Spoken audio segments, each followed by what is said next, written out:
Sivanandan. Writings on Black Resistance. Theirs is a different hunger, a hunger to retain the freedom, the lifestyle, the dignity which they have carved out from the stone of their lives. Introduction by Stuart Hall/9. 1 Asian and Afro-Caribbean Struggle/I/3. 2 Black Power and Black Culture/55/57 Huey Newton and the Black Renaissance/67 The Passing of the King/69 Jonathan/70 Angela Davis/71 James Baldwin/72 The Colony of the Colonists/74 Paul Robeson/79 The Liberation of the Black Intellectual/82.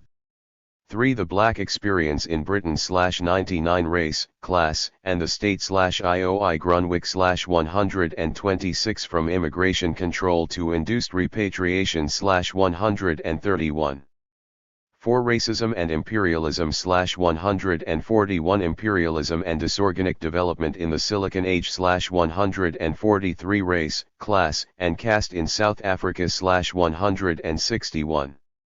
Introduction by Stuart Hall. This collection of Sivanandan's writings is long overdue. The majority of the essays were first published in Race and Class, the journal which he founded, edits, and has sustained through thick and thin times. For those who do not know, it is worth saying that he is one of the handful of key black intellectuals who has actively sustained the black struggle in Britain over more than 2 decades, partly in his writing and educational work, partly, and less visibly, in political interventions of a strategic kind, partly by his defense of the Institute as a base for active political work, and partly by his own considerable personal gifts and qualities. The so-called unity of theory and practice has been frequently invoked on the left, but remains elusive.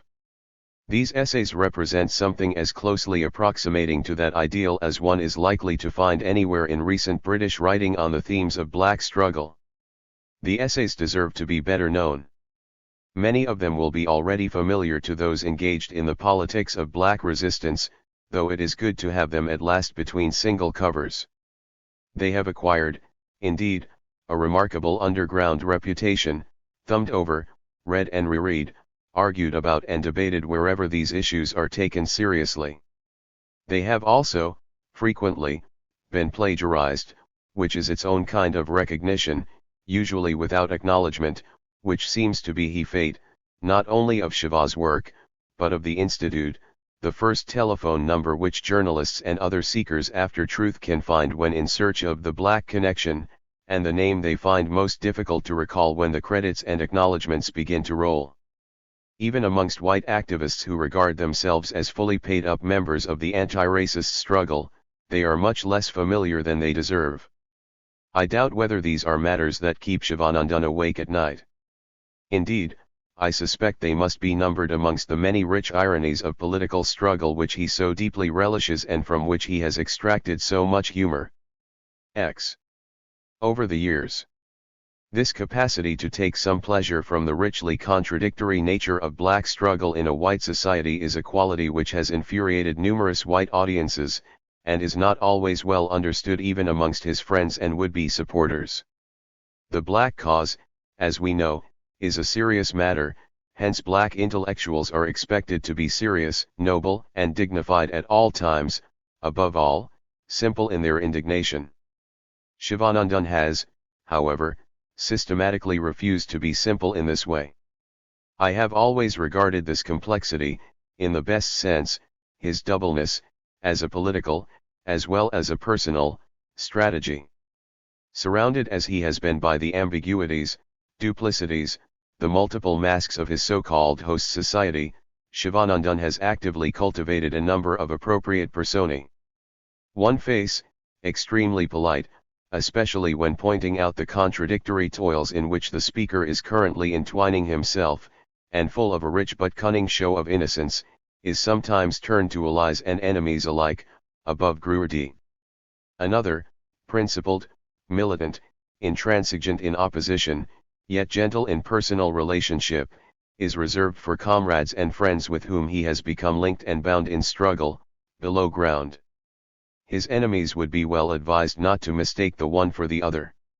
The quality, however, which most distinguishes these essays is simply his capacity to go directly for the seminal issue, and to give that issue an original formulation. The essay on blacks and the state, for example, inserted the black question into the very center of a growing and wide-ranging concern, novel at the time, with shifts in the strategy of the state. The formulation of the issues involved in the qualitative shift from controls to induced repatriation was so clarifying that it became the adopted wisdom overnight.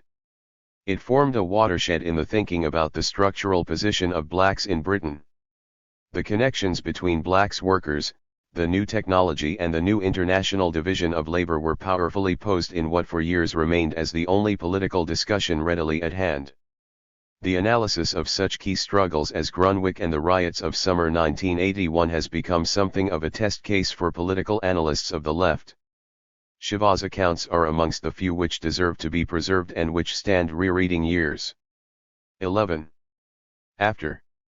These and other pieces in the collection are focused by the imperatives of struggle, they bring ideas to bear on clarifying its perspectives, and they flow back into the strategies of struggle.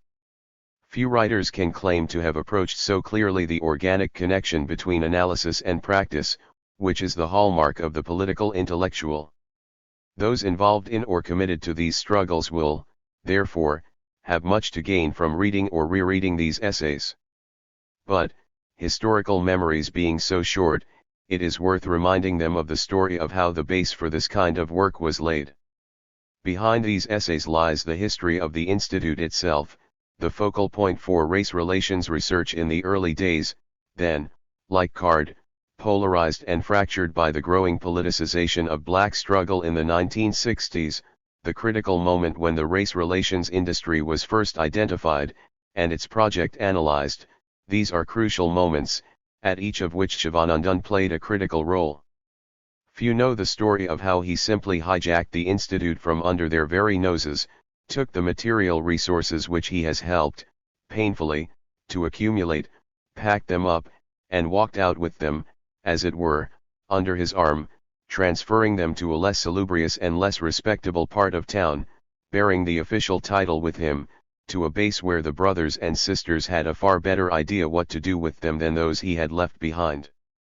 Few librarians have achieved so striking, and brazen, an appropriation/expropriation of the tools and materials of their trade. It was an inspired act of piracy which should illuminate our path and deserves to be regularly celebrated, revealing an impeccable sense of the moment, and an instinctive set of priorities, above all, thoroughly characteristic. These are papers and essays from the front line. I greatly envy those who are about to encounter them for the first time. I would like to thank the Transnational Institute Washington, for their support during the writing of some of these pieces. A. Sivanandan. Part 1. Asian and Afro-Caribbean Struggles in Britain. On June 25, 1940, Udham Singh was hanged.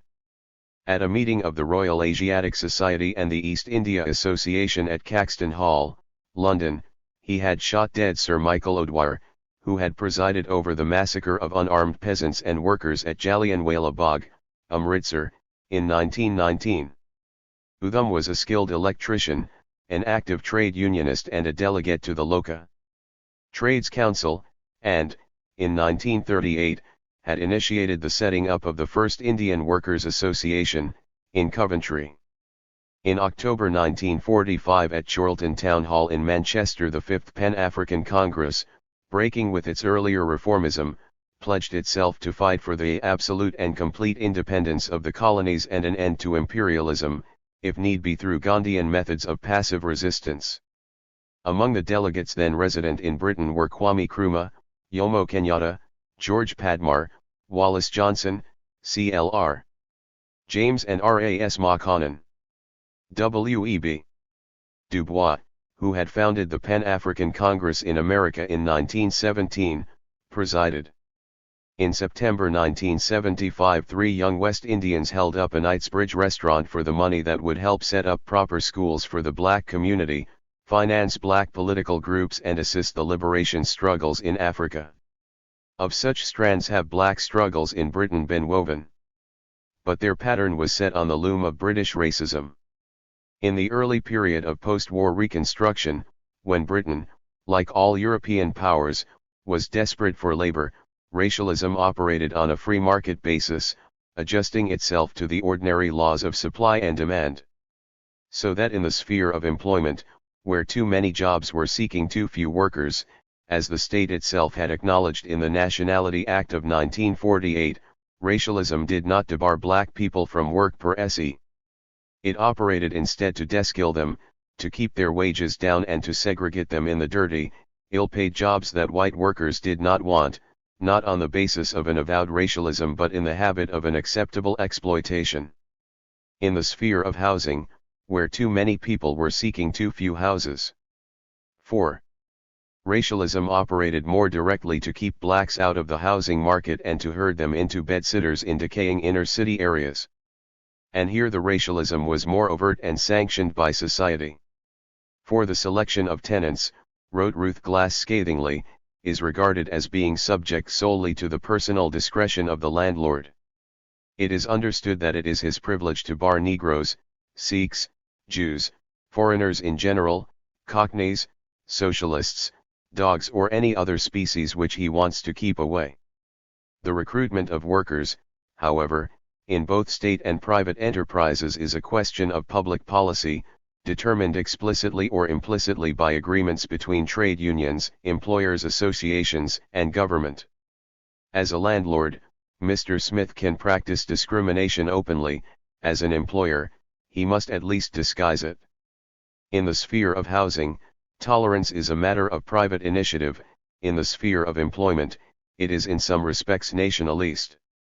That same racialism operated under the twee name of color bar in the pubs and clubs and bars and dance halls to keep black people out. In schooling there were too few black children to cause a problem; the immigrants, predominantly male and single, had not come to settle. The message that was generally percolating through to the children of the mother country was that it was their labor that was wanted, not their presence. Racialism, it would appear, could reconcile that contradiction on its own, without state interference, laissez-faire, drawing on the traditions of Britain's slave and colonial centuries. The black response was halting at first. Both Afro-Caribbeans and Asians, each in their own way, found it difficult to come to terms with such primitive prejudice and to deal with such fine hypocrisy. The West Indians, who, by and large, came from a working-class background, they were mostly skilled craftsmen at this time, found it particularly difficult to accept their debarment from pubs and clubs and dance halls. Fights broke out, and inevitably the police took the side of the whites. Gradually the West Indians began to set up their own clubs and churches and welfare associations, or 5. Met in barbers' shops and cafes and on street corners, as they were wont to do back home. The Indians and Pakistanis, on the other hand, were mostly rural folk and found their social life more readily in their temples and mosques and cultural associations.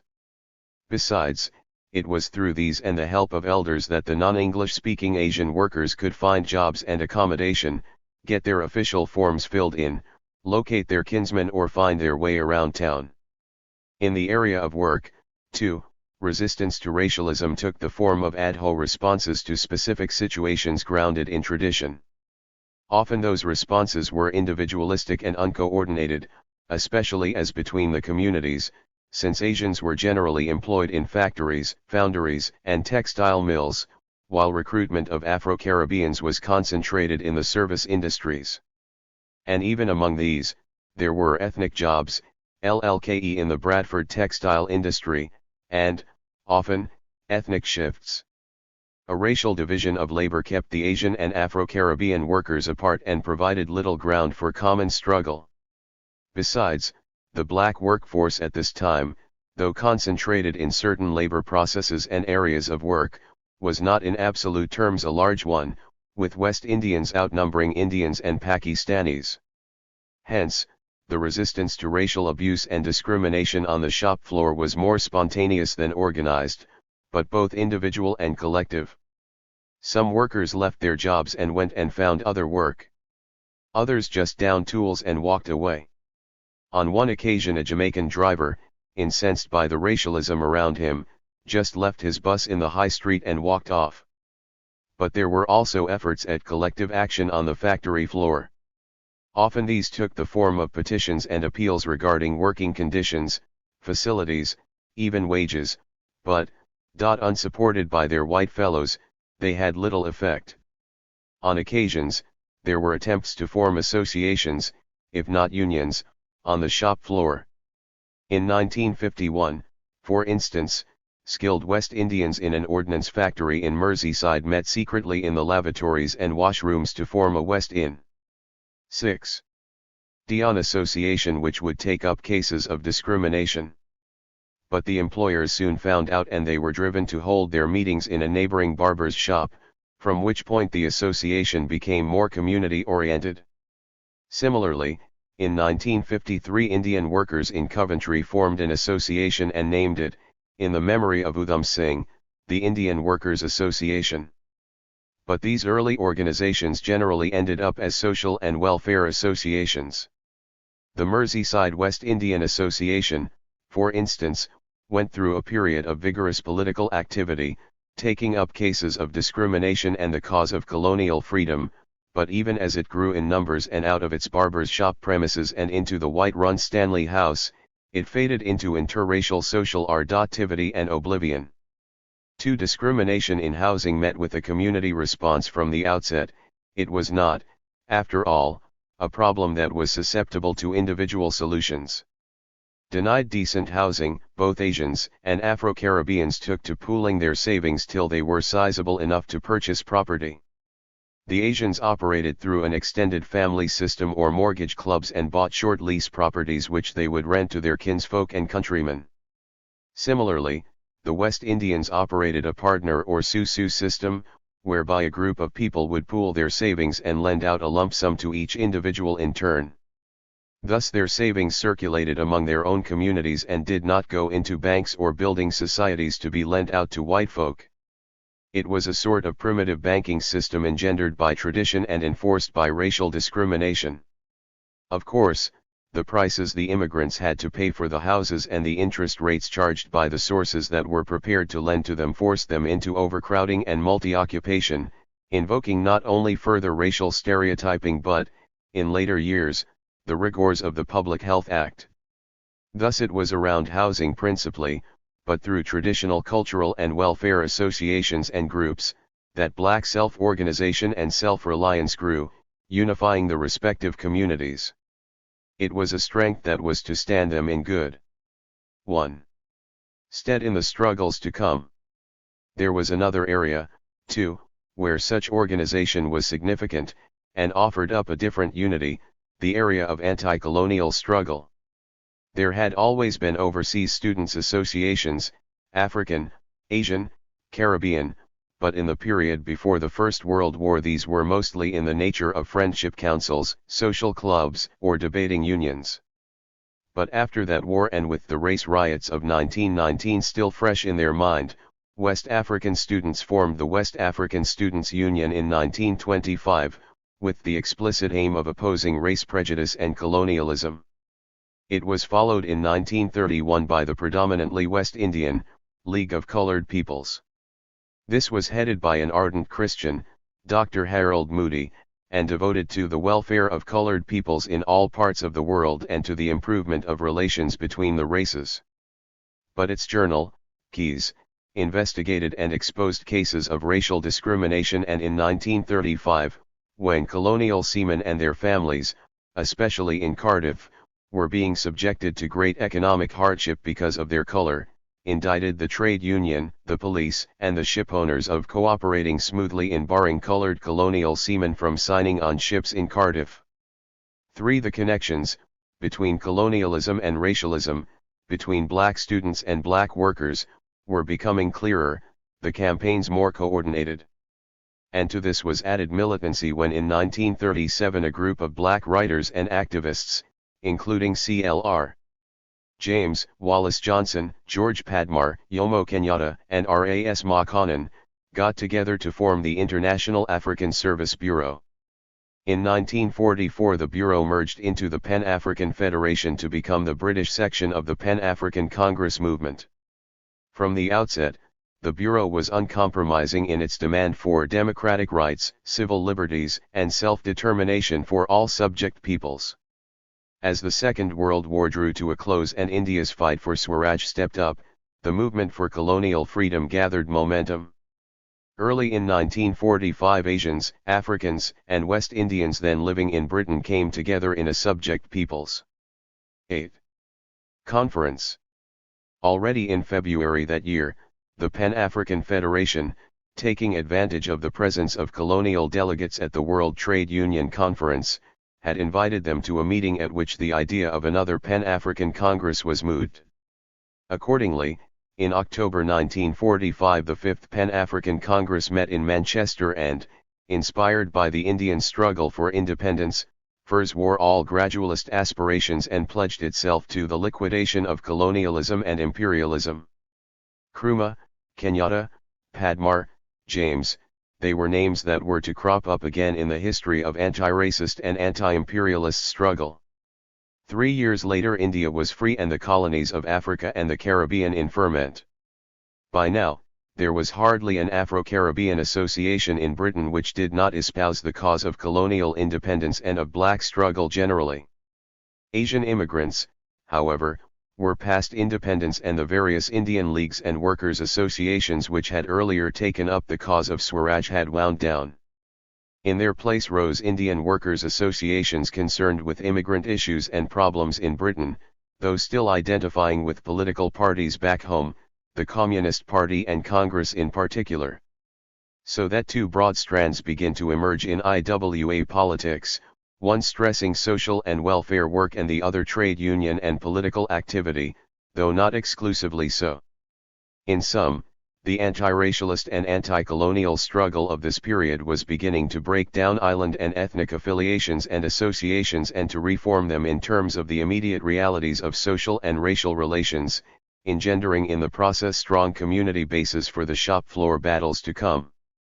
But different interests predicated different unities and a different racialism engendered different though similar organizational impulses. There was no one unity, or two or three, but a mosaic of unities. However, as the colonies began to be free and the immigrants to become settled and the state to sanction and institute racial discrimination, and thereby provide the breeding ground for fascism, the mosaic of unities and organizations would resolve itself into a more holistic, albeit shifting, pattern. 9. Of black unity and black struggle. By 1955 the first wave of immigration had begun to taper off, a mild recession had set in and the demand for labor had begun to drop. Left to itself, immigration from the West Indies was merely following the demand for labor. Immigration from the Indian subcontinent, especially after the restrictions placed on it by the Indian and Pakistani governments in 1955, was now more sluggish. But racialism was hotting up and there were calls for immigration control, not least in the House of Commons. There had always been the occasional call, more for political reasons than economic. Now the economy provided the excuse for politics. Pressure was also building up on the right. The loss of India and the impending loss of the Caribbean and Africa had spelt the end of empire and the decline of Britain as a great power. All that was left of the colonial enterprise was the ideology of racial superiority. It was something to fall back on. Mosley's pre-war British Union of Fascists was now revived as the Union movement and was matched for race hatred by a rash of other organizations, a.k. Chesterton's League of Empire Loyalists, Colin Jordan's White Defence League, John Bean's National Labour Party, Andrew Fountain's British National Party. And in the twilight area, between these and the right wing of the Tory party, various societies for racial preservation were beginning to sprout. Racial attacks became a regular part of immigrant life in Britain. More serious clashes occurred intermittently in London and several provincial cities. And in 1954, in a small street of terraced houses in Camden Town, racial warfare was waged for 2 days, culminating in a petrol bomb attack on the house of a West Indian. For finally, In August 1958 large-scale riots broke out in Nottingham and were soon followed in Notting Hill, where Teddy Boys, directed by the Mosleyites and the White Defence League, had for weeks gone on a jamboree of nigger hunting under the watchful eye of the police. The blacks struck back, and even moderate organizations like the Committee of African Organizations, having failed to obtain adequate unbiased police protection, pledged to organize their own defense. The courts, in the person of a Jewish judge, Lord 10. Justice Salmon, made amends by sending down 9 Teddy Boys and establishing the right of everyone, irrespective of the color of their skin, to walk through our streets with their heads erect and free from fear. He also noted that the Teddy Boys' actions had filled the whole nation with horror, indignation, and disgust. It was to prove the last time when such a claim could be made on behalf of the nation. Less than a year later, a West Indian carpenter, Kelso Cochrane, was stabbed to death on the streets of Notting Hill. The police failed to find the killer. It was to prove the first of many such failures. The stage was set for immigration control. But the economy was beginning to recover and the Treasury was known to be anxious about the prospect of losing a beneficial supply of extra labor for an economy in a state of expansion, though the ongoing negotiations for entry into the EEC promised another supply. Besides, the West Indian colonies were about to gain independence and moves towards immigration control, it was felt, should be postponed till after the British plan for a West Indian Federation had been safely established. Attempts to interest West Indian governments in a bilateral agreement to control immigration failed. In 1960 India withdrew its restrictions on emigration. In 1961 Jamaica withdrew its consent to a federation. In early 1962 the Commonwealth Immigrants Bill was presented to Parliament. If the racial violence of Nottingham and Notting Hill had impressed on the West Indian community the need for greater organization and militancy, the moves to impose colored immigration control strengthened the liaison between Asian and West Indian organizations. Already, in 1957, Claudia Jones, a Trinidadian and a communist, who had been imprisoned for her political activities in the US and then deported, had canvassed the idea of a campaigning paper. In March 1958 she, together with other West Indian progressives, Amy Garvey among them, brought out the first issue of what was to prove the parent Afro-Caribbean journal in Britain, the West Indian Gazette. 5 In 1959, after the Kelso Cochrane killing, Claudia Jones and Francis Ezrico led a deputation of West Indian organizations to the home. 11. Secretary. And in the same year, to get the taste of Notting Hill out of their throats, the West Indian Gazette launched the first Caribbean Carnival in St. Pancras Town Hall. At about the same time, at the instance of the High Commission of the embryonic West Indian Federation, the more moderate Standing Conference of West Indian Organizations in UK was set up. Although its stress was on integration and multiracialism, it helped to cohere the island groups into a West Indian entity. Nor had the Asian community been unmoved by the 1958 riots, for soon afterwards an Indian association was formed in Nottingham and, more significantly, all the local IWS got together to establish a central IWAGB. Now, with immigration control in the offing, other organizations began to develop, among them the Pakistani Workers Association and the West Indian Workers Association. And these, along with a number of other Asian and Afro-Caribbean organizations, combined with sympathetic white groups to campaign against discriminatory legislation. The two most important umbrella organizations were the Coordinating Committee Against Racial Discrimination in Birmingham and the Conference of Afro-Asian Caribbean Organizations in London. The former was set up in February 1962 by Jagmohan Joshi, of the IWA Birmingham, and Maurice Ludmer, an anti-fascist crusader from way back and later the founder-editor of Searchlight. CARD itself had been inspired by a meeting at Digbeth called by the West Indian Workers Association and the Indian Youth League to protest Patrice Lumumba's murder. That meeting had led to a march through Birmingham and other meetings against imperialism. In September 1961 CARD led a contingent of blacks and whites through the streets of Birmingham in a demonstration against the immigration bill. Kako, initiated by the West Indian Gazette and working closely with the IWA and Fenner Brockway's movement for Colonial freedom, had its meetings and marches too, but it concentrated more on lobbying the High Commissions and 12. Parliament, particularly the Labour Party, which had pledged to repeal the Act. But in August 1963, after the bill had become Act and the Labour Party, with an eye to the elections, had begun to sidle out of its commitment, Kako organized a solidarity march from Notting Hill to the U.S. Embassy in support of Negro rights in the U.S. and against racial discrimination in Britain, 3 days after Martin Luther King's People's March on Washington. But international events also had adverse effects on black domestic politics. The Indochina War in 1962 had split the communist parties in India. It now engendered schisms in the IWAGB. In April 1962 the bill was passed and the battle lost. Racialism was no longer a matter of free enterprise, it was nationalist.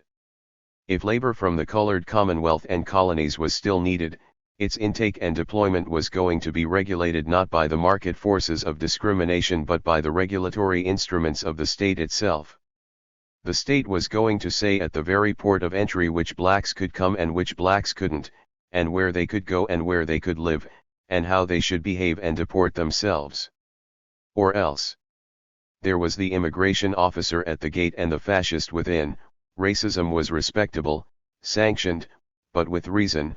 Of course, it was not the color, it was the numbers, and for the immigrants' sakes, for fewer blacks would make for better race relations, and that, surely, must improve the immigrants' lot. It was a theme that was shortly to be honed to a fine respectability by Hattersley Six and the Labour government. Evidently, hypocrisy too had to be nationalist. And in pursuit of that earnest, the Labour government of 1964 would make gestures towards anti-discriminatory legislation. 7. Meanwhile, the genteel English let it all hang out. In April 1963 the Bristol Omnibus Company discovered that it did not employ a mixed labour force as bus crews, and freed from shame by the new absolution, it announced fearlessly a company may gain say 15 coloured people and lose, through prejudice, 30 white people who decide they would sooner not. 13. Work with them. 8. But if Bristol, with 3 generations of black settlers and built on slavery, was only weighing up the statistics of prejudice, Walsall made the more scientific pronouncement that coloreds can't react fast in traffic. Bolton simply refused to engage riffraff any longer. 9. The police felt liberated too. They had in the past appeared to derive only a vicarious pleasure from attacks on blacks, they had to be seen to be neutral. Now they themselves could go nigger hunting, the phrase was theirs, while officially polishing up on their neutrality. In December 1963 the British West Indian Association complained of increasing police brutality stemming from the passing of the Commonwealth Immigrants Act. In 1964 the Pakistani community alleged that the wrists of Pakistani immigrants were being stamped with indelible ink at a police station in the course of a murder investigation. It was irrelevant that they had names and, besides, they all looked alike. 1 degree in 1965, Wisk documented police excesses in Brixton and surrounding areas in a report on nigger hunting in England. 11. And at the ports of entry immigration officers, given carte blanche in the instructions handed down by the government, were having a field day. At the local level, tenants and residents associations were organizing to keep blacks out of housing. The number of immigrants had increased considerably in the 2 years preceding the ban. They were anxious to bring in their families and dependents before the doors finally closed. Housing, which had always been a problem since the war, became a more fiercely contested terrain. The immigrants had, of course, been consigned to slum houses and forced into multi-occupation. Now there were fears that they would move further afield into the white residential areas. At the same time, public health laws were invoked to dispel multi-occupation. Schooling, too, presented a problem, as more and more colored children began to enter the country and sought places in their local schools. In October 1963 white parents in Southall. 14. demanded separate classes for their children because colored children were holding back their progress. In December, the Commonwealth Immigrants Advisory Council, which had been set up to advise the Home Secretary on matters relating to the welfare and integration of immigrants, reported that the presence of a high proportion of immigrant children in one class slows down the general routine of working and hampers the progress of the whole class, especially where the immigrants do not speak or write English fluently. This, it said, was bad for immigrant children too, for they would not get as good an introduction to British life as they would get in a normal school. Besides, there was the danger of white parents removing their children and making some schools predominantly immigrant schools. 12 In November, Sir Edward Boyle, the avowedly liberal Minister of Education, told the House of Commons that it was desirable on education grounds that no one school should have more than about 30% of immigrants. Accordingly, in June 1965, Boyle's law enacted that there should be no more than a third of immigrant children in any school. The surplus should be bussed out 13, but white children would not be bussed in. As, for West Indian children, whose difficulties were ostensibly Creolese English, low EDUC ability, and behavior problems, the solution would be found in remedial classes and even special schools. None of these measures, or the various instances of discrimination, went without protest, however. The Bristol Bus Company, for instance, was subjected to a boycott and demonstrations for weeks until it finally capitulated. Police harassment, as already mentioned, was documented and publicized by West Indian organizations. The relegation of West Indian children into special classes and /or schools was fought, and continued to be fought, first by the North London West Indian Association and then by other local and national organizations. But, by and large, the unity, between West Indians and Asians, militants and moderates, that had sprung up between the riots of 1958 and the Immigration Act of 1962 had been dissipated by more immediate concerns. Now there were families to house and children to school and dependents to look after, ls. The immigrants were becoming settlers. And since it was Asian immigrants who, more than the West Indian, had come on a temporary basis, to make enough money to send to their impoverished homes, before the Immigration Act foreclosed on them, it was their families and relatives who swelled the numbers now. And their politics tended to become settler politics, petitioning, lobbying, influencing political parties, weighing in on local government elections, and their struggles working class struggles on the factory floor, and they, by virtue of being fought in the teeth of trade union racism, were to prove political too. In May 1996 the first important immigrant strike took place, at Courtaulds Red Scar Mill in Preston, over the management's decision to force Asian workers to work more machines for less pay. 14 The strike failed, but not before it had exposed the active collaboration of the white workers and the union with management. A few months earlier, a smaller strike of Asian workers at Rockware Glass in Southall had exposed a similar complicity. And the Wolf Rubber Company strike later in the same year, though fought valiantly by the workers, supported by the Asian community and in particular by the IWA, lost out to the employers through lack of official union backing. 15 The Afro-Caribbean struggles of this period also reflected a similar community base, though different in origins. Ghana had become free in 1957, Uganda in 1962, and Jamaica and Trinidad and Tobago in the same year, but there were other black colonies in Africa and the Caribbean still to be liberated. And then there was the black colony in North America, which, beginning with Martin Luther King's civil rights movement, was revving up into the black power struggles of the mid-1960s. King visited London on the way to receiving his Nobel Prize in Oslo in December 1964. And at his instigation, a British civil rights organization, the Campaign Against Racial Discrimination, was formed in February 1996, federating various Asian and Afro-Caribbean organizations and sporting Labour Party radicals. 16. More significant, however, was the visit of Malcolm X. Malcolm blitzed London in February 1965, and in his wake was formed a much more militant organization, the Racial Action Adjustment Society 16 with Michael de Freitas, later Abdul Malik and later still Michael X, at its head. Black men, unite, it called, we have nothing to lose but our fears. It is the fashion today, even among blacks, to see Michael X only as a criminal who deserved to be hanged for murder by the Trinidadian government.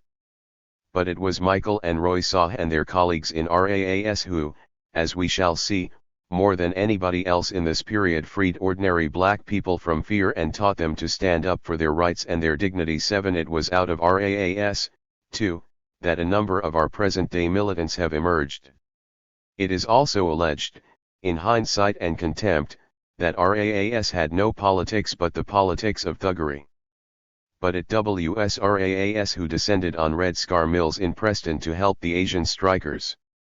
And the point is telling, if only because it marked a progression in the organic unity of the Asian, Coolie, and Caribbean, slave, struggles in the diaspora, begun in Britain by Claudia Jones' West Indian Gazette and Afro-Asia Caribbean News, on which Abhimanyu Manchanda, an Indian political activist and a key figure in the British anti-Vietnam War movement, was to work.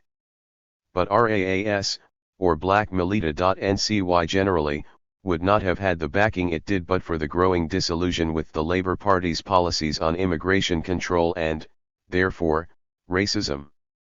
The coloured immigrants still had hopes in the party of the working class and of colonial independence and sought to influence its policies.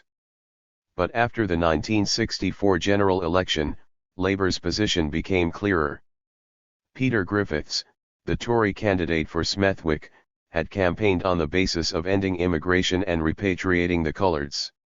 If you want a nigger neighbour, vote Labour, he had sloganized, and won. But Labour won the election and 17.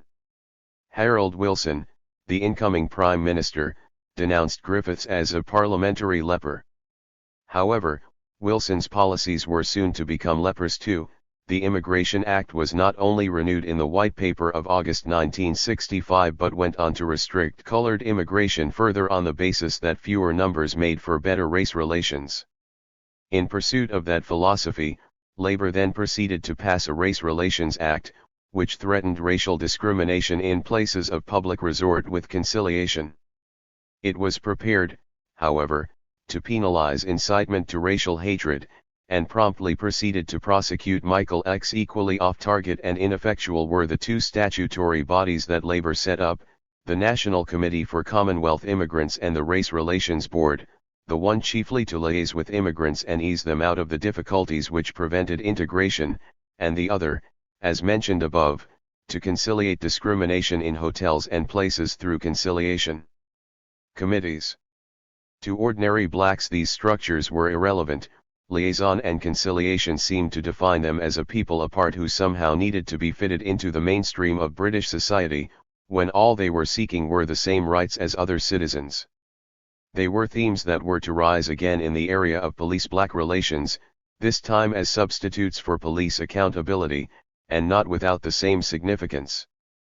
But if NCCI failed to integrate the immigrants, it succeeded in disintegrating immigrant organizations, the moderate ones anyway and local ones mostly, by entering their areas of work, enticing local leaders to cooperate with them and preempting their constituencies. Its greatest achievement was to lure the leading lights of CARD into working with it, thereby deepening the contradictions in CARD. WISC and NFPA 18 disaffiliated from CARD and the more militant blacks followed suit, leaving CARD to its more liberal designs.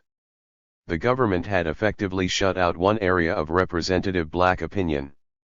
But an obstacle in the way of the next Immigration Act had been 18. Cleared. When CARD finally broke up in 1967, the press and the media generally welcomed its debacle. They saw its sometimes uncompromising stand against racial discrimination as a threat to integration, resented its outspoken and articulate black spokesmen and women, denouncing them as communists and Maoists, and feared that it would emerge from a civil rights organization into a black power movement.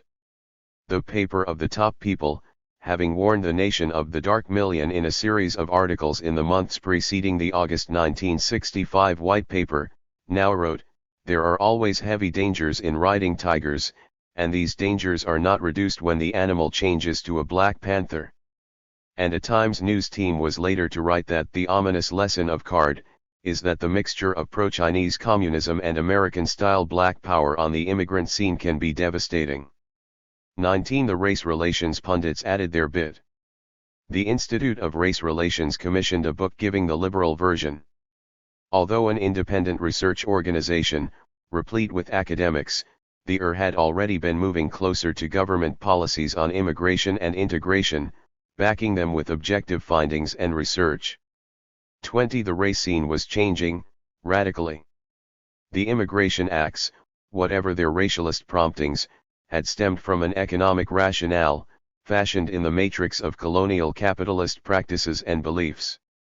They served, as we have seen, to take racial discrimination out of the marketplace and institutionalize it, inhere it in the structures of the state, locally and nationally.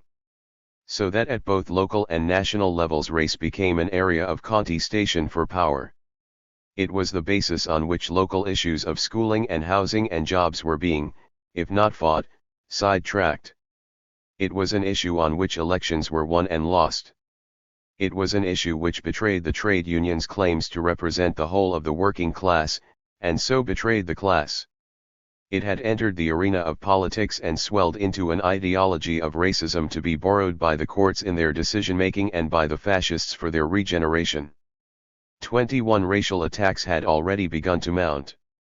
In 1965, in the months preceding the White Paper but after Griffith's victory, a Jamaican was shot and killed. In Islington, a West Indian schoolboy in Notting Hill was nearly killed by white teenagers armed with iron bars, axes, and bottles. A group of black men outside a cafe in Notting Hill received blasts from a shotgun fired from a moving car. Hate leaflets appeared in Newcastle upon Tyne. Crosses were burned outside coloured citizens' homes in Leamington Spa, Rugby, Coventry, Ilford, Plaistow, and Cricklewood, and a written warning from the deputy wizard of the Ku Klux Klan was sent to the Indian Secretary of Card: "You will be burnt alive if you do not leave England by August 3 LST.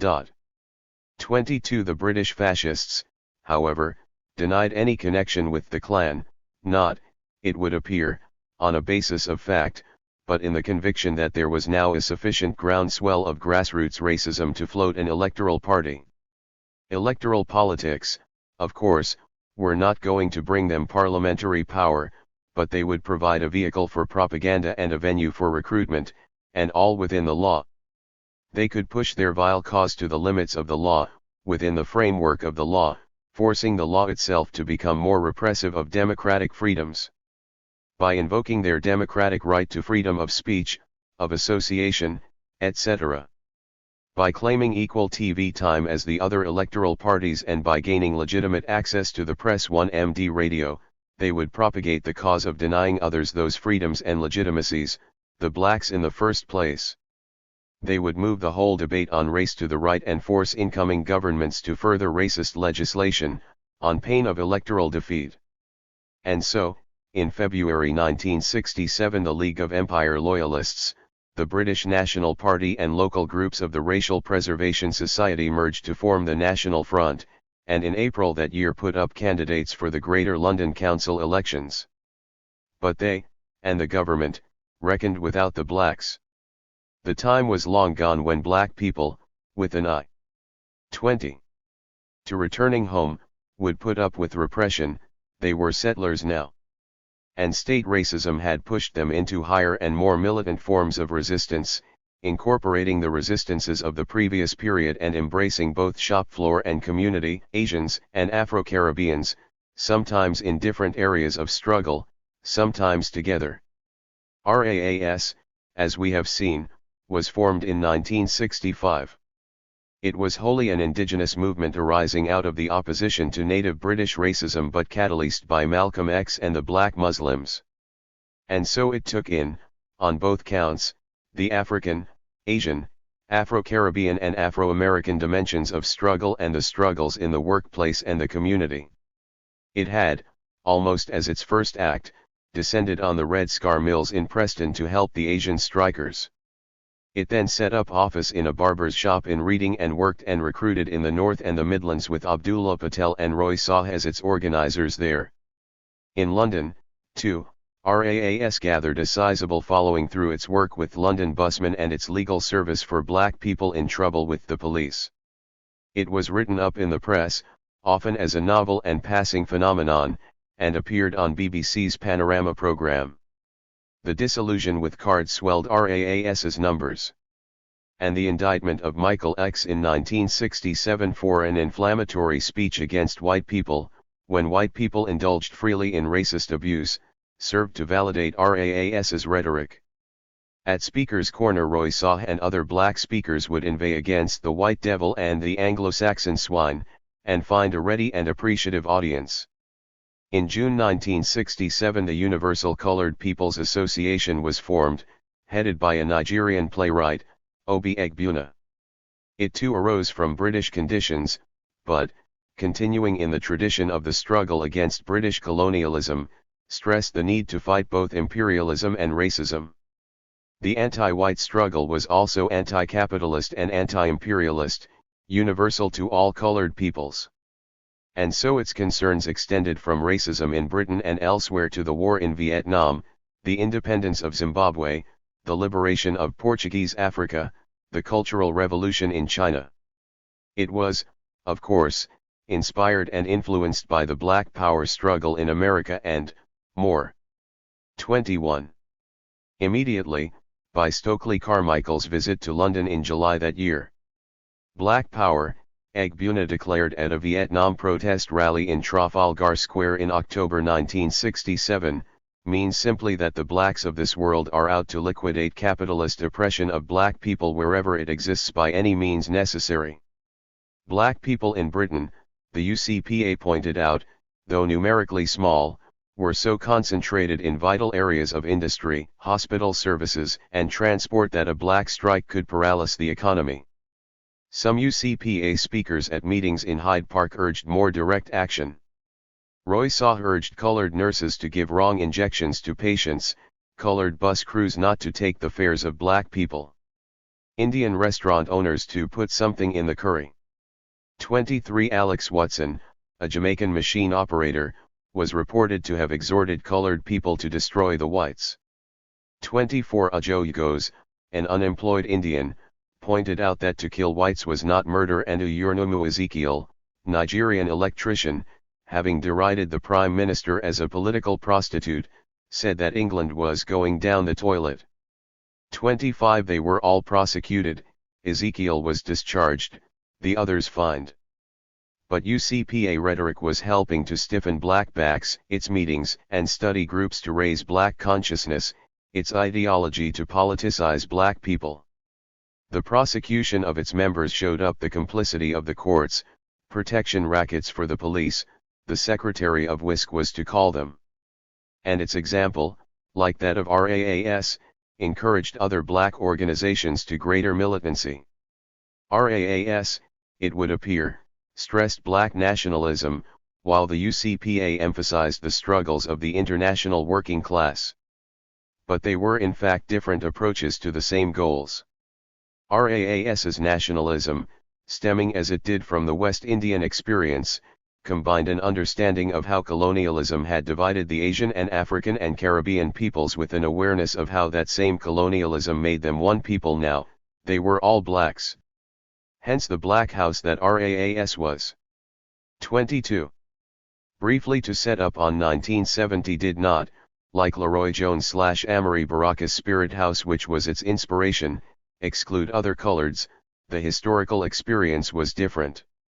Meanwhile, the number of black strikes, mainly Asian, because it was they who were employed in the menial jobs in the foundries, the textile and paper mills, the rubber and plastic works, began to mount, and nearly all of them showed up trade union racism.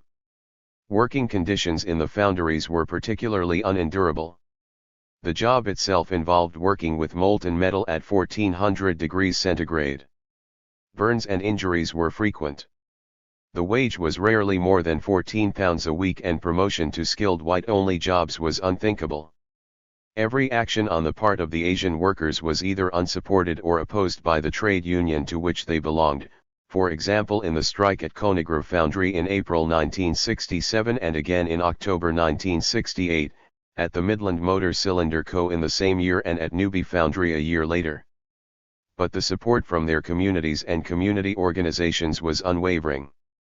The temples gave free food to strikers, the grocers limitless credit, the landlords waived the rent. And joining in the strike action were local organizations and associations, Iwas and Pakistani welfare associations and or other black organizations or individuals connected with them. Some issues, however, embraced the whole community more directly. 4. Apart from the general question of wages, conditions of work, etc., quite a few of these strikes also involved cultural questions, such as the right to take time off for religious festivals, the right to break off for daily prayer, the right of Sikh busmen to wear turbans instead of the official headgear. And because of trade union opposition to such practices, the struggles of the class and the struggles of the community, of race, became indistinguishable. These in turn were linked to the struggles back home in the subcontinent, if only through family obligations arising from economic need predicated by underdevelopment caused by imperialism. The connections were immediate, palpable, personal. Imperialism was not a thing apart, a theoretical concept, it was a lived experience, only one removed from the experience of racism itself. And for that reason, too, the politics and political. 23. Organizations of the home countries had a bearing on the life and politics of Indian and Pakistani settlers in Britain, now not in terms of electoral political parties so much as in terms of the resistance movements to the authoritarian state. 26, which, in turn, had resonances for them in Britain. Asian language newspapers kept them in constant touch with events in the subcontinent, and the political refugees whom they housed and looked after not only involved them in their movements, but fired their own resistances. Reciprocally, their people back home were keen to the mounting racism in Britain. On all these fronts, then, blacks by 1968 were beginning to fight as a class and as a people. Whatever the specifics of resistance in the respective communities and however different the strategies and lines of struggle, the experience of a common racism and a common fight against the state united them at the barricades. The mosaic of unities observed earlier resolved itself, before the onslaught of the state, into a black unity and a black struggle.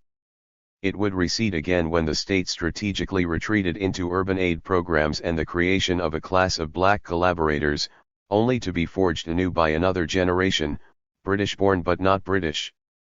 In March 1968 the Labour government passed the Kenyan Asian Act, this time barring free entry to Britain of its citizens in Kenya, because they were Asians. Okay, so they held British passports issued by or on behalf of the British government, but that did not make them British, did it? Now, if they had a parent or grandparent born, naturalised, or adopted in the UK, like those chaps in Australia, New Zealand, and places, it would be a different matter. But of course the government would set aside a quota of entry vouchers especially for them, for the British Asians, that is.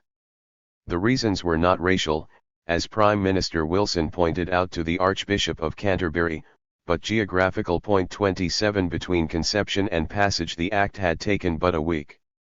The orchestration of public opinion that preceded it had gone on for about a year, but it had risen to a crescendo in the last 6 months. In October Enoch Powell, man of the people, had warned the nation that there were hundreds of thousands. 24. Of people in Kenya 28 who thought they belonged to Britain just like you and me. In January the press came out with scare stories, as it had done before the Immigration Act of 1962, except this time it was not smallpox but the clandestine arrival of hordes of Pakistanis. In February Powell returned to his theme, and other politicians joined in. Later in the month the Daily Mirror, the avowedly pro-Labour paper, warned of an uncontrolled flood of Asian immigrants from Kenya. On March 1 the bill was passed. Blacks were enraged. They had lobbied, petitioned, reasoned, demonstrated, even campaigned alongside whites in NCCI's equal rights setup, and had made no impact. But the momentum was not to be lost. Within weeks of the act, Jagmohan Joshi, secretary of the IWA Birmingham, was urging black organizations to form a broad, united front. On April 4, Martin Luther King was murdered. I have a dream. They slew the dreamer. Some 2 weeks later, Enoch Powell spoke of his and the nation's nightmare. The blacks were swarming all over him, no, all over the country. Whole areas and towns and parts of towns across England were covered with them. They pushed excreta through old ladies' letter boxes. We must take action now, stop the inflow, promote the outflow, stop the fiancés, stop the dependants, the material of the future growth of the immigrant-descended population, the breeding ground. Numbers are of the essence. What Powell says today, the Tories say tomorrow, and Labour legislates on the day after. Immediately, it was public opinion that was roused. The press picked up Powell's themes, and Powell. The unspeakable had been spoken, free speech set free, the whites liberated, Asians and West Indians were abused and attacked, their property damaged, their women and children terrorized. Police harassment increased, the fascists went on a rampage, and Paki bashing emerged as the national sport. A few trade unionists made gestures of protest and earned the opprobrium of the rank and file. White workers all over the country downed tools and staged demonstrations on behalf of Powell. And on the day that even-handed Labour, having passed a genuinely racist Immigration Act, was debating a phony anti-25 racist race relations bill, London dockers struck work and marched on Parliament to demand an end to immigration. 3 days later they marched again, this time with the Smithfield meat porters. But the blacks were on the march too. On the same day as the dockers and porters marched, representatives from over 50 organizations came together at Leamington Spa to form a national body, the Black People's Alliance, a militant front for black consciousness and against racialism. And in that, the BPA was uncompromising from the outset. It excluded from membership immigrant organizations that had compromised with government policy or fallen prey to government handouts or looked to the Labour Party for redress. 4. In respect of Whippy_NG up racial antagonisms and hatred to make political gains, there was no difference between the parties or between them and Enoch Powell. He was just one step in a continuous campaign which had served to give the green light to the overtly fascist organizations, now very active in organizing among the working class. 29 member organizations would continue to maintain their independent existence and function at the local level. In terms of the particular communities and problems, the BPA would operate on the national level, coordinating the various fights against state racism. And, where necessary, it would take to the streets en masse, as it did in January 1969, when it led a march of over 7,000 people to Downing Street to demand the repeal of the Immigration Acts. From Powell's speech and BPA, but nurtured in the Black Power movement, sprang a host of militant black organizations all over the country, with their own newspapers and journals, taking up local, national, and international issues. Some Jamaican organizations marched on their High Commission in London, protesting the banning of the works of Stokely and Malcolm X in Jamaica, while others, like WISC, RAAS, and the Caribbean Artists Movement, sent petitions. On the banning of Walter Rodney from returning to his post at the university, Jamaicans staged a sit-in at the High Commission. A third. 26. World benefit for 3 imprisoned playwrights, Wola Soyinka in Nigeria, Leroy Jones in America and Obi Egbuna in Britain, was held at the Roundhouse with Sammy Davis, Black Eagles, and Michael X. But Egbuna's imprisonment, for uttering and writing threats to kill police, also stirred up black anger.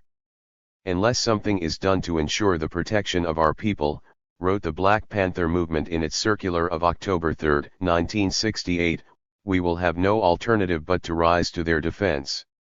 And once we are driven to that position, redress will be too late. Detroit and Newark will inevitably become part of the British scene and the Thames foam with blood sooner than Enoch Powell envisaged.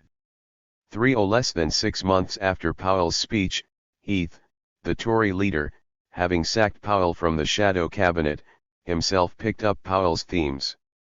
Immigration, he said, whether of voucher holders or dependents, should be severely curtailed, and those who wished to return to their country of origin should receive assisted passage from public funds. But Powell outbid him in a call for a ministry of repatriation and a program of large-scale voluntary but organized, financed, and subsidized repatriation and re-emigration. 2 months later he upped the ante, the government should stop all immigration. Powell, who was on the same platform, applauded him. Callaghan, the Home Secretary, however, derided Heath's speech as slick and shifty. 3 days later Callaghan debarred Commonwealth citizens from entering Britain to marry fiancées and settle here, unless there are compassionate circumstances. And in May 1969, in an even more blatant piece of even-handedness, Callaghan sneaked into the Liberal Immigration Appeals Bill 31 a clause which stipulated that dependents should henceforth have entry certificates before coming to Britain. And with that he set the seal on the prevarications, delays and humbug that British officials in the countries of emigration, mainly India and Pakistan now, subjected dependents to, till the young grew old in the waiting and old folk just gave up or died. It was a move in Powell's direction, but he meanwhile had moved on to higher things, like calculating the cost of repatriation. Before Callaghan could move towards him again, Labour lost the election. It was now left to a Tory government under Heath. 27. To effect Powellite policies in the Immigration Act of 1971. The new act stopped all primary immigration dead. Only patriots had right of abode now. Non-patriots could only come in on a permit to do a specific job in a specific place for a specific period. Their residence, deportation, repatriation, and acquisition of citizenship were subject to Home Office discretion.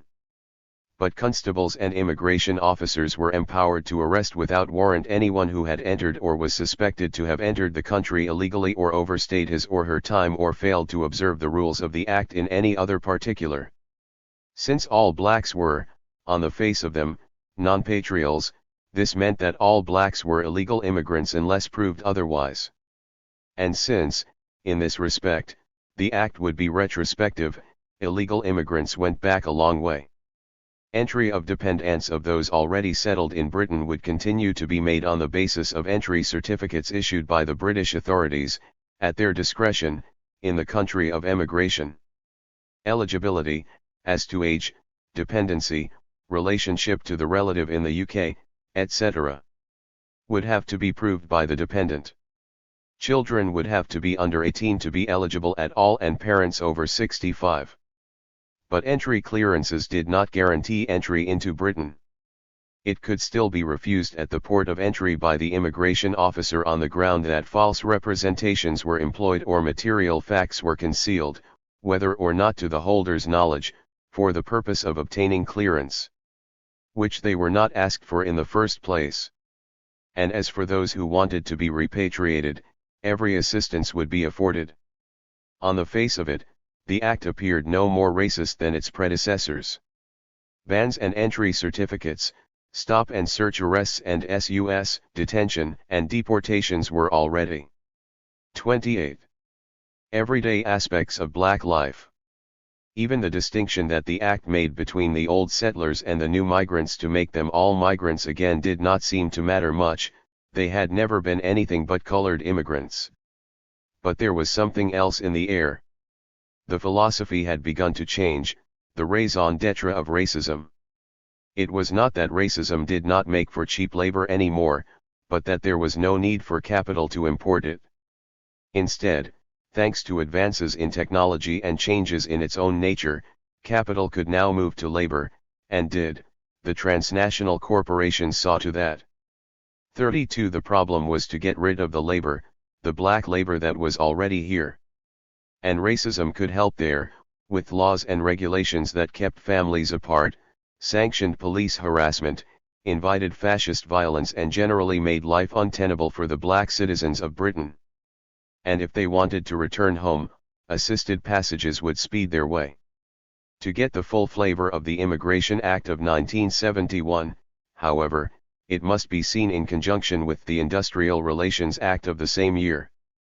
For if the Immigration Act affected the black peoples, the Industrial Relations Act, which put strictures on trade unions and subjected industrial disputes to the jurisdiction of a court, the National Industrial Relations Court, affected the black working class specifically.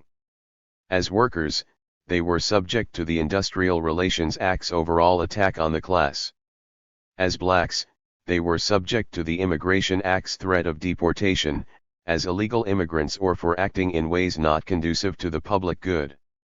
As blacks and workers, they were subjected to the increasing racism of white workers and trade unions under siege, and more susceptible to being offered up to the NIC for the adjudication of their disputes. Together, the acts threatened to lock the black working class into the position of a permanent underclass. Hence, it is precisely in the area of black working class struggles that the resistance of the early 1970s becomes significant. But these were not struggles apart.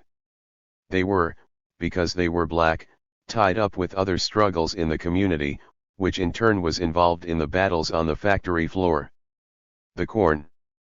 29. Community struggles themselves had, as we have seen, become increasingly politicized in the Black Power movement and organized in black political groups.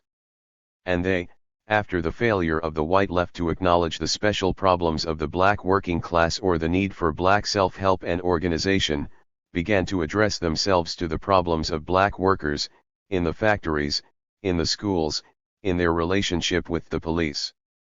Which in turn was to lead to more intense confrontation with, if not the state directly, the instruments of state oppression. But since these operated differentially in respect of the Asian and West Indian communities, the resistance to them was conducted at different levels, in different venues, with different priorities.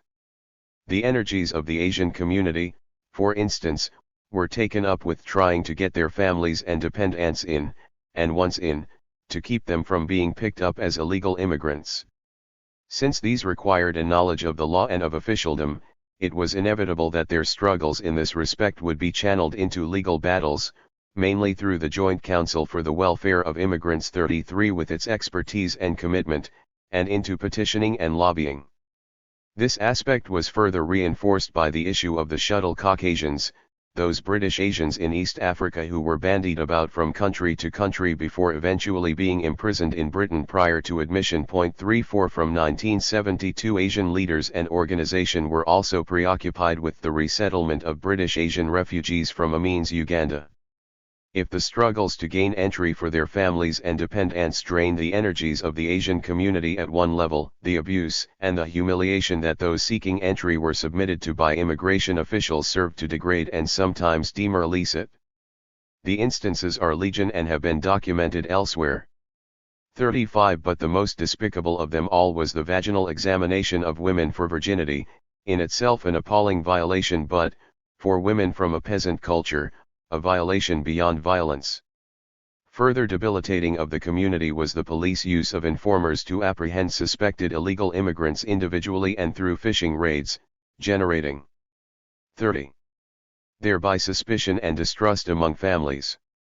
In turn, the battles against them channeled the community's energies into getting the retrospective aspect of the Immigration Act regarding illegal immigrants repealed. But the police's illegal immigration intelligence unit remained in force. 36 The Afro-Caribbean community, for its part, was occupied with fighting the miseducation of its children and the harassment of the police. Both problems had existed before, but they had now gathered momentum.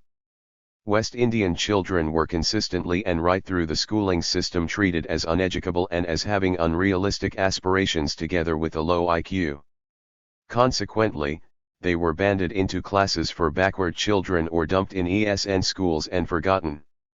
The fight against categorization of their children as underachieving, and therefore fit only to be an underclass, begun in Haringey in the 1960s by West Indian parents, teachers, and the North London West Indian Association under Jeff Crawford, now spread to other areas and became incorporated in the programs of black political organizations. An appeal to the Race Relations Board elicited the response that the placement of West Indian children in ESN schools was no unlawful act. The Caribbean Education Association then held a conference on the subject, and in the following year Bernard Cord wrote his influential work, How the West Indian Child is Made Educationally Subnormal. Black militants and organizations, meanwhile, had begun to set up supplementary schools in the larger conurbations. In London alone there was the Kwame Nkrumah School, the Malcolm X Montessori Program, the George Padmar School, the South East London Summer School, Head Start, and the Marcus Garvey School. 38 projects were also set up to teach skills to youth. The Mkutano Project, for instance, started by the BUFP. 31. Taught typing, photography, Swahili, The Melting Pot, begun about the same time by Ashton Gibson, had a workshop for making clothes, and Keskadi, set up by an ex-CARD official, Oscar Abrams, taught art and sculpture and encouraged black poets and playwrights. For older students, Roy Saw ran the Free University for Black Studies. And then there were hostels for unemployed and homeless black youth, such as Brother Herman's Harambe and Vince Hines Dashiki, and clubs and youth centers. Finally, there were the bookshop cum advice centers, such as the Black People's Information Center, BLF's Grassroots Storefront and BWM's Unity Bookshop, 39, and the weekly or monthly newspapers, Black Voice, Grassroots, Freedom News, Frontline, Uhuru, BPFM Weekly, the BWAC Weekly, and the less frequent but more theoretical journal Black Liberator, and a host of others that were more ephemeral. Some of these papers took up the question of black women, and the BUFP, following on the UCPA's Black Women's Liberation Movement, had a Black Women's Action Committee. RAAS's Black House was going to be a huge complex, encompassing several of these activities. But hardly had it got off the ground in February 1970 than it was raided by the police and closed down. And RAAS itself began to break up. Members of RAAS, however, went on to set up various self-help projects, as indicated above. By 1971 the UCPA was also breaking up into its component groups, with the hardcore of them going to form the BUFP. The UCPA, RAAS, the Black Panthers and other black organizations had in the previous 2 years been increasingly occupied with the problem of police brutality and fascist violence. The success of Black Power had brought down on its head the wrath of the system. Its leaders were persecuted, its meetings disrupted, its places of work destroyed. But it had gone on gaining momentum and 32. Strength. It was not a party, but a movement, gathering to its concerns all the strands of capitalist oppression, gathering to its program all the problems of oppressed peoples.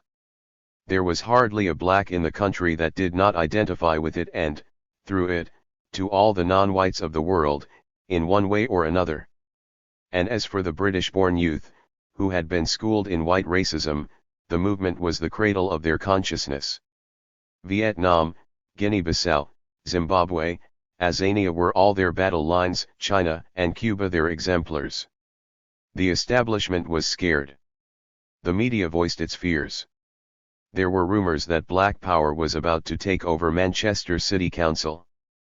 40 In the summer of 1969 the UCPA and the Caribbean Workers' Movement were documenting and fighting the cases of people beaten up and framed by the police, in Manchester and London. In August the UCPA held a Black Power rally against organised police brutality on the streets of Brixton. In April 1970 the UCPA and the Pakistani Progressive Party staged a protest outside the House of Commons over Paki bashing in the East End of London. And the Pakistani Workers' Union called for citizens' defence patrols. A number of Asians had been murdered in 1969 and 1970. A month later over 2,000 Pakistanis, Indians, and West Indians marched from Hyde Park to Downing Street demanding police protection from skinhead attacks. In the summer of 1970 police attacks on blacks, abuse, harassment, assaults, raids, arrests on SUS, etc., in London, Manchester, Bristol, Birmingham, Leeds, Liverpool, etc. Put whole black communities under siege. In July and August there were a series of clashes between black youth and the police in London, and on one occasion over 100 youth surrounded the Caledonian Road police station demanding the release of 4 blacks who had been wrongfully arrested. Things finally came to a head in Notting Hill on August 9, when police broke up a demonstration against the proposed closure of the Mangrove restaurant with unprecedented violence. The blacks fought back, a number of them were arrested and 9 of the ringleaders subsequently charged with riot, affray, and assault. The Mangrove was a meeting place and an eating place, a social and welfare club, an advice and resource center, a black 33 house for black people, a resting place in Babylon. And if only for this reason, the police could not leave it alone. They raided it and raided it, harassed its customers and relentlessly persecuted its owner, Frank Critchlow. They made it the test of police power, the blacks made it a symbol of resistance. The battle of the blacks and the police would be fought over the Mangrove. The trial of the Mangrove 9 is too well documented to be recounted here, but, briefly, they won. They did more, they took on what the defense counsel called naked judicial tyranny, some by conducting their own defense, and won. Above all, they unfolded before the nation the corruption of the police force, the bias of the judicial system, the racism of the media, and the refusal of black people to submit themselves to the tyrannies of the state. Other trials would follow and even more bizarre prosecutions be brought, as when the alleged editor of Grassroots was charged with encouraging the murder of persons unknown by reprinting an article from the freely available American Black Panther paper on how to make Molotov cocktails. But they would all be defended, by the whole community, and become another school of political education. 41 If the Mangrove marked the high water mark of black power and lowered the threshold of what black people would take, it also marked the beginnings of another resistance, of black youth condemned by racism to the margins of existence and then put upon by the police. SUS had always laid them open to police harassment, but the government's white paper on police-immigrant relations in 1973, which warned of a small minority of young colored people, anxious to imitate behavior amongst the black community in the United States, put the government's imprimatur on police behavior. The previous year the press and the police had discovered a frightening new strain of crime, and mugging was added to SUS as an offense on which the police could go on the offensive against West Indian youth. 42 The courts had already nodded their approval, by way of an exemplary 20-year sentence passed on a 16-year-old mugger. From then on, the lives of black youths in the cities of Britain were subject to increased police pressure. Their clubs were attacked on one pretext or another. 34. Their meeting places raided and their events, carnivals, bonfires, parties, blanketed by police presence. Black youths could not walk the streets outside the ghetto or hang around streets within it without courting arrest. And apart from individual arrests, whole communities were subjected to roadblocks, stop and search and mass arrests. In Brixton in 1975 the paramilitary Special Patrol Group cruised the streets in force, made arbitrary arrests and generally terrorized the community. In Lewisham the same year the SPG stopped 14,000 people on the streets and made 400 arrests. The pattern was repeated by similar police units in other parts of the country. 43 The youth struck back and the community closed behind them at Brockwell Park Fair in 1973, for instance, and at the Carib Club and in Chapeltown, Leeds, on Bonfire Night, and finally exploded into direct confrontation, with bricks and bottles and burning of police cars, at the Notting Hill Carnival of 1976, when 1,600 policemen took it on themselves to kill joy on the streets. Clearly the politics of the stick had not paid off, or perhaps needed to be stepped up to be really effective. But by now a Labour government was in power and the emphasis shifted to social control.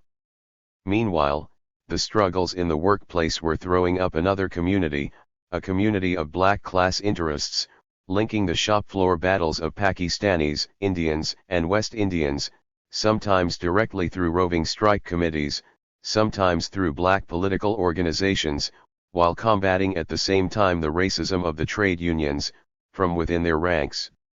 Where they were not unionized, black workers first used the unions, who were rarely loath to increase their numbers, however black, to fight management for unionization, and then took on the racism of the unions themselves. Unions, after all, were the organizations of their class and, however vital their struggles as blacks, to remain a people apart would be to set back the class struggle itself. They had to fight simultaneously as a people and as a class, as blacks and as workers, not by subsuming the race struggle to the class struggle but by deepening and broadening class struggle through its black and anti-colonial, anti-imperialist dimension. 35. The struggle against racism was a struggle for the class.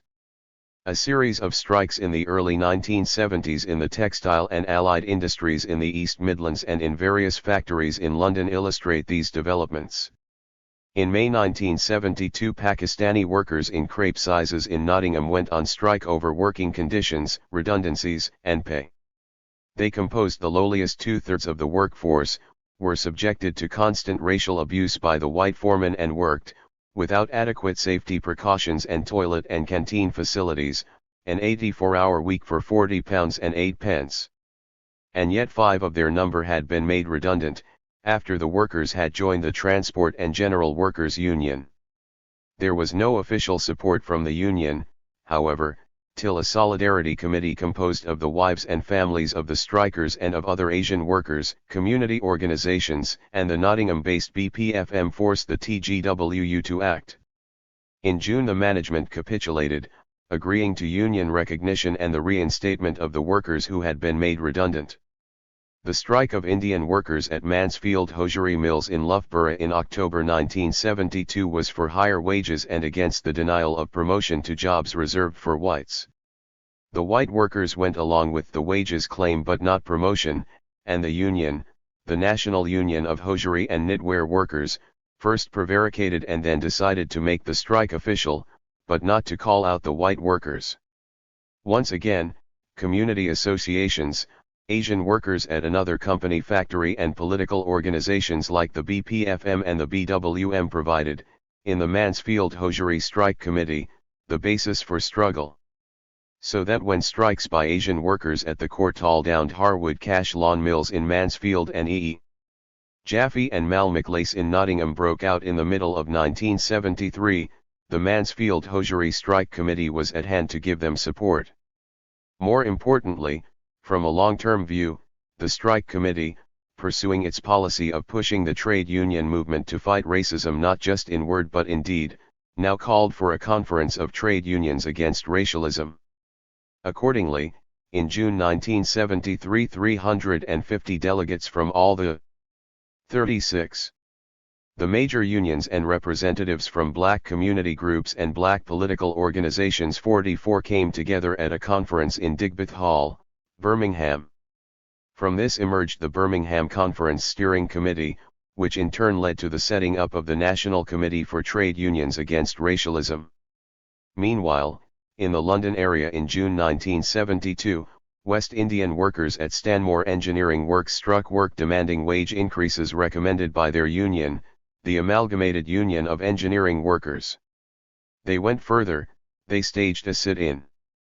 But although the union was prepared to award strike pay, it was not prepared to bring its national weight to bear on the strike, by, for instance, getting workers and unions in the motor industry to black products from Stanmore Engineering.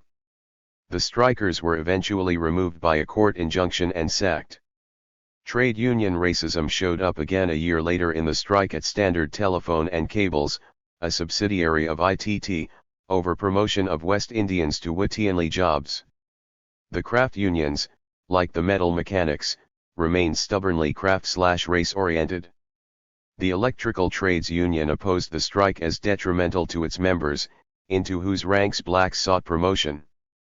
The local AUEW shop steward, though supporting the strikers, could not get the support of his union on a national basis. The NCUR called on the trade unions and trade unionists to back the workers in their official strike action against racial discrimination, and leafleted the annual Trades Union Congress Conference at Blackpool. Once again, all the black political organizations, the London-based BUFP, BCC, BWCC, and the BWM, along with the BWAC and the BPFM from the East Midlands, came to the aid of the strikers. The BWAC sent a cable to the non-aligned conference in Algiers pointing out the international depredations of ITT. But all to no avail. In November 1973, in a strike at Paravali Gi.Itirman, a yarn factory in Southall, over the question of wages and productivity, Indian and Pakistani workers struck work and were sacked. The TGWU branch supported the strike but gave no strike pay till February the following year. Management tried to introduce their 37 version of the Indo-Pakistan War into the factory, but failed to inflame communal passions. The workers once again turned to the communities for help and were assisted by Indian and Pakistani workers' associations, gurdwaras, and local shops, who between them collected money and supplied the men on strike with free sugar, flour, oil, and essential groceries. The TGWU, which, like most unions, had hitherto refused to cooperate with the government's restrictive Industrial Relations Act, now referred the case of the dismissed workers to the NIRC, which of course ruled against the men. The strike was defeated. The apotheosis of racism, however, and therefore the resistance to it, was reached in 1974 at the strike in Imperial Typewriters, a subsidiary of the multinational Litton Industries. For here the white workers, management, and unions worked hand in glove and were backed up by the violent presence of the National Front at the factory gates. Over 1,000 of the 1,500 workforce were Asians, a large section of them women, most of them refugees from Uganda, and the strike itself arose from the usual practices of racial discrimination and exploitation. The TGWU refused to support the strikers with the hoary excuse that they had not followed correct negotiating procedures, and even prevailed on some of the Asian workers to remain at work by insisting that the tensions are between those Asians from the subcontinent and those from Africa. By now, of course, there was virtually a standing conference of black strike committees in the Midlands and a network of community associations and groups plus a number of black political organizations, all of which came to the aid of the strikers. And money came in from, amongst others, the Southall IWA, Birmingham Sikh Temple, a women's conference in Edinburgh, the Birmingham Anti-Racist Committee and the European Workers' Action Committee. The strikers won, but the firm was closed down shortly afterwards by the multinational parent company. 45. By the middle of the 1970s, the youth had begun to emerge into the vanguard of black struggle. And they brought to it not only the traditions of their elders but an experience of their own, which was implacable of racism and impervious to the blandish. 38. Ments of the state. The daily confrontations with the police, the battles of Brockwell Park and Chapeltown and Notting Hill and their encounters with the judicial setup had established their hatred of the system. And they were now beginning to carve out a politics from the experiences of their own existence. Already by 1973, marginalist young West Indians in the ghettos of Britain were being attracted to the popular politics of Rastafari. Bred in the gullies of Jamaica, the Rastas were mortally opposed to consumer capitalist society and saw in their own predicament the results of neocolonial and imperialist intervention. 46. And in their locks and dress and music they signified their deadly opposition. They were the burning spear of the new resistance. The police took note, the state also. The Labour government's White Paper of September 1975 and the Race Relations Act that followed it in February 1976 spelled out between them the anxieties of the state. Having noted that about 2 out of every 5 of the colored people in this country now were born here and the time is not far off when the majority of the colored population will be British-born, the government warned that it was vital to our well-being as a society to tap these reservoirs of resilience, initiative, and vigor in the racial minority groups and not to allow them to lie unused or to be deflected into negative protest on account of arbitrary and unfair discriminatory practices. Hence the government would pass a Race Relations Act which would encompass whole areas of discrimination and vest the new Commission for Racial Equality, a merger of the 47 Costa Rican colones and the RRB, with a few more powers to deal with it, and develop in the process a class of collaborators who would manage racism and its social and political fallout. At the same time, it would hand out massive sums of money from its urban aid program to key black self-help groups and so stamp out the breeding grounds of resistance. 48 The strategy worked in the short run. But even within a year, it was showing signs of failing in the long term. In September 1975, 3 West Indians, in the hope of financing black political groups that had refused to be corrupted by state benefice and of setting up black schools and self-help groups, held up the Spaghetti House, a restaurant. 39. In Knightsbridge. At the end of a 5-day siege, they were arrested and charged and received sentences from 17 to 21 years. For Sir Robert Mark, Metropolitan Police Commissioner, the Spaghetti House case was the most difficult and potentially explosive of all the various problems he had to deal with in his career. 49 But it was also one in which his strategy to bypass his political masters and go direct to the media for the legitimation of police practice had paid off. It was an entente that, given the endemic racism of the media and the police, operated naturally vis-a-vis the black population, but would now be extended to other areas of society and substitute legitimation for accountability. So among the Asians, too, it was the youth who were moving into the forefront of struggle. Like their Afro-Caribbean peers, they had been bred in a culture of racism and, like them, were impatient though not dismissive of the forms of struggle that their elders conducted. The fascist attacks in their community had gone on mounting, the police afforded no protection against them, condoned them even, by refusing to recognize them as racially motivated. And the police themselves subjected the community to racial abuse, arbitrary arrest, and fishing raids for illegal immigrants. And then, in June 1976, opposite Ewa's Dominion Cinema, Southall, a symbol of Asian self-reliance and security, 18-year-old Gurdeep Singh Chaggar was set upon by a gang of white youths and stabbed to death. A few months earlier, the government had announced a green paper on nationality which would rationalize the law which they themselves had fouled up in 1968. In April the NF staged a march through the black areas of Bradford under police protection, but were beaten back by the people of Manningham, Asians and Afro-Caribbeans, young and old.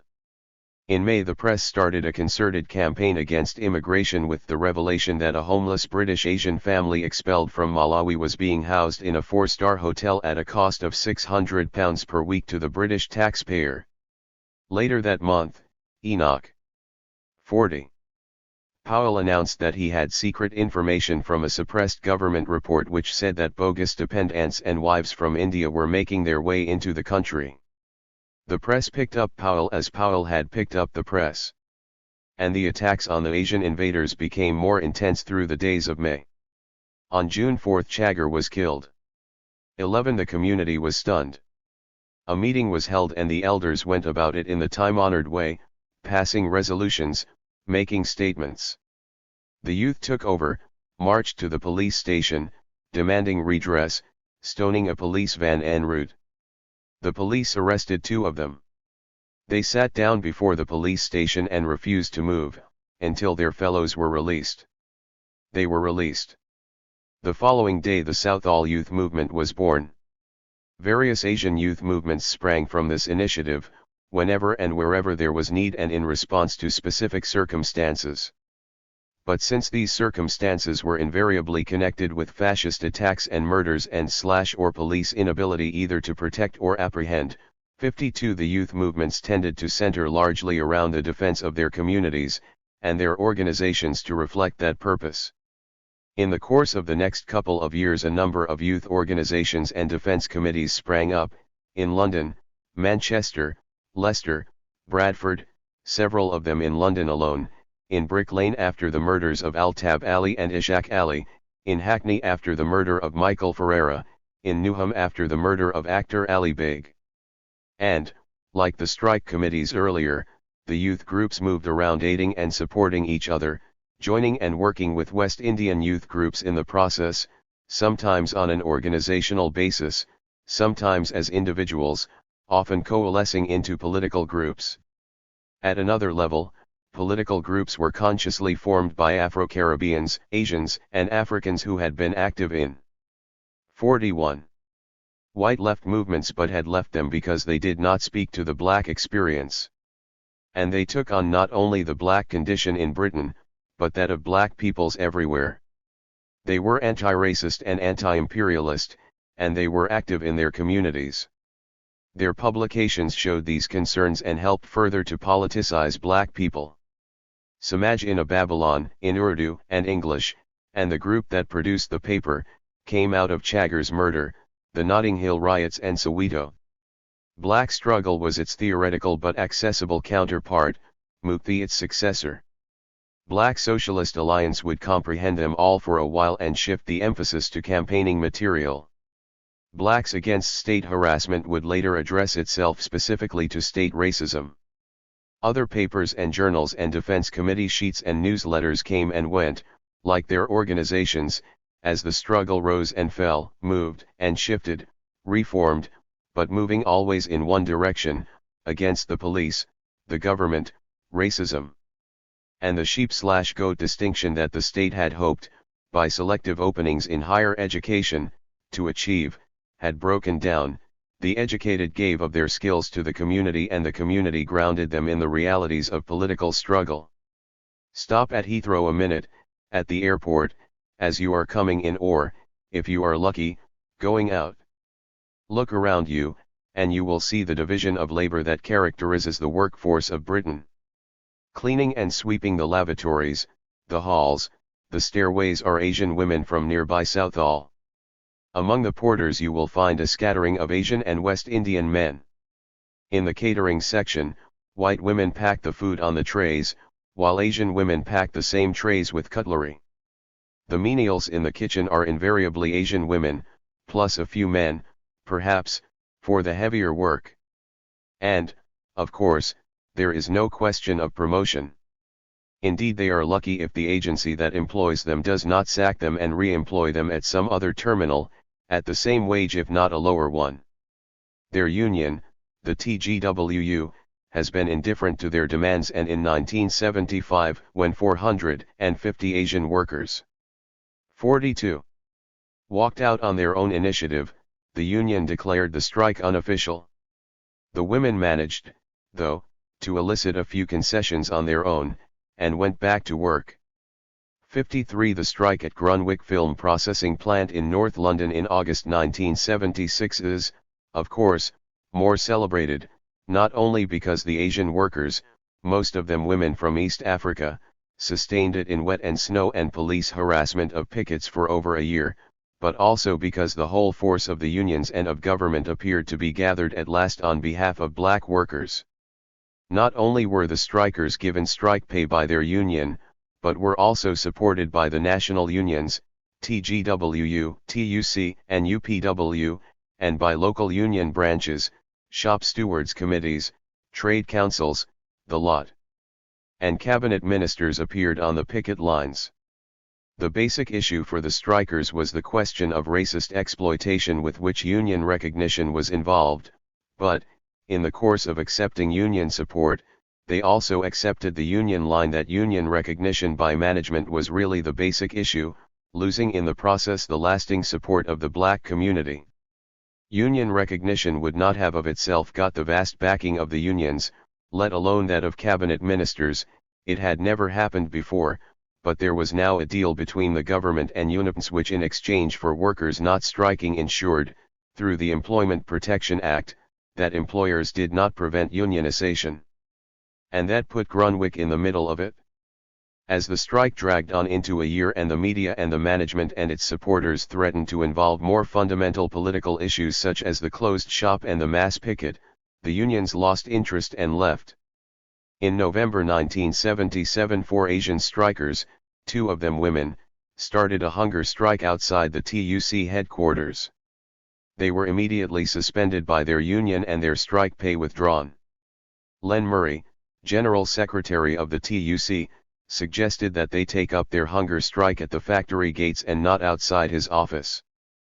54. The lessons of the earlier strikes. that black workers needed to rally the community behind them and from that base force the unions to their side, had been temporarily unlearned by workers who had not had the benefit of that tradition. On the other hand, 43. The persistence of Asian women in going on the picket lines, month after month, against the pressure of their husbands and their fathers, the deception of the Union and the attacks of the SPG, supported consistently by women's groups, had established the strength of the emerging black women's movement. In 1977 the National Front, encouraged by their performance in previous local elections, staged several marches through black city areas, with the police ensuring for them the freedoms of speech and assembly. They were closely attended by anti-racist groups, and black youth took the opportunity to stone both police and fascists alike. In January 1978 Judge McKinnon ruled that Kingsley Reed's pronouncement on Chagger's death, 1 down, 1 million to go, did not constitute incitement to racial hatred. In this England of ours, the judge observed, we are allowed to have our own views still, thank goodness, and long may it last. Kingsley Reed was the head of the fascist National Party. In the same month, in the run-up to the local elections, itself a run-up to the general election of the following year, Margaret Thatcher assured the nation that her party would finally see an end to immigration, for this country might be rather swamped by people with a different culture. Since primary immigration had ended with the 1971 Act, she was clearly referring to dependents. Shortly afterwards, the House of Commons Select Committee on Race Relations and Immigration, sounding a similar note, went on to recommend new procedures to tighten up identity checks and the consideration of a system of internal control on immigration. The Tories promised to go further, they would improve existing arrangements, to help those who are really anxious to leave this country. The existing arrangements, such as the SPG and the IIIU, the immigration officials, and the Home Office, the courts and the media, were obviously not enough. The Tories would reverse policies of reverse discrimination and amend the law on incitement to racial hatred, requiring it to prove an intent to offend. The media quickly tuned into Thatcher's warning about swamping. The Daily Mail, in a series of articles on immigration 44. With headlines such as "They've taken over my hometown," gave real-life stories of culture swamping. A BBC television discussion program on immigration afforded Enoch Powell enough latitude to enlarge on his theme of induced repatriation. In the local elections that followed in May, Tory candidates reiterated and justified Tory proposals. Hardly had the orchestration ceased than white fascist maggots began to crawl out of the decaying capitalist matter. Whole communities were terrorized. 3 Asians were murdered in London within a period of 3 months. A shotgun attack was mounted on West Indians in Wolverhampton, places of worship were desecrated and properties damaged and vandalized. And Tory-controlled local councils, mandated by their victory at the polls, set out to pursue Thatcherite policies in preparation for her victory.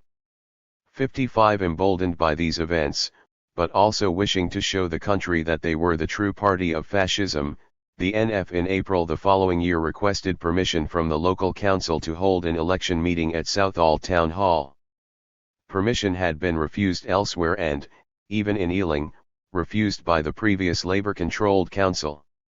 Now, however, the Tory majority, after little prevarication, granted permission. 5,000 people demonstrated before the Ealing Town Hall the previous day, demanding that the meeting be called off, but to no avail. Instead the council flaunted the Union Jack, the NF symbol, from the roof of the town hall. It was St. George's Day, a day celebrated by the NF. The Southall community planned a peaceful protest.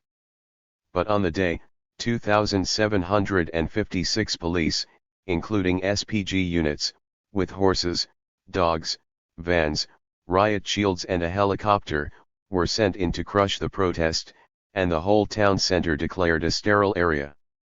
56 PLE were penned in, unable to get to the town hall or go back home, and began milling around.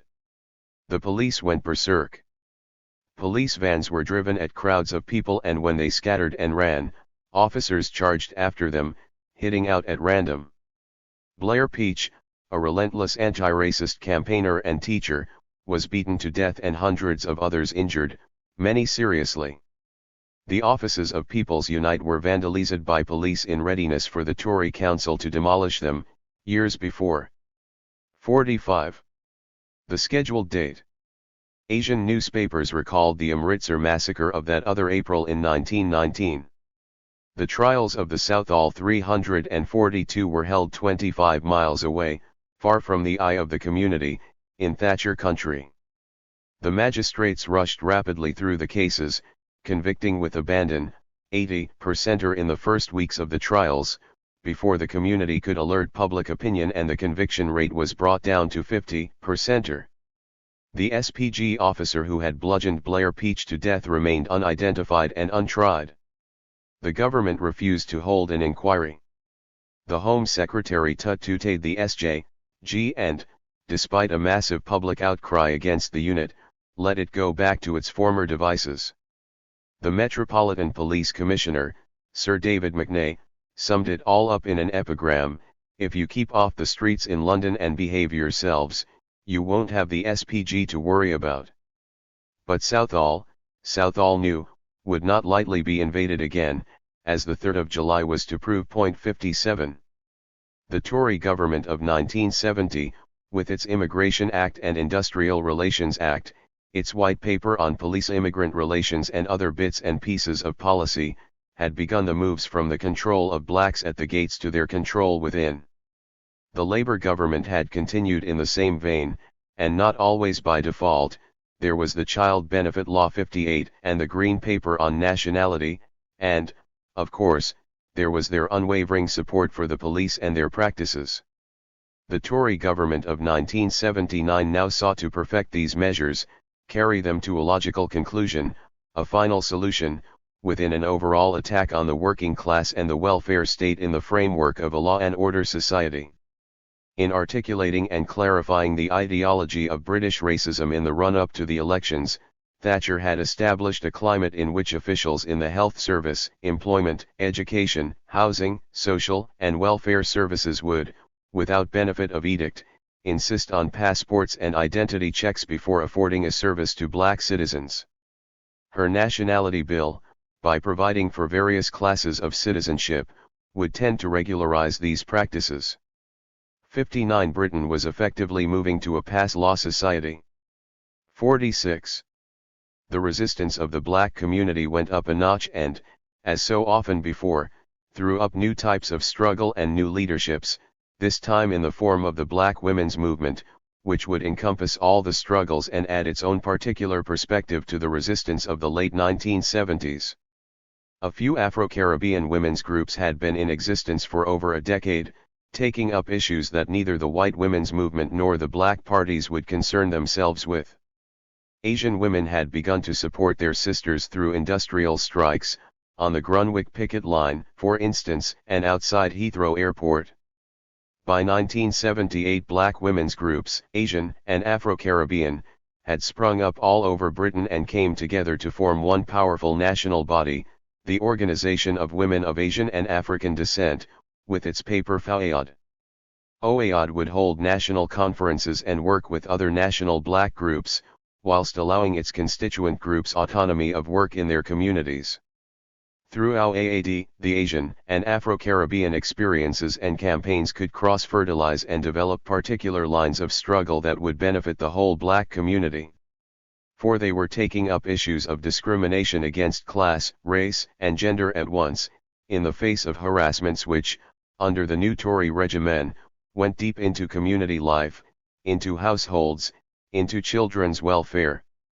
It was naturally Asian women's groups which first became aware of issues such as the discrimination in new child benefit provisions, since it was mainly their community's children which were kept out by immigration law. But they were soon joined in their campaigning by Afro-Caribbean women who were already exposing other state attacks on black family life. Together they worked on issues of black child care, black prisoners' rights, the enforced use of Depo-Provera and abortion law. Asian women joined the campaigns against sin bins, which the United Black Women's Action Group in North London had started. Brixton Black Women's Group launched the first Black Women's Center. 47. In fighting for educational and social and welfare services for the whole community, Asian and Afro-Caribbean women pinpointed the parallel histories of a common racism. In healthcare, for example, Black women fought against the neglect of Black disease. Simultaneous campaigns were mounted in Brent against sickle cell anemia and vitamin D deficiencies causing rickets. And issues such as forcible sterilization, arising from the health service's obsession with Black fertility, or the easy consignment of Black women to mental hospitals, arising from its stereotyped understanding of Black psyches in captivity, were fought by Black women from both communities. Asian women in Awaz and Southall Black sisters continued to lead the protest against the virginity testing and X-raying of immigrants. Here they gave the lead not only to other women, but to long-established, male-dominated Asian organizations such as the IWA, which eventually joined them. And when Asian youth groups began to campaign in the community over specific immigration cases, it was the Black women that helped keep the names of Anwar Ditta and Nazura Begum in the public consciousness. Black women have also been active in working-class struggles, as in the strike of Asian women at Futters and at Chicks, worked in local community self-defense groups and combined in national Black campaigns such as BSA and BASH. And from the richness of their struggles, at the factory gate, on the streets, in the home, at the schools, in the hospitals, at the courts, and from their joint initiative with IWA and BASH arose the first national Black demonstration against state brutality, when Blacks, with the violence of virginity tests, the fascists and the SPG still fresh in their minds, marched in their outraged thousands through the heart of London. 60 The loom of British racism had been perfected, the pattern set. The strands of resistance were meshed taut against the frame. The frame had to give. Instead, it was screwed still tighter in the unexplained death of Rasta Cartoon Campbell in Brixton Prison. 61, the murder of actor Ali Baygan. 48. The streets of Newham and the burning to death of 13 young West Indians in a fire in New Cross. It was clear to the Black community from the evidence of a Black witness, if not the evidence of their whole history in Britain, that the fire had been started by the fascists. But even before the investigation was concluded, the police, with the aid of the press, had put it about that it was the work of a disaffected Black party-goer, or a prank that went wrong or maybe an accident. Finally they proved through forensic expertise that the fire had been self-inflicted one way or another. Just 9 months earlier, the police had raided a Black meeting place in St. Paul's, Bristol, only to be beaten back by the youth and routed by the community. Now the community closed ranks again. From all over the country they gathered at meetings in New Cross. A day of action was planned. The Race Today Collective 62 took over its organization. And on March 2 over 10,000 Blacks downed tools and marched through the heart of London, past the halls of Imperial Finance, past the portals of the Yellow Press, past the courts of justice, past the proud shopping centre of consumer society, past Broadcasting House and into the anointed place of free speech, Speaker's Corner. It had been, for its size and length and spread of time, a peaceful march. There had been a few skirmishes, a window or two broken and a few arrests made. But the banner headlines in the People's Press spoke of mob violence, Blacks on the rampage, the invasion of privacy, the damage to property. The Quality Press mourned the breakdown of police-Black relations, the frustration of the Blacks, even at times white insensitivity to Black problems, and went back to sleep again. The Home Secretary muttered something about an inquiry into racial violence. White society ensconced itself in its goodness and thanked God for the British Bobby. And, heartened, the Bobbies went back to baiting Brixton, the fascists to baiting Southall. In April, Brixton exploded in rebellion. In July, Southall, for Blacks, Afro-Caribbean and Asian alike, all distinction between police and fascist had faded, and in the days following, Liverpool, Manchester, Coventry, Huddersfield, Bradford. 49.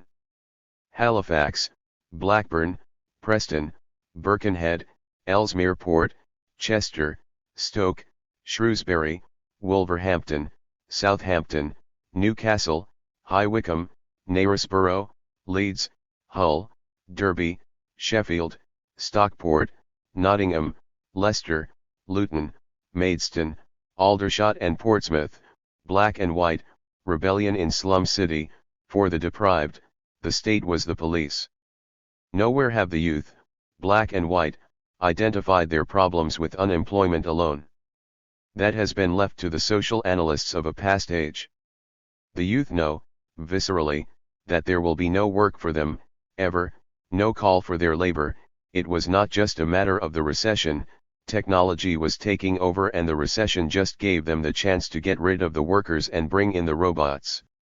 Society was changing, and they didn't need the secretary of the British Association for the Advancement of Science to tell them that it was a fundamental and irreversible change. But they do not want to be pushed into artificial work schemes or institutionalized leisure or receive handouts from the enemy state. There is enough to go round and they want a part of it, a say in its giving. Or they will get it by thieving and loitering and hustling, those things which pass for normalcy in a slum but threaten established society. They are not the unemployed, but the never employed. They have not, like their parents, had jobs and lost them, and so become disciplined into a routine and a culture that preserves the status quo. They have not been organized into trade unions and had their politics disciplined by a labor aristocracy. They have not been on the marches of the disemployed, so valiantly recalled by labor from the hunger marches of the 1930s. Theirs is a different hunger, a hunger to retain the freedom, the lifestyle, the dignity which they have carved out from the stone of their lives. The police are not an intrusion into that society but a threat, a foreign force, an army of occupation, the thick end of the authoritarian wedge, and in themselves so authoritarian as to make no difference between wedge and state. That authoritarianism had been perfected in the colonies, in Ireland, in the fields of British racism, and, as it grew, it found ways to bypass its political masters and become accountable to 50. No one but itself, by obtaining legitimation for its actions from the silent majority through its cultivated liaison with the media. It was once held that the British police were governed more by popular morality than by the letter of the law. They have now become the arbiters of that morality. There is no criticism of them they would brook, no area of society they do not pronounce on. Look at the ferocity with which they attack their critics.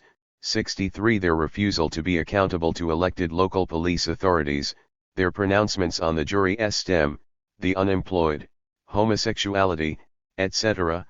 64 The press campaign mounted by their the Police Federation, for increased police powers or the bon mots of their police chief. 65 To understand how the police have moved from accountability to legitimation.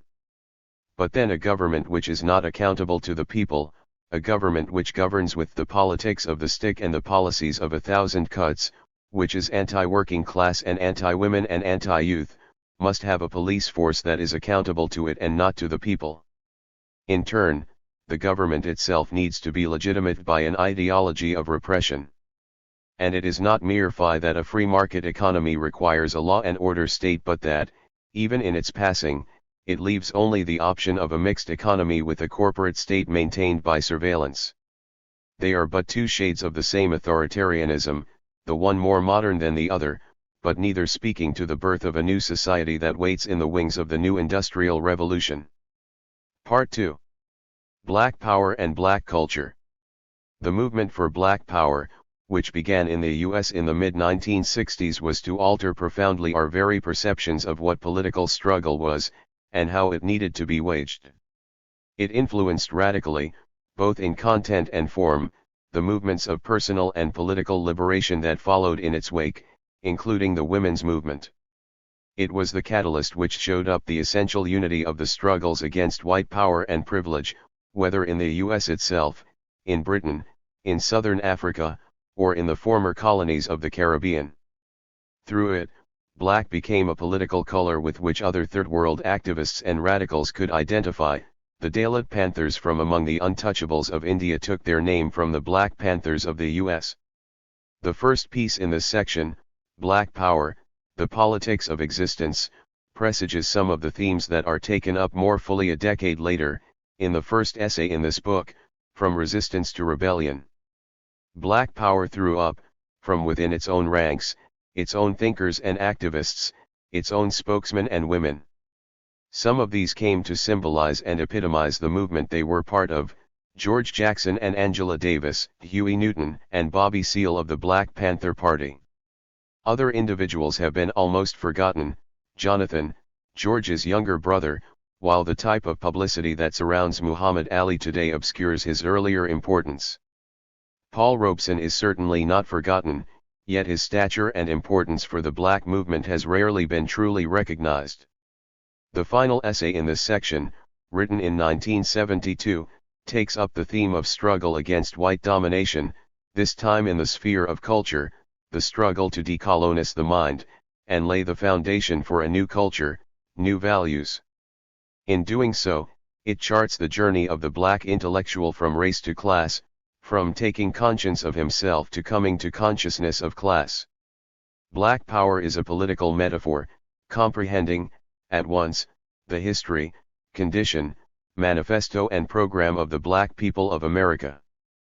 Powerlessness, the antonym of power, has characterized their history and accounted for their present condition. To transform that condition is needed the power to determine their own lives and destiny, at all levels. The strategy, the program to achieve such power entails their solidarity as a people. This in turn implies the concepts of self-help, pride, and an indigenous culture. A metaphor indeed, but also, in the terse, explosive precision of its language, a resounding call to arms. And that is how it broke from the lips of the marchers on that hot trek from Hernando to Jackson in June 1966. But the mood that precipitated the slogan that heralded the movement had been engendered over centuries of oppression. The grief and rage and submission of those years had often burst into insurrection. But, when in December 1955, in Montgomery, Alabama, tired old Rosa Parks, ordered to give up the white seat she had occupied in the bus, answered simply no, her reply was echoed by a young pastor and his congregation. The massive bus boycott that followed, 42,000 black men and women walked to and from work for 381 days, was the beginning of nonviolent mass action. A rebel spirit of deliberate no-saying had seized the black. He had stood up, and walked, in a sort of incandescent beauty that people seldom attain in the mass except in their quest for themselves. As yet, it would appear, he had not asked to be counted, in the fullness of his being. He had merely stood up, with his fellows, against the injustices of his immediate oppression. It was a prelude to sensibility. Over the years that followed, in the course of the freedom rides, the sit-ins, the voter registration drives, the marches, the petitions, the demonstrations and the resulting beat ups, killings, and handouts, the black man came to a consciousness of himself as he never had before. No longer would he accept the white man's image of him as the quintessence of evil, no longer would he set store by white promises. For, he had seen 4 little black children blown to bits as they knelt to pray in a church in Birmingham. He had watched the manic, hate-filled faces of white parents shrieking, lynch her, drag her over to the street, let's take care of the nigger," as a 15-year-old black girl was turned away from Little Rock Central High School and into a white mob by a National Guardsman. And it was he who had stood in the rain and had sung the Star-Spangled Banner as he was beaten down and arrested. All along he had played the game according to the white man's rules, only to find him changing the rules so as to keep on winning. He had, in a word, held up to the white man the values he so ardently professed and found in him not the faintest sign of recognition. And then they shot James Meredith down, in the back, as he made his Ione pilgrimage against fear down the highway of his native Mississippi. As Martin Luther King and Stokely Carmichael and Floyd McKissick gathered the civil rights workers together to resume the march that Meredith had begun, the black participant began to look askance at his white comrade. This self-assured young white who went back to his safe white community at nightfall, what, they asked each other, had he to do with the poor, uncertain, fear-ridden black. Why was the black always subject to white guidance, white help, white patronage of one sort or another? Surely he must do his own thing, he must go it alone. Why too, non-violence when it was not even safe for a black merely to walk his country? And why we shall overcome someday, why not freedom now? The murmur rose to a crescendo and the outraged cry of black power burst the heedless land. That is one way of putting it, a symbolic way, perhaps, but none the less exact for all that. For, a mere narration of facts, of events, does not add up to the truth. A metaphor, besides, needs to be understood in terms of the spirit that informs it. Intimated in the events and mood leading up to the cry of black power were the philosophy and direction that black politics would take in the future. A year later Carmichael and Hamilton, 59, made them explicit in their book, Black Power, The Politics of Liberation in America. The concept of black power, they pointed out, rests on a fundamental premise: before a group can enter the open society, it must first close its ranks. By this we mean that group solidarity is necessary before a group can operate effectively in a pluralistic society. One, they pointed out that the Irish had created an urban political machine, the Italians had made a business of crime, the Jews had retained their religio-cultural heritage and, whatever the initial resistance to these groups may have been, they had finally achieved their place in the larger society, on their own terms. The integration that was offered the black, however, spelled further deracination for himself and the loss of expertise to the community. It contributed nothing to alleviate the condition of the black masses except the token rewards that an affluent society was perfectly willing to give. 2. And by holding out the belief that moving into a white neighborhood or into a white school were criteria of excellence, integration reinforced the myth of white superiority. In effect, integration as traditionally articulated would abolish the black community, and not the dependent colonial status that had been inflicted upon it. 3. Certain basic themes of current black ideology began to emerge from Carmichael and Hamilton's analysis of American society.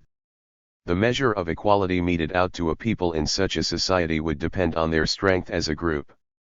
The black American had hitherto bargained from a position of weakness, due to his lack of racial and political consciousness. Pride in himself and his heritage and control of the institutions that governed his immediate life were, therefore, the prerequisites of the group persona that he would have to develop before he entered the open society. In the process, he might well have to revamp the existing structure of American society. From the pride and identity argument arose the cultural nationalist sect of Imamu Emir Barndatka and Maulana Ron Karenga. From the corollary, the thesis of a revamped society, grew the revolutionary nationalist branch of Huey Newton and the Black Panther Party.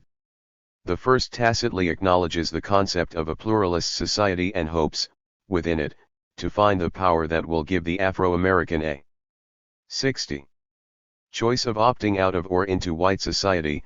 The latter recognizes that racism is a symptom of the malaise in capitalist society and therefore society will itself have to be restructured, and the black man is the obvious historical agent of that process. Cultural nationalism takes for its text Ron Karenga's tenet that culture gives identity, purpose, and direction.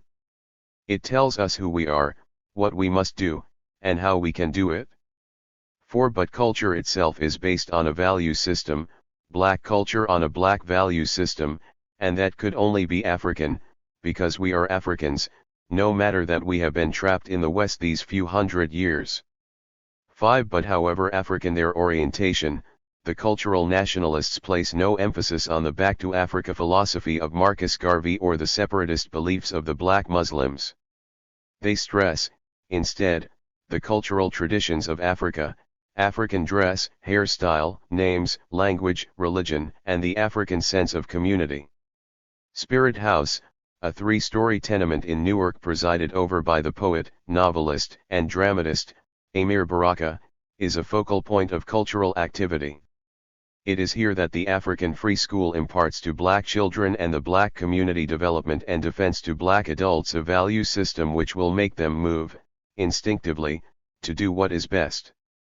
6. The emphasis is on the development of personality as opposed to individuality, for any real individualism would recognize and indeed respect the human personality, and, thereby, free mankind.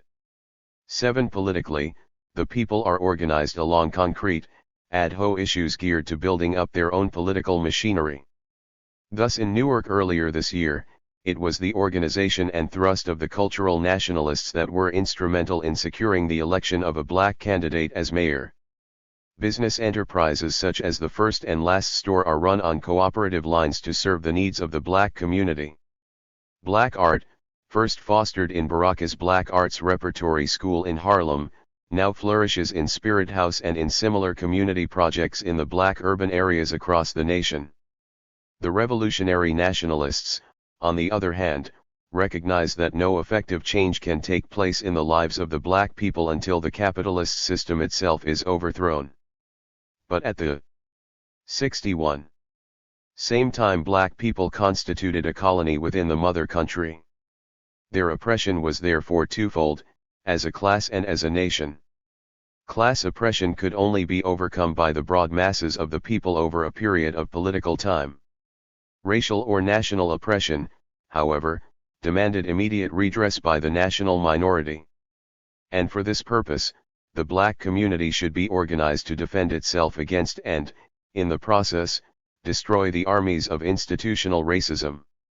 It was only through the direct action of the victims themselves that they would achieve an end to victimization. If the police patrolled the community would patrol the police. If the children went hungry, the people would hold up the black capitalists to ransom and provide breakfast for the children. If they wanted a pedestrian crossing at a dangerous intersection where so many children had been run over, the community would not go on petitioning a deaf government, but set up a traffic signal themselves, and keep it there, with a shotgun if necessary. All that the leaders could do was to take on themselves the brunt of oppression.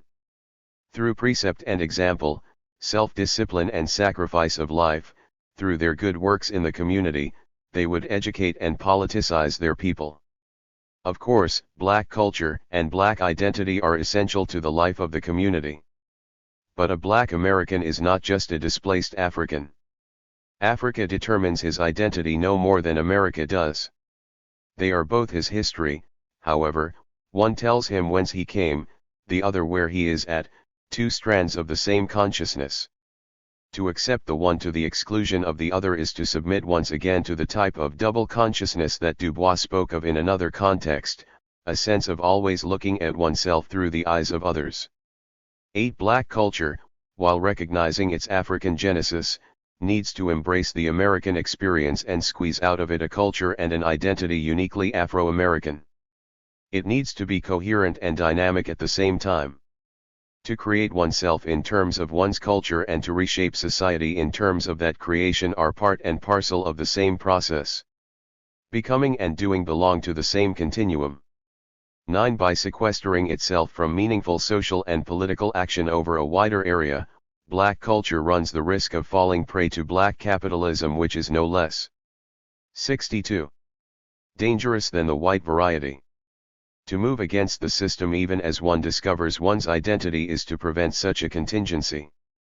The nationalism of the black revolutionary, therefore, is outward-looking, in terms of the oppressed peoples both of his own country and of the Third World. No one would be free until all men are free. The business of free men is to relate to the freedom of others, and therein find the universality inherent in the human condition. 10. Although both sects of the black nationalist movements have their counterparts in Britain, the conditions that deposited the colored people on these shores have made for somewhat different orientations. Admittedly, the common experience of slavery makes for a common bond between Afro-Caribbean and Afro-American alike. But, whereas the West Indian has moved on from a colonial status to independence, the black man's relationship to white America is essentially colonial in nature. More significantly, the Afro-American, because he, unlike the Afro-Caribbean, has no country, no land base, of his own, is locked in mortal embrace with his colonial master and must perish or die with him. The West Indian in Britain, however, can in the final analysis escape his debased status in this country by returning to his own. But in view of the massive and ongoing exploitation of his own country, his choice is between psychological servitude here and economic servitude back home, which is no choice at all. He is therefore faced with the dual problem of overcoming injustice and discrimination in this country and overthrowing the neocolonial setup in his own. The radical black of Britain sees both problems as dynamics of the one continuum. His battle is waged on both fronts simultaneously, and because he is a product of both colonialism and slavery, he is the common denominator in the struggles of Afro-America and the Third World alike. He is the link that connects the enslaved peoples and the colonist, the blacks of America and the peoples of Afro-Asia. It is this link which, in Britain, accounts for the unity, however temporal and ad hoc, between the Asian and West. 63. Indian groups. The Universal Colored Peoples Association was the first flower of this burgeoning unity. The Black Unity and Free Party, which grew out of a withered Universal Colored Peoples Association, is another. It is possible that this organization, too, will die. But others will take its place, for, the line of growth is clear. Unified militant action and the relentless demand for justice are replacing the begging bowl syndrome of the black liberal era. But this comparative militancy is only a prelude to the revolutionary Black Panther-oriented struggles that will be taken up by the second generation. For these are youngsters who will not have known any experience but with the British, and it threatens to be an experience akin to that of the blacks in America. It is they who will more closely approximate the colony within the mother country status of their American counterparts. And it is they who will take up the same solutions. They will have no country of the mind to return to. They are here and now and will take what British society owes them, as fully fledged British citizens, and will not give. This applies, too, to the second generation Asian, for he too is no less the product of this society, and his experience of second-class citizenship is no different from that of the West Indians. His language, his customs, his social orientation, which once were Indian or Pakistani, are now as wholly British as those of his Caribbean neighbor. Black to him is no less the color of oppression than to the West Indian, and black power is no less the answer to his ills. In the doctrine of the pluralist society as envisaged by Roy Jenkins, 11 Britain finds temporary refuge from the problems of a racially mixed society. The first-generation Asians are already a people, a group, in their own right. Their lifestyles have already been formed in the countries of their birth.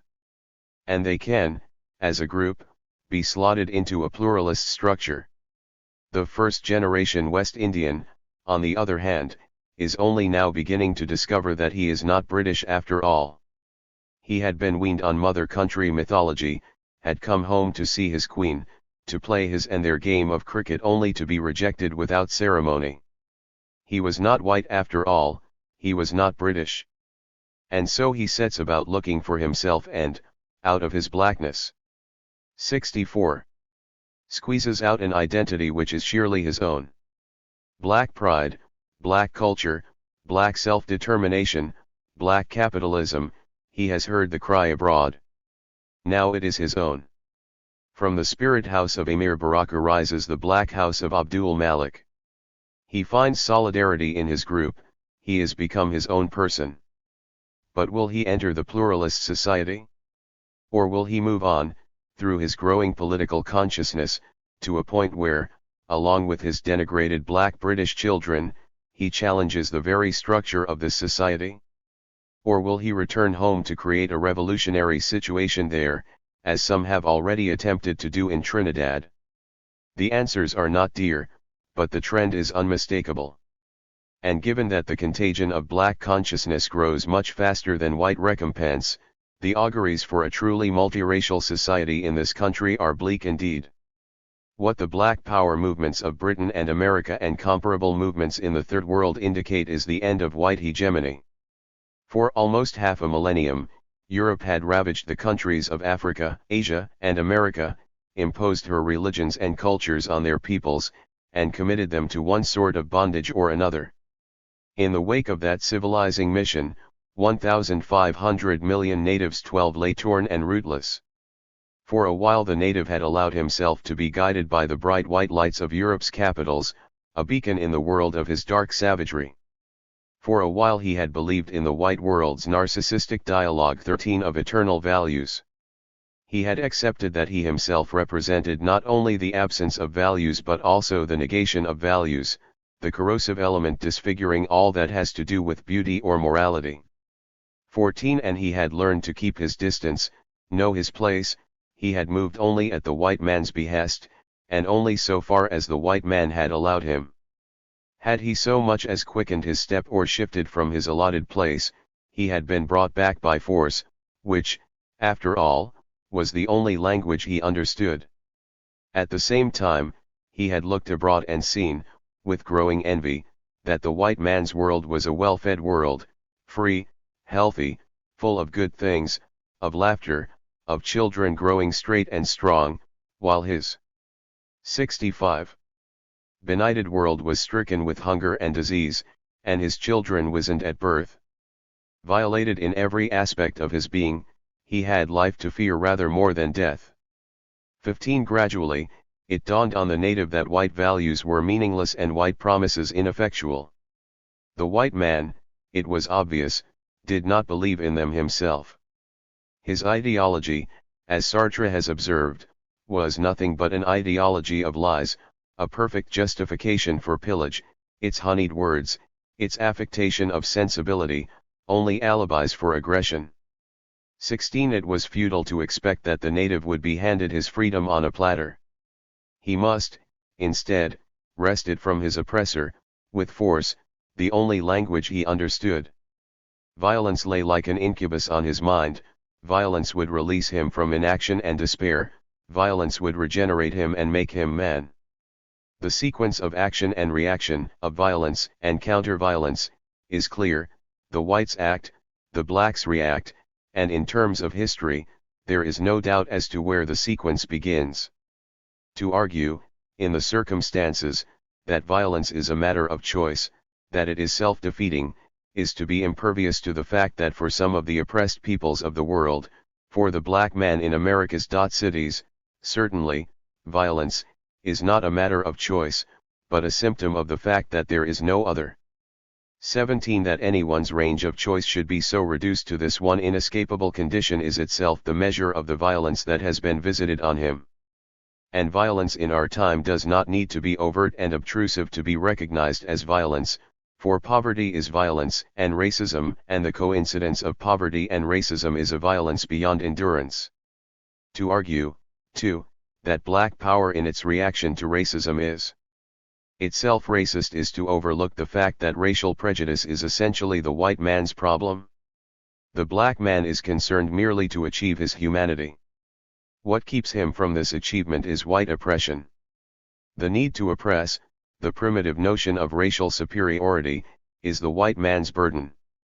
It is he who must choose to lose it. The black man, again, has no choice.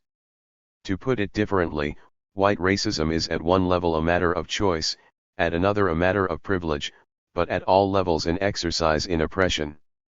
White racism incurs, somewhere down the 66 line, the denial of human dignity. Black racism envisages the negation of that denial. It is the rhetoric of abstracted liberalism 18 which accords them equal weight. And the liberal, fearful of the backlash people, points out that black power itself is an offensive, sympathy-losing phrase. Colored power, perhaps, or Negro power would have been so much more palatable to the white power structure and less disturbing of the white psyche. But this again is the white man's problem, for the connotations of black, created by the white man himself, are so frightening, so evil, so primordial that to associate it with power as well is to invoke the nightmare world of divine retribution, of Judgment Day. They sold the books to buy the guns to do the things the book had told them to do, the Red Book. Poetry in action, that is one sort of beginning of the Black Panther Party. Or one could begin elsewhere and say that on a day in the fall of 1966, in a room in the offices of the Poverty Program in Oakland, California, Two black men sat down to write the beliefs and aims of their people. The 10-point manifesto cum credo which resulted from that meeting was not particularly original or radical. The writers, Huey Newton and Bobby Seale, were themselves aware of the fact when they wrote that they were merely reiterating what black people have been voicing all along over 100 years since the Emancipation Proclamation and even before that.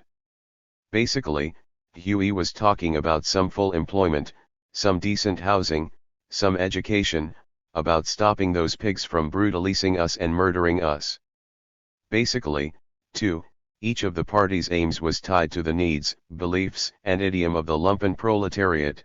The document might have been written by any one of the denizens of the ghetto, so simple, direct, and explicit it was.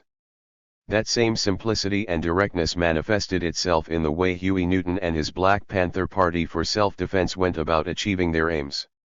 And it is in that manifestation that is to be found the initial and sustaining revolutionary content of the party. The more formal revolutionary concepts, which were to bring them alongside Marx and Lenin and Mao and Kim Il-sung and thereby validate them for oppressed peoples everywhere, would emerge later. But for now they were concerned with achieving through the direct action of the victims themselves an end to their victimization. If the police patrolled the community, you patrolled the police. If they pulled a gun on you, you pulled a gun on them, in self-defense. If the law was invoked to brutalize you, you used the law to keep yourself from being brutalized. If the children were hungry, you held up the black capitalists in your area to ransom, by boycotting their businesses, by publicizing their exploitation of the black community, and provided breakfast for the children. If you wanted a pedestrian crossing at the intersection where so many children had been run over, you did not keep petitioning a deaf government. You put up a traffic signal yourself, as Huey Newton did, and kept it there, with a shotgun if necessary, as Huey Newton did. But Newton and Seale and Cleaver and Hilliard and Huggins were leaders only in that it was they who practiced most assiduously what they preached, they who took on themselves the brunt of oppression, they who went into prison and exile and they who died in the cause of their people.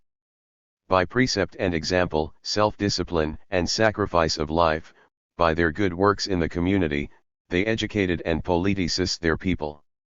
And that is revolution. To go underground at a time of savage repression would have been the same thing to do, to continue the fight guerrilla fashion. But they would then have been lost to public view, written off, been erased from the minds of their people, or have come to lodge there only as a legend. To stay overground and to act out their principles and their faith for all the world to see, that is revolution. Theory is meaningless to the poor and the deprived. They do not know, they do not want to know, about Marx and Lenin. Fanon is closer to them. But it is Malcolm X, the neighbor boy, whom they really dig. He has relevance to them. He speaks directly to their experience. And the Panthers speak directly to their experience. But the Panthers know that oppression everywhere is woven from the same fabric.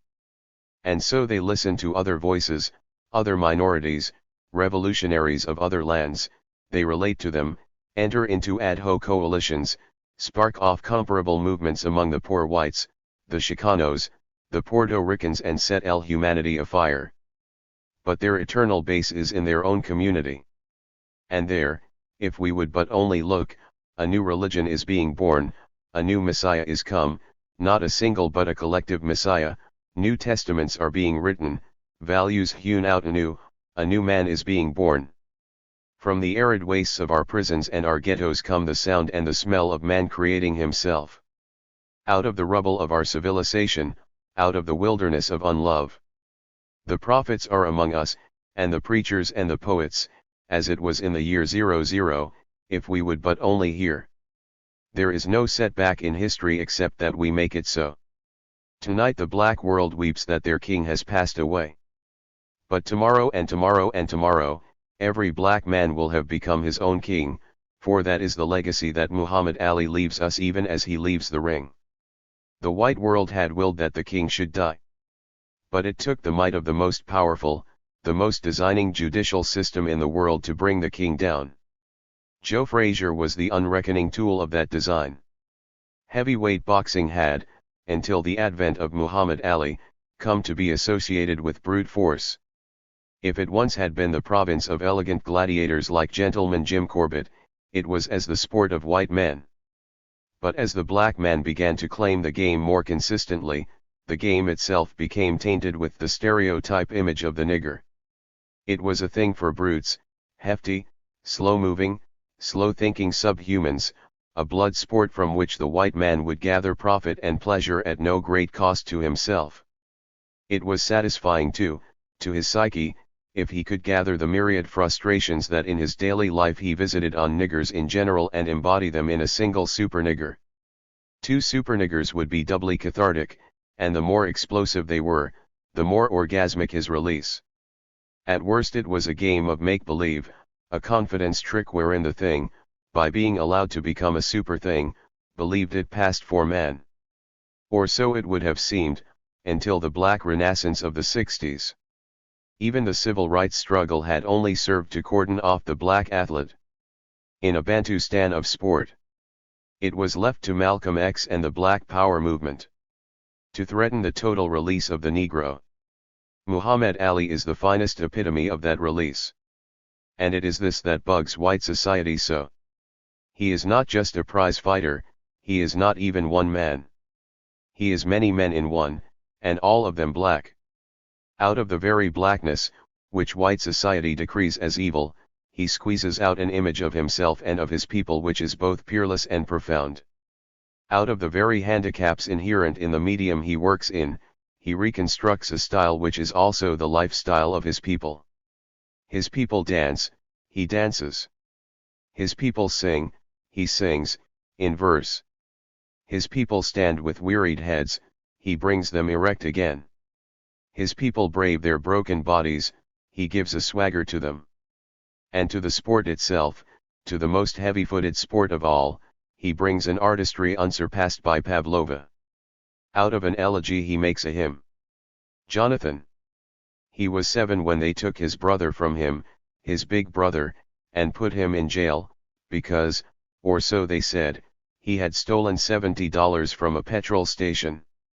The boy did not believe it. Surely they would soon realize their mistake and send his brother back home to him. But the years went by and George did not return. They kept him in prison on one pretext or another. Jonathan, now going on 14, became fearful for his brother.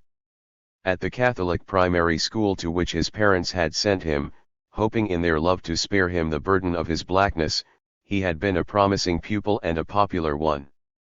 At Pasadena High, Jonathan, 1N had fought his first battle. A boy had made foul remarks about black people. By the time he was transferred to Blair, the world had begun to close in on him, the grief of the ghetto had crept into his heart, his brother's predicament possessed his mind. He saw that his parents and his sisters could not help, they were defeated at every turn, beaten back by the system, fobbed off by their congressmen. He looked for understanding to his teachers at Blair. They did not care. No one cared, and those who cared were powerless to do anything. Even Faye Stender, George's devoted lawyer, what could she do in the end? George was headed for the gas chamber. In despair, Jonathan walked the courts of Los Angeles looking for a modicum of justice to assuage his disbelief. But he came back hurt, disillusioned, more wounded than before. That judge sits there, mama, and says no to everything. He doesn't even stop to think before he says no, and if there was no justice in the courts, where could a man turn to? George, Jonathan knew with a blinding certainty, was going to be killed. If the prisons did not get him, the courts would. It all devolved on him now. He had to take up the burdens of justice and love and liberation, for himself, for George, for his people, for oppressed people everywhere.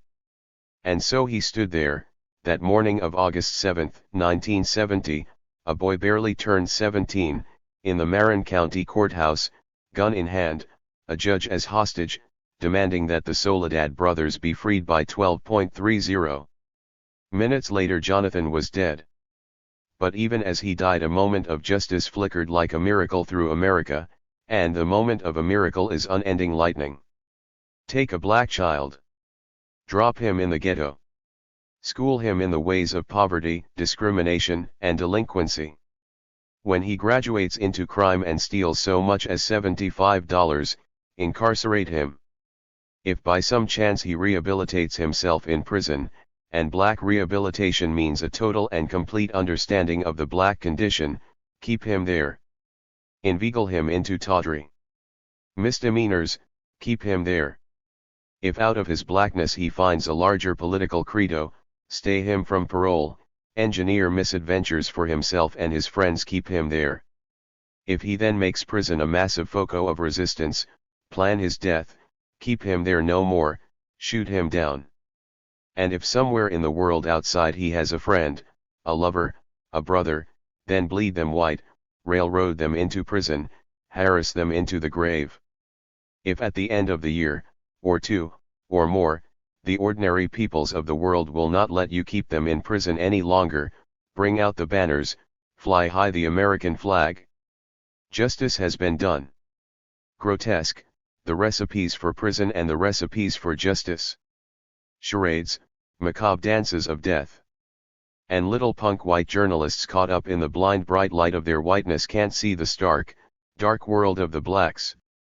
They have only to look, with whatever sensibilities they have left in them, at the hideous statistics of black oppression to see that the path to Angela's release is strewn with a host of the maimed and the murdered.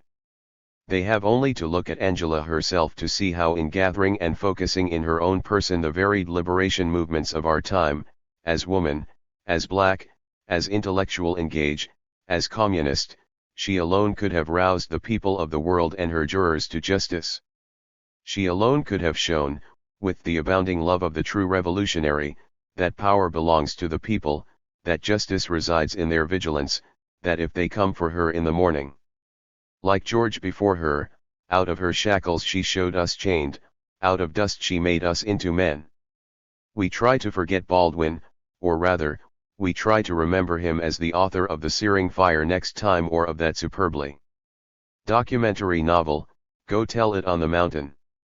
We even remember him marching with the king that God forgot, we remember him bear witness to the travail of his people, our people, their resistance and rebellion.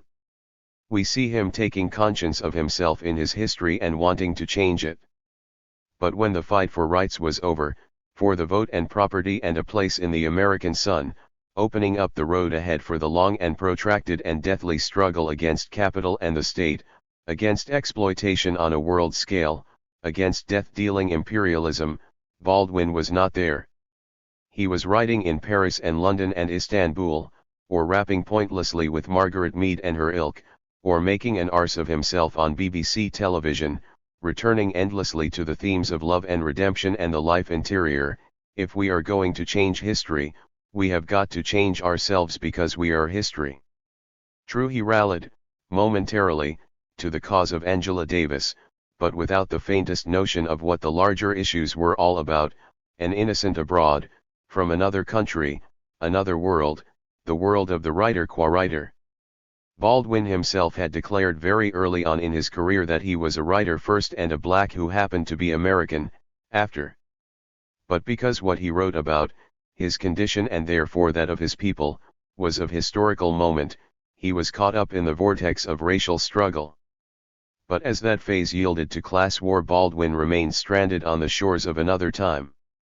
His writings became insubstantial, devoid of content, of historical moment. All that was left was his craft. Kinnaman's collection of essays is designed to provide a literary assessment of Baldwin.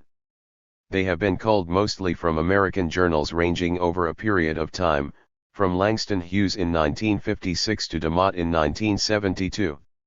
They examine Baldwin's skills as a writer rather more than the substance of his writings, or the substance only in terms of the form. To function as a voice of outrage month after month for a decade or more strains the heart and mind, and rhetoric as well. The consequence is a writing style ever on the edge of being winded by too many summonses to intensity. Or his color is his 74 metaphor. In fact, though, his color is his stock in trade, Baldwin's obsession is with himself, and with America and race only when that country's history is being acted out in him. And when that history is in racial crisis, no one portrays its paroxysms better than Baldwin, and that by writing about himself, his pain, his despair, his quest for love and acceptance. At that point the objective condition and the subjective become one, identical, and Baldwin bears witness to that history as no one can. What Mailer attempts Baldwin is. Kinnaman's own assessment of Baldwin as victim, witness, and prophet is therefore a truer judgment. But only Cleaver in his Notes on a Native Son makes a social, even political, assessment of Baldwin, and inevitably he summons up the revolutionary specter of Richard Wright, whom Baldwin bitched about in Nobody Knows My Name, to beat Baldwin with. Nearly all the other contributors attempt to locate Baldwin in the bourgeois literary constellation of Henry James, Hart Crane, and Hemingway. The point, however, is not whether Baldwin is a consummate craftsman or not, that he is, or whether he has words or not, that he has, but whether he is a writer who happens to be black or a black man who happens to be a writer. The one seeks to liberate himself through his people, the other to liberate his people through him. The one is a professional, a mercenary on hire to his people, the other is a soldier in the people's army. The colony of the colonist. Notes on Race, Class, and Sex ***. None of the movements triggered off by the black liberation struggles of the last decade or two offers so sharply to clarify the issues of the black struggle itself as the women's liberation movement. The Chicano, Puerto Rican and Amerindian movements were, in effect, variations on the theme of nationalist struggle, of struggle as a people, because it was as a people that they had perceived their oppression in the first instance. But this served only to replicate the problems of analysis, strategy, and organization of the black struggle without in any way helping to clarify them. In the event, these movements ended up by being integrated into capitalism's plural society or, on those occasions when they wandered off into the class struggle, by being subsumed to white working class strategy. In either case the opportunity for a vanguard role in revolutionary politics had been lost to them. Part of the reason for this surrender, particularly on the part of the black movement, can be traced to the confused historical position in which black people find themselves placed in white capitalist society. Whereas the working class sees itself exploited as a class and comes face to face with its exploiter, capital, the capitalist exploitation of blacks is veiled by racial oppression. As a result, they are caught up in a twofold consciousness, as a class and as a race, each of which often contradicts the other without affording a synthesis. But this again is due to the fact that, in their thinking black theoreticians have been unable to make a concrete analysis of their concrete situation without using the categories of Eurocentric Marxism. They have, that is, been unable to apply the tools of Marxist analysis to their own specific situation without borrowing at the same time concepts relevant to another time and another experience. Hence they have alternated between class theories and caste theories without being able to fuse the two. Only in the concept of black revolutionary nationalism of the Black Panther Party has emerged even the basis of such a synthesis, and in the abortive attempts of the black workers' revolutionary movement to lead white workers. The women's liberation movement, on the other hand, by the very nature of its struggle, has been forced to question every man-made theory and tactic, Marxist and otherwise. Faced with an oppression which she is led to believe is functional to her sex and with an exploitation which she is led to believe is only contingent on the exploitation of her man, the woman has had to seek. 76. Her liberation from both caste and class simultaneously, and in their totality.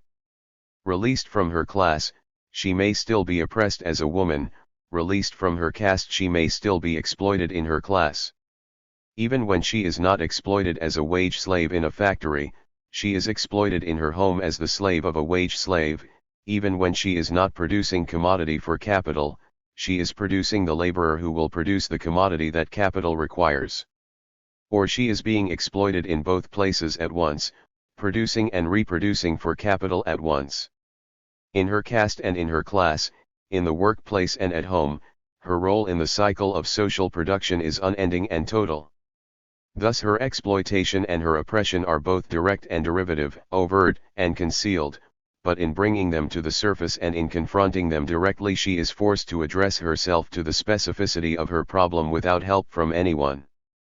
Unlike the blacks, women cannot be said to have even a lifestyle of their own.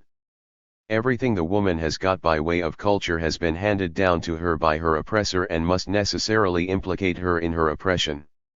Even the concepts she may use for an understanding of her position are, in the final analysis, particular to men. And the tools she seeks for her liberation are not particular to her struggle.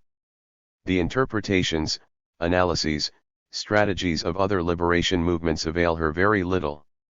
The struggles of the blacks are the struggles of a colonist people, she is a colony of the colonist. They may afford her parallels or take her part of the way, but never any more than that. And so she is thrown back on her own experience, her own perceptions and observations, and from these she must derive the concepts and theories that she must apply to her own particular form of struggle. But in a way this is an advantage. For most liberation movements in the West have tended at one time or another to misplace themselves in the revolutionary experience of other peoples and to borrow theories and practices which had little relevance to the conditions of their own struggle.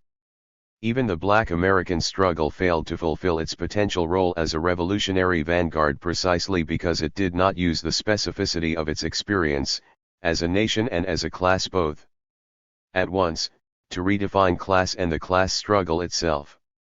On the other hand, the women's movement, because it begins with a redefinition of woman and is constantly on guard against being defined out of itself again, is forced to keep the specificity, and the autonomy, of its struggle constantly in mind. The counter-revolution is not something that merely infiltrates her politics, but a very real existential danger with its counterpart in politics.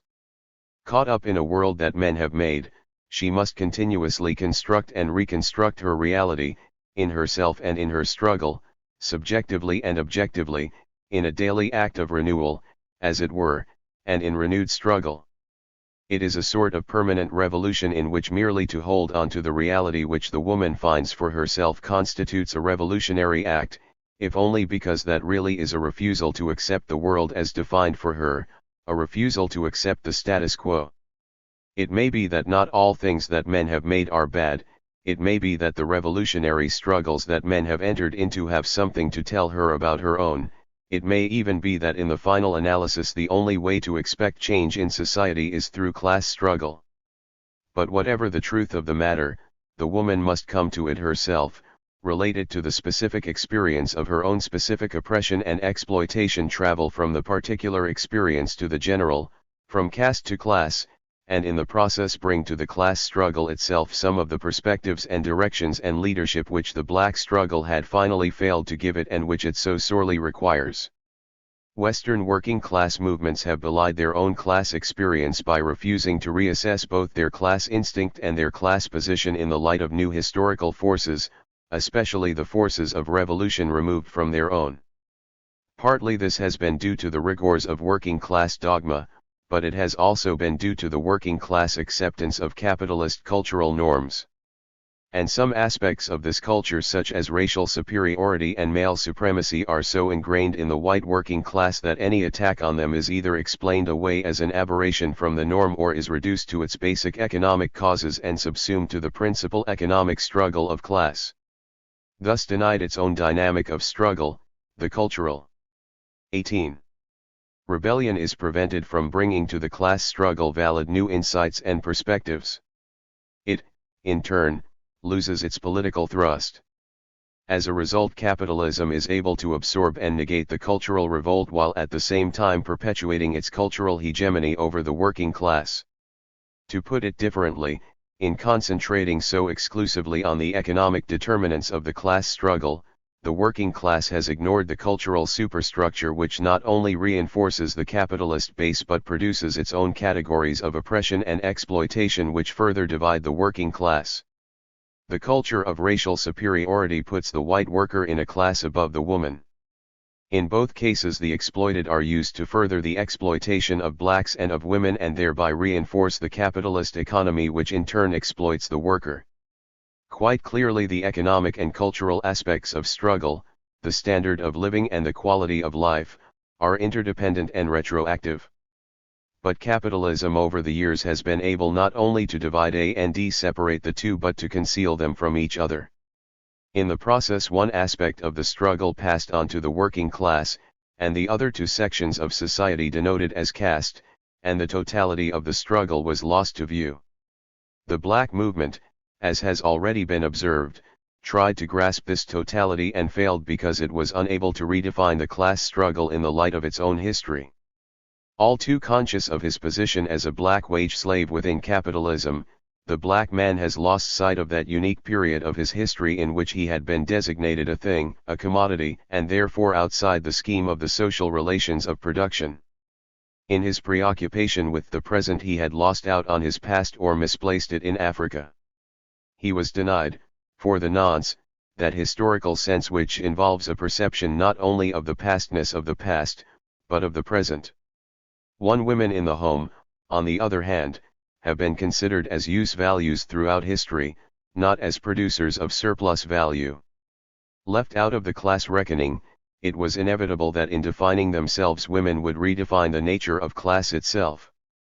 Already such a redefinition has begun to emerge in a brilliant pamphlet by Maria Rosa Dalla Costa and Selma James, who pose as foremost the need to break this role of housewife that wants woman divided from each other, from men, and from children, each locked in her family as the chrysalis in the cocoon that imprisons itself by its own work, to die and leave silk for capital.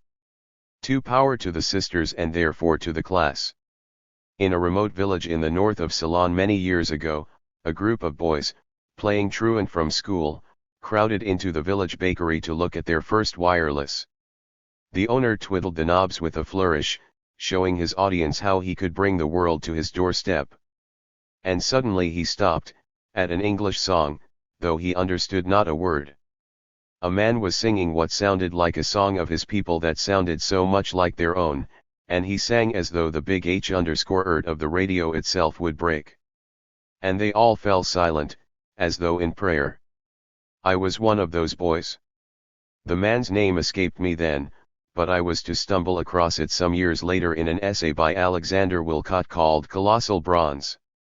And I knew it was him, not just because Wilcott was describing a great singer, but because he was trying to connect the singing to some other quality in the man from which that singing sprang, and which we had all fallen silent to that day in the bakery, a sort of universality that connected us to him and was coeval with Adam and the redwood trees of California.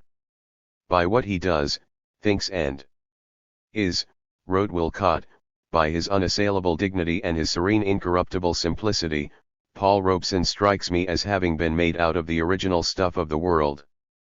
He is a fresh act, a fresh gesture, a fresh effort of creation. It was a description that might have been considered extravagant had it not been measured out to the measure of the man himself.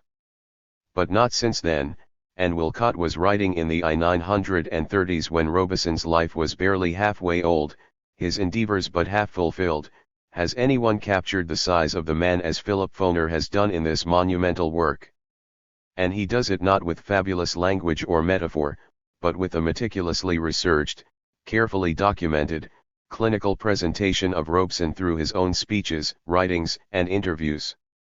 In fact, Foner does not present Robeson so much as allow Robeson to present himself.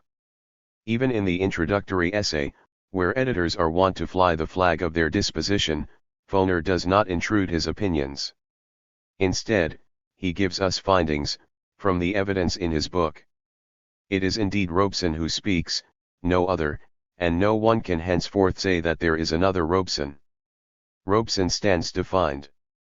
This is the definitive Robeson, not least because, if it is Robeson who speaks, it is Foner who, with scholarly precision and infinite care, provides the notes and references that place Robeson firmly in the politics and history of our time. Long before black was officially beautiful, Robeson was celebrating the pride of his race and the cultures of his peoples.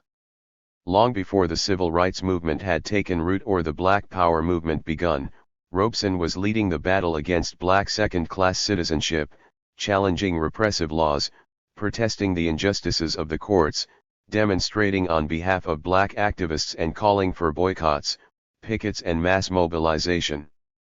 And civil rights did not mean just black civil rights, but civil rights per se. So he took on the McCarthyite HUAC and virtually asked them to get stuffed. Even before the era of decolonization had taken off, Robeson was demanding freedom for the colonies. As co-founder and chairman of the Council of African Affairs, he agitated for African liberation, mounted a vitriolic campaign against Malin and South Africa's foul creed, and revived interest in African art and culture. In the early 1930s, Robeson was inveighing against anti-Semitism and Hitler. In 1938 he was in Spain denouncing fascism. In the 1940s he condemned American arms supplies to the Dutch in Indonesia and to the French in Indochina. In 1950 he came out against the Korean War. In 1954, long before the anti-war movement, he likened Ho Chi Minh to Toussaint L'Ouverture as the liberator of his people and demanded that the imperialists be stopped in their tracks. At the height of the Cold War, he urged détente and peace. In the heart of monopoly capital he preached socialism. But nowhere in the annals of American history, black or white, up to the writing of this book, has Robeson been acknowledged as a political activist. Even the black political movements of the 1960s, though acknowledging their debt to Martin Luther King and Malcolm X, have failed to see Robeson as the forerunner of them all. Most writers have been content to write of Robeson as a singer or an actor. But song, for Robeson, and in particular folk song, was what connected him to his own sharecropper origins and the ordinary peoples of the world, and committed him to their struggles. The song for him was the singer, the artist his art, but singer or artist, he was nothing without the people. For when as a singer I walk onto the platform, to sing back to the people the songs they themselves have created, I can feel a great unity, not only as a person, but as an artist who is one with his audience.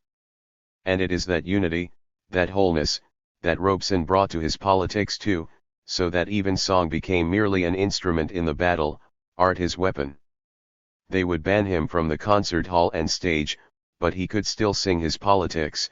They would take away his passport, but he could still reach out to audiences across the world, over the telephone. They could not imprison his voice, and when they did, betwixt times, he wrote, column after militant column in 82. His Freedom newspaper. But that did not mean he considered himself a writer, for that too was but an instrument in the struggle. The purpose of life for Robeson was to be free. But he himself could not be free till all men were free, and that, in concrete terms, meant the oppressed and the exploited. So he put his own freedom on the line, for them and, therefore, himself. He was as basic as that, and as universal, a man and a half, as Ossie Davis put it. Wherever colonization is a fact, the indigenous culture begins to rot. And among the ruins something begins to be born which is not a culture but a kind of subculture, a subculture which is condemned to exist on the margin allowed by an European culture. This then becomes the province of a few men, the elite, who find themselves placed in the most artificial conditions, deprived of any revivifying contact with the masses of the people. Aim Césaire one on the margin of European culture, and alienated from his own, the colored intellectual is an artifact of colonial history, marginal man par excellence. He is a creature of two worlds, and of none. Thrown up by a specific history, he remains stranded on its shores even as it recedes. And what he comes into is not so much a twilight world, as a world of false shadows and false light. At the height of colonial rule, he is the servitor of those in power, offering up his people in return for crumbs of privilege. At its end, he turns servant of the people, negotiating their independence even as he attains to power. Outwardly, he favors that part of him which is turned towards his native land. He puts on the garb of nationalism, vows a return to tradition. He helps design a national flag, compose a people's anthem. He puts up with the beat of the tom-tom and the ritual of the circumcision ceremony. But privately, he lives in the manner of his masters, affecting their style and their values, assuming their privileges and status. And for a while he succeeds in holding these two worlds together, the outer and the inner, deriving the best of both. But the forces of nationalism on the one hand and the virus of colonial privilege on the other, drive him once more into the margin of existence. In despair he turns himself to Europe. With something like belonging, he looks towards the cathedral at Chartres and Windsor Castle, Guy Bologna and Donizetti and Shakespeare and Verlaine, snowdrops and roses. He must be done, once and for all, with the waywardness and uncouth manners of his people, released from their endemic ignorance, delivered from witchcraft and voodoo, from the heat and the chattering mynah bird, from the incessant beat of the tom-tom. He must return to the country of his mind. But even as the colored intellectual enters the mother country, he is entered into another world where his color, and not his intellect or his status, begins to define his life. He is entered into another relationship with himself.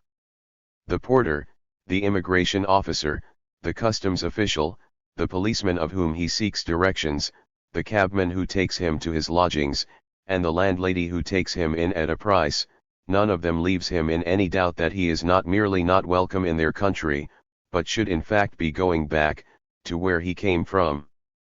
That indeed is their only curiosity, their only interest, where he comes from, which particular jungle, Asian, African or Caribbean. There was a time when he had been received warmly, but he was at Oxford then and his country was still a colony. Perhaps equality was something that the British honored in the abstract. Or perhaps his equality was something that was precisely defined and set within the enclave of empire.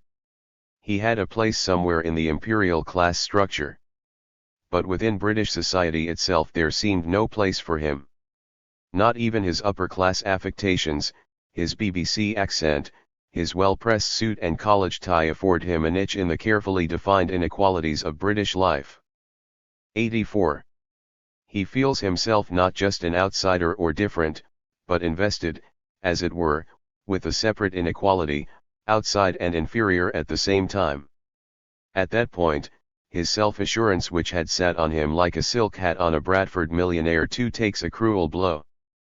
But he still has his intellect, his expertise, his qualifications to fall back on. He redeems his self-respect with another look at his Oxford diploma. But his applications for employment remain unanswered, his letters of introduction unattended. It only needs the employment officer's rejection of his qualifications, white though they be, to dispel at last his intellectual pretensions. The certainty finally dawns on him that his color is the only measure of his worth, the sole criterion of his being. Whatever his claims to white culture and white values, whatever his adherence to white norms, he is first and last a no-good nigger, a bleeding wog or just plain black bastard. His color is the only reality allowed him, but a reality which, to survive, he must cope with. Once more he is caught between two worlds, accepting his color and rejecting it, or accepting it only to reject it, aping still the white man, playing the white man's game, even forcing the white man to concede a victory or two. He accepts that it is their country and not his, rationalizes their grievances against him, acknowledges the chip on his shoulder, and, ironically, by virtue of staying in his place, moves up a position or two, in the area, invariably, of race relations. 3. For it is here that his skilled ambivalence finds the greatest scope, his color the greatest demand. Once more he comes into his own, as servitor of those in power, a buffer between them and his people, a shock absorber of colored discontent, in fact, a colored intellectual. But this is an untenable position. As the racial scene gets worse, and racism comes to reside in the very institutions of white society, the contradictions inherent in the marginal situation of the colored intellectual begin to manifest themselves. As a colored he is outside white society, in his intellectual functions he is outside black. For if, as Sartre has pointed out, that which defines an intellectual, is the profound contradiction between the universality which bourgeois society is obliged to allow his scholarship, and the restricted ideological and political domain in which he is forced to apply it, for there is for the colored intellectual no role in an ideological and political domain, shot through with racism, which is not fundamentally antipathetic to his color and all that it implies. But for that very reason, his contradiction, in contrast to that of his white counterpart, is perceived not just intellectually or abstractly, but in his very existence. It is for him, a living, palpitating reality, demanding resolution. Equally, the universality allowed his scholarship is, in the divided world of a racist society, different to that of the white intellectual. It is a less universal universality, as it were, and subsumed to the universality of white scholarship. But it is precisely because it is a universality that is particular to color that it is already keen to the sense of oppression. So that when Sartre tells us that the intellectual, in grasping his contradictions, puts himself on the side of the oppressed, 5. It is clear that the colored intellectual, at the moment of grasping his contradictions, becomes the oppressed, is reconciled to himself and his people, or rather, to himself in his people. To put it differently, although the intellectual qua intellectual can, in grasping his contradiction, take the position of the oppressed, he cannot, by virtue of his class, achieve an instinctual understanding of oppression. The colored man, on the hand, has, by virtue of his color, an instinct of oppression, unaffected by his class, though muted by it. So that the colored intellectual, in resolving his contradiction as an intellectual, resolves also his existential contradiction. In coming to consciousness of the oppressed, he takes conscience of himself. 6. In taking conscience of himself, he comes to consciousness of the oppressed. The fact of his intellect which had alienated him from his people now puts him on their side, the fact of his color which had connected him with his people, restores him finally to their ranks. And at that moment of reconciliation between instinct and position, between 86. The existential and the intellectual, between the subjective and objective realities of his oppression, he is delivered from his marginality and stands revealed as neither colored nor intellectual, but black. 7. He accepts now the full burden of his color. With Césaire, he cries, I accept, entirely, without reservation, my race which no ablution of hyssop mingled with lilies can ever purify, my race gnawed by blemishes, my race ripe grapes from drunken feet, my queen of spit and leprosies, my queen of whips and scrofulae, my queen of squamy and clismy, I accept. 8. And accepting, he seeks to define. But black, he discovers, finds definition not in its own right but as the opposite of white. 9. Hence in order to define himself, he must first define the white man. But to do so on the white man's terms would lead him back to self-denigration. And yet the only tools of intellection available to him are white tools, white language, white education, white systems of thought, the very things that alienate him from himself. Whatever tools are native to him lie beyond his consciousness somewhere, condemned to disuse and decay by white centuries. But to use white tools to uncover the white man so that he may at last find definition requires that the tools themselves are altered in their use. In the process, the whole of white civilization comes into question, black culture is reassessed, and the very fabric of bourgeois society threatened. Take language, for instance. A man's whole world, as Fanon points out, is expressed and implied by his language. 10. It is a way of thinking, of feeling, of being. It is identity. It is, in Valéry's grand phrase, the God gone astray in the flesh. 11. But the language of the colonist man is another man's language. In fact it is his oppressor's and must, of its very nature, be inimical to him, to his people and his gods. Worse, it creates alien gods. Alien gods gone astray in the flesh, white gods in black flesh, a canker in the rose. No, that is not quite right, for white gods, like roses, are beautiful things, it is the black that is cancerous. So one should say a rose in the canker. But that is not quite right either, neither in its imagery nor in what it is intended to express. How does one say it then? How does one express the holiness of the heart's disaffection and the truth of the imagination in a language that is false to one? How does one communicate the burden of one's humanity in a language that dehumanizes one in the very act of communication?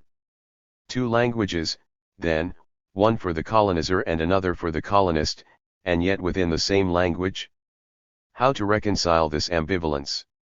A patois, perhaps, a spontaneous, organic rendering of the master's language to the throb of native sensibilities, some last grasp at identity, at wholeness. But dialect betrays class. The pidgin nigger talker is an ignorant man. Only common people speak pidgin. Conversely, when the white man speaks it, it is only to show the native how common he really is.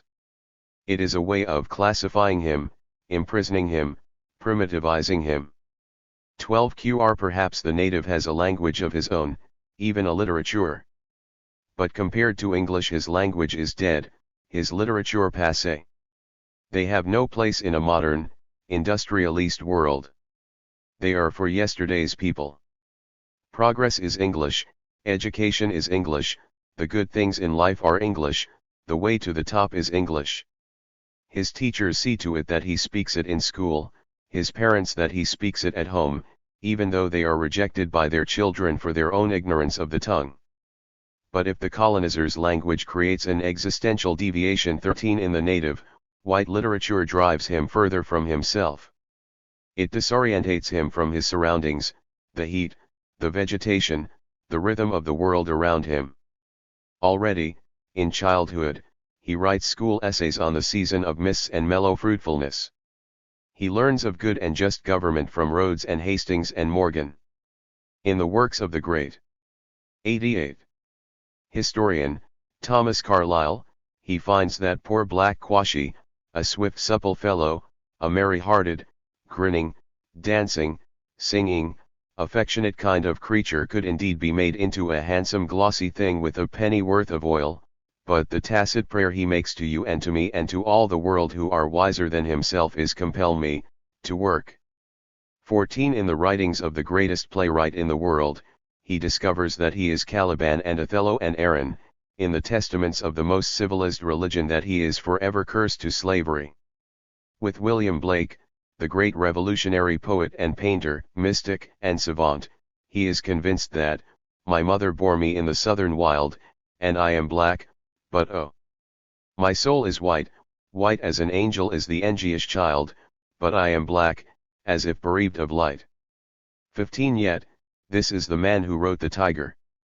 And the little black boy, who knows all about tigers, understands the great truth of Blake's poem, is lost in wonderment at the man's profound imagination.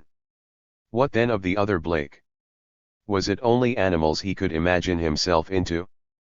Did he who wrote the tiger write the little black boy?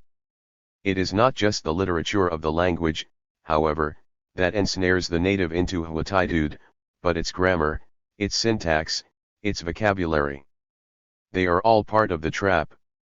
Only by destroying the trap can he escape it. He has, as Jennett puts it, only one recourse, to accept this language but to corrupt it so skillfully that the white men are caught in his trap. 16 He must blacken the language, suffuse it with his own darkness, and liberate it from the presence of the oppressor. In the process, he changes radically the use of words, word order, sounds, rhythm, imagery, even grammar. 4. He recognizes with Lang that even syntax and vocabulary are political acts that define and circumscribe the manner in which facts are experienced, indeed, create the facts that are studied. 17 In effect he brings to the language the authority of his particular experience and alters thereby the experience of the language itself. He frees it fits racial oppressiveness, invests it with the universality inherent in the human condition. 18 And he writes, as there are hyena men and panther men, so I shall be a Jew man, a Kafir man, a Hindu from Calcutta man, a man from Harlem who hasn't he got the vote. 19 The discovery of black identity had equated the colored intellectual with himself, the definition of it equates him with all men. But it is still a definition arrived at by negating a negative, by rejecting what is not. And however positive that rejection, it does not by itself make for a positive identity. For that reason, it tends to be self-conscious and overblown. It equates the black man to other men on an existential level, rather than on a political one. But to positivize his identity, the black man must go back and rediscover himself, in Africa and Asia, not in a frenetic search for lost roots, but in an attempt to discover living tradition and values. He must find, that is, a historical sense, which is a sense of the timeless as well as the temporal, and of the timeless and temporal together 20, and which involves a perception not only of the pastness of the past, but of its presence. 21. Some of that past he still carries within him, no matter that it has been mislaid in the Caribbean for over 4 centuries. It is the presence of that past, the living presence, that he now seeks to discover. And in discovering where he came from he realizes more fully where he is at, and where, in fact, he is going to. He discovers, for instance, that in Africa and Asia, there still remains, despite centuries of white rule, an attitude towards learning which is simply a matter of curiosity, a quest for understanding, an understanding of not just the muddled ways on which the world moves, but of oneself, one's people, others whose lifestyles are alien to one's own, an understanding of both the inscape and fabric of life. Knowledge is not a goal in itself, but a path to wisdom. It bestows not privilege so much as duty, not power so much as responsibility. And it brings with it a desire to learn even as one teaches, to teach even as one learns. It is used not to compete with one's fellow beings for 90. Some unending standard of life, but to achieve for them, as for oneself, a higher quality of life. We excel, declares the African, neither in mysticism nor in science and technology, but in the field of human relations. By loving our parents, our brothers, our sisters and cousins, aunts, uncles, nephews and nieces, and by regarding them as members of our families, we cultivate the habit of loving lavishly, of exuding human warmth, of compassion, and of giving and helping. Once so conditioned, one behaves in this way not only to one's family, but also to the clan, the tribe, the nation, and to humanity as a whole. 22. Chisiza is here speaking of the unconfined nature of love in African societies, in marked contrast to Western societies where the love between a man and a woman is sufficient unto itself, _om opening them out, albeit through each other, to a multitude of loves.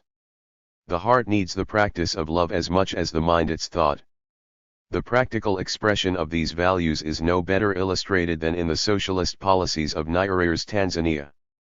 It is a socialism particular to African conditions, based on African tradition, requiring an African word to define it. Ujamaa literally means familyhood. It brings to the mind of our people the idea of mutual involvement in the family as we know it. 23. And this idea of the family is the sustaining principle of Tanzanian society. It stresses cooperative endeavor rather than individual advancement. It requires respect for the traditional knowledge and wisdom of one's elders, illiterate though they be, no case than for academic learning. But the business of the educated is not to fly away from the rest of society on the wings of their skills, but to turn those skills to the service of their people. And the higher their qualifications, the greater their duty to serve.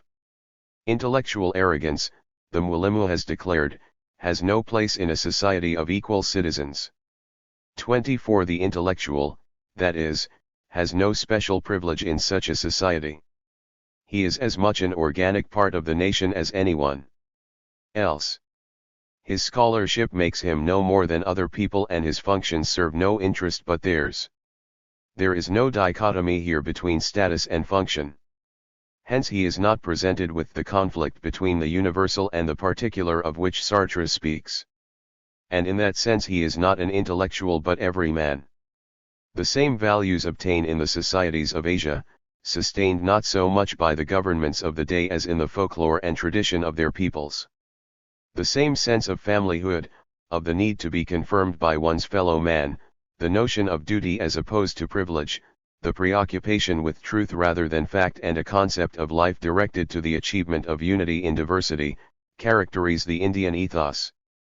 One has only to look at Gandhi's revolution to see how in incorporating, in its theory and its practice, the traditions of his people, a half-naked fakir was able to forge a weapon that took on the whole might of the British Empire and beat it. Or one turns to the early literature and art of India and finds there that the poet is less important than his poem, the artist more anonymous than his art. As Benjamin Rowland remarks, Indian art is more the history of a society and its needs than the history of individual artists. 25. The artist, like any other individual, intellectual or otherwise, belongs to the community, not the community to him. And what he conveys is not so much his personal experience of truth as the collective vision of a society of which he is part, expressed not in terms private to him and his peers, but in familiar language, or in symbols, the common language of truth. In Western society, on the other hand, art crodels its own coterie. It is the province of the specially initiated, carrying with it a language and a lifestyle of its own, even creating its own society. It sets NP cohorts of interpreters and counter-interpreters, ideal men, known to the trade as critics, who in disemboweling his art show themselves more powerful, more creative than the artist. It is they who tell the mass of the people how they should experience art. And the more rarefied it is, more removed from the experience of the common people, the greater is the artist's claim to art and the critic's claim to authority. Did but the artist speak directly to the people and from them, the critic would become irrelevant, and the artist symbiotic with his. 92. Society. It is not merely in the field of art, however, that Western society shows itself fragmented, inorganic and expert-oriented. But the fact that it does so in the noblest of man's activities is an indication of the alienation that such a society engenders in all areas of life. In contrast to the traditions of Afro-Asian countries, European civilization appears to be destructive of human love and cynical of human life. And nowhere do these traits manifest themselves more clearly than in the attitude towards children and the treatment of the old. Children are not viewed as a challenge to one's growth, the measure of one's possibilities, but as a people apart, another generation, with other values, other standards, other aspirations. At best one keeps pace with them, puts on the habit of youth, feigns interest in their interests, but seldom if ever comprehends them.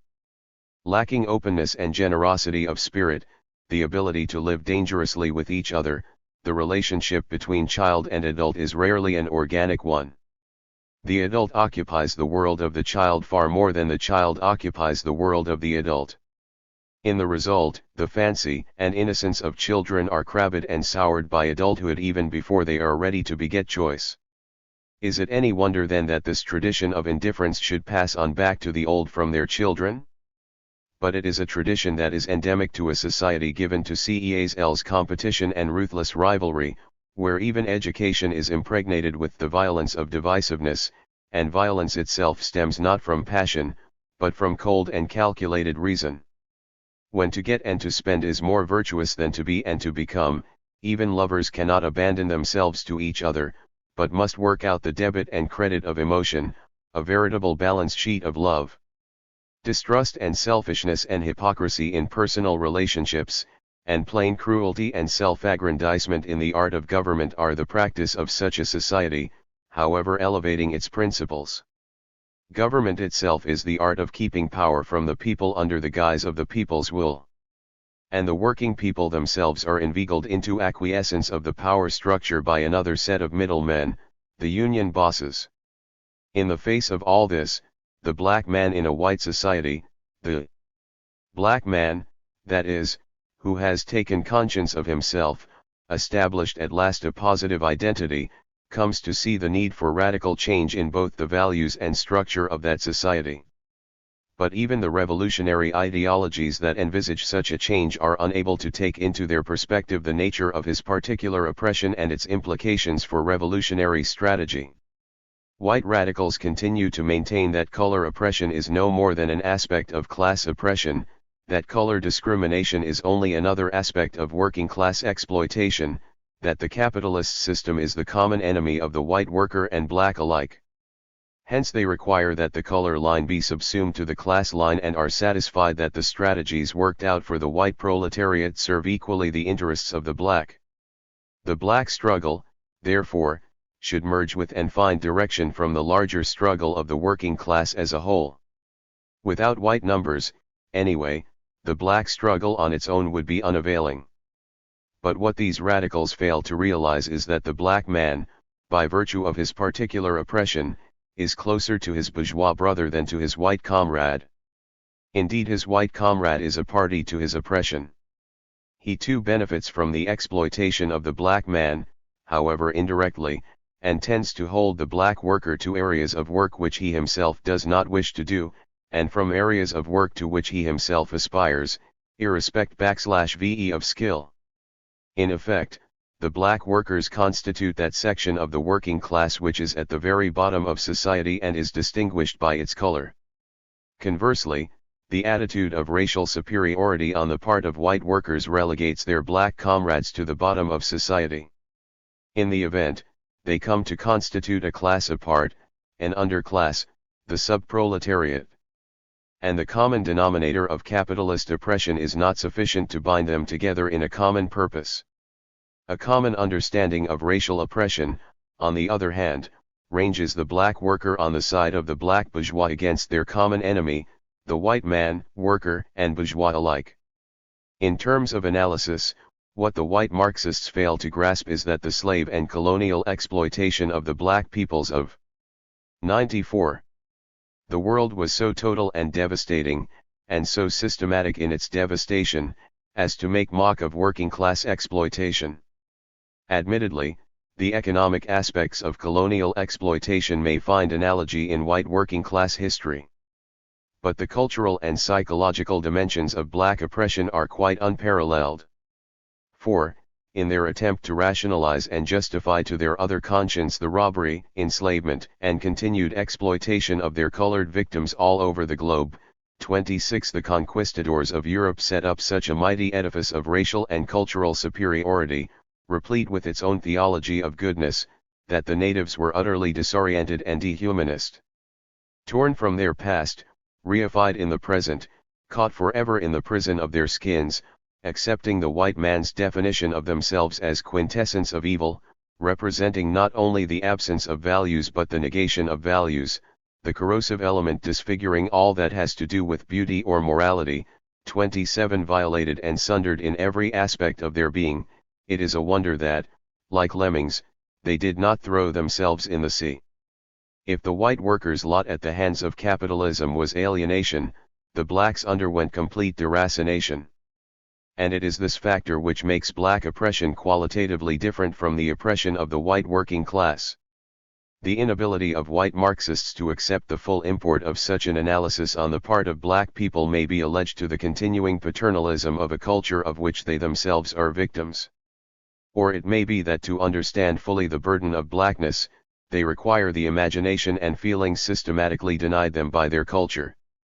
But more to the point is that, in their preoccupation with the economic factors of capitalist oppression, they have ignored the importance of its existential consequences, in effect its consequences to culture. The whole structure of white racism is built no doubt on economic exploitation, but it is cemented with white culture. In other words, the racism inherent in white society is determined economically, but defined culturally.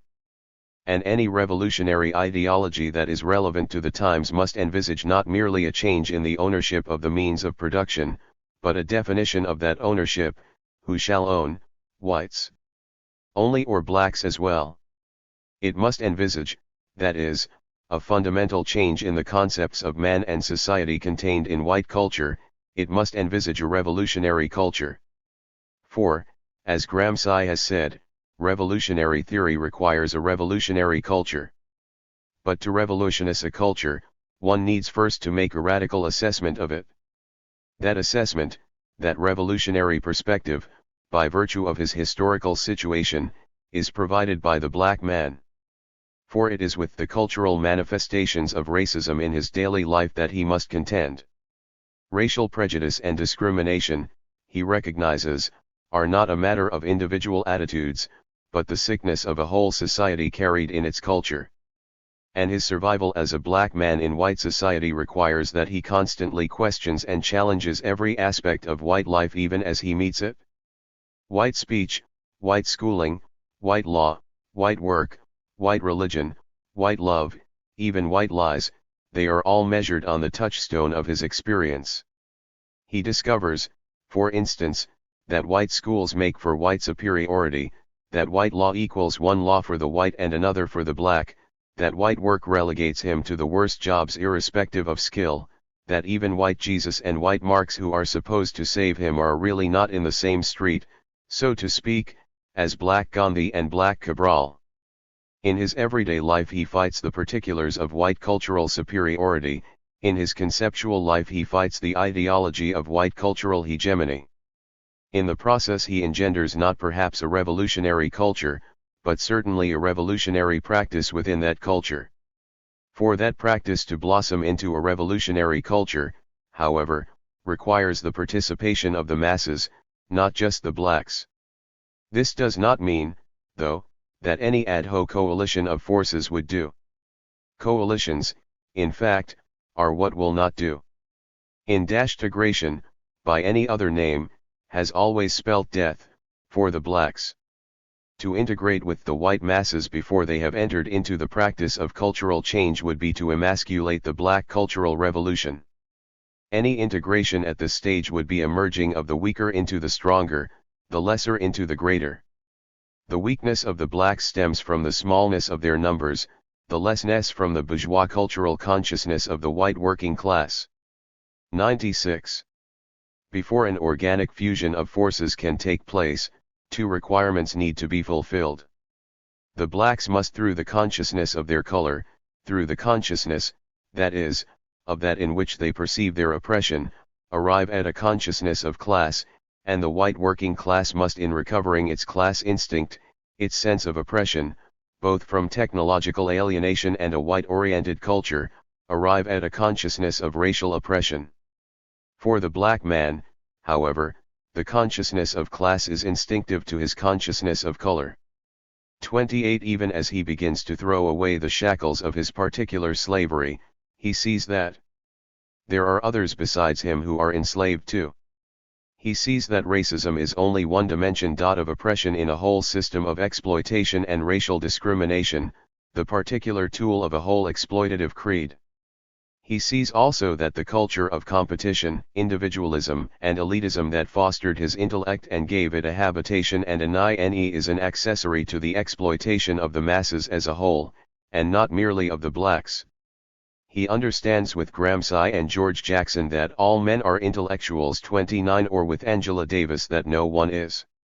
He realizes with Fanon that the Negro problem does not resolve into the problem of Negroes living among white men, but rather of Negroes exploited, enslaved, despised by a colonialist, capitalist society that is only accidentally white.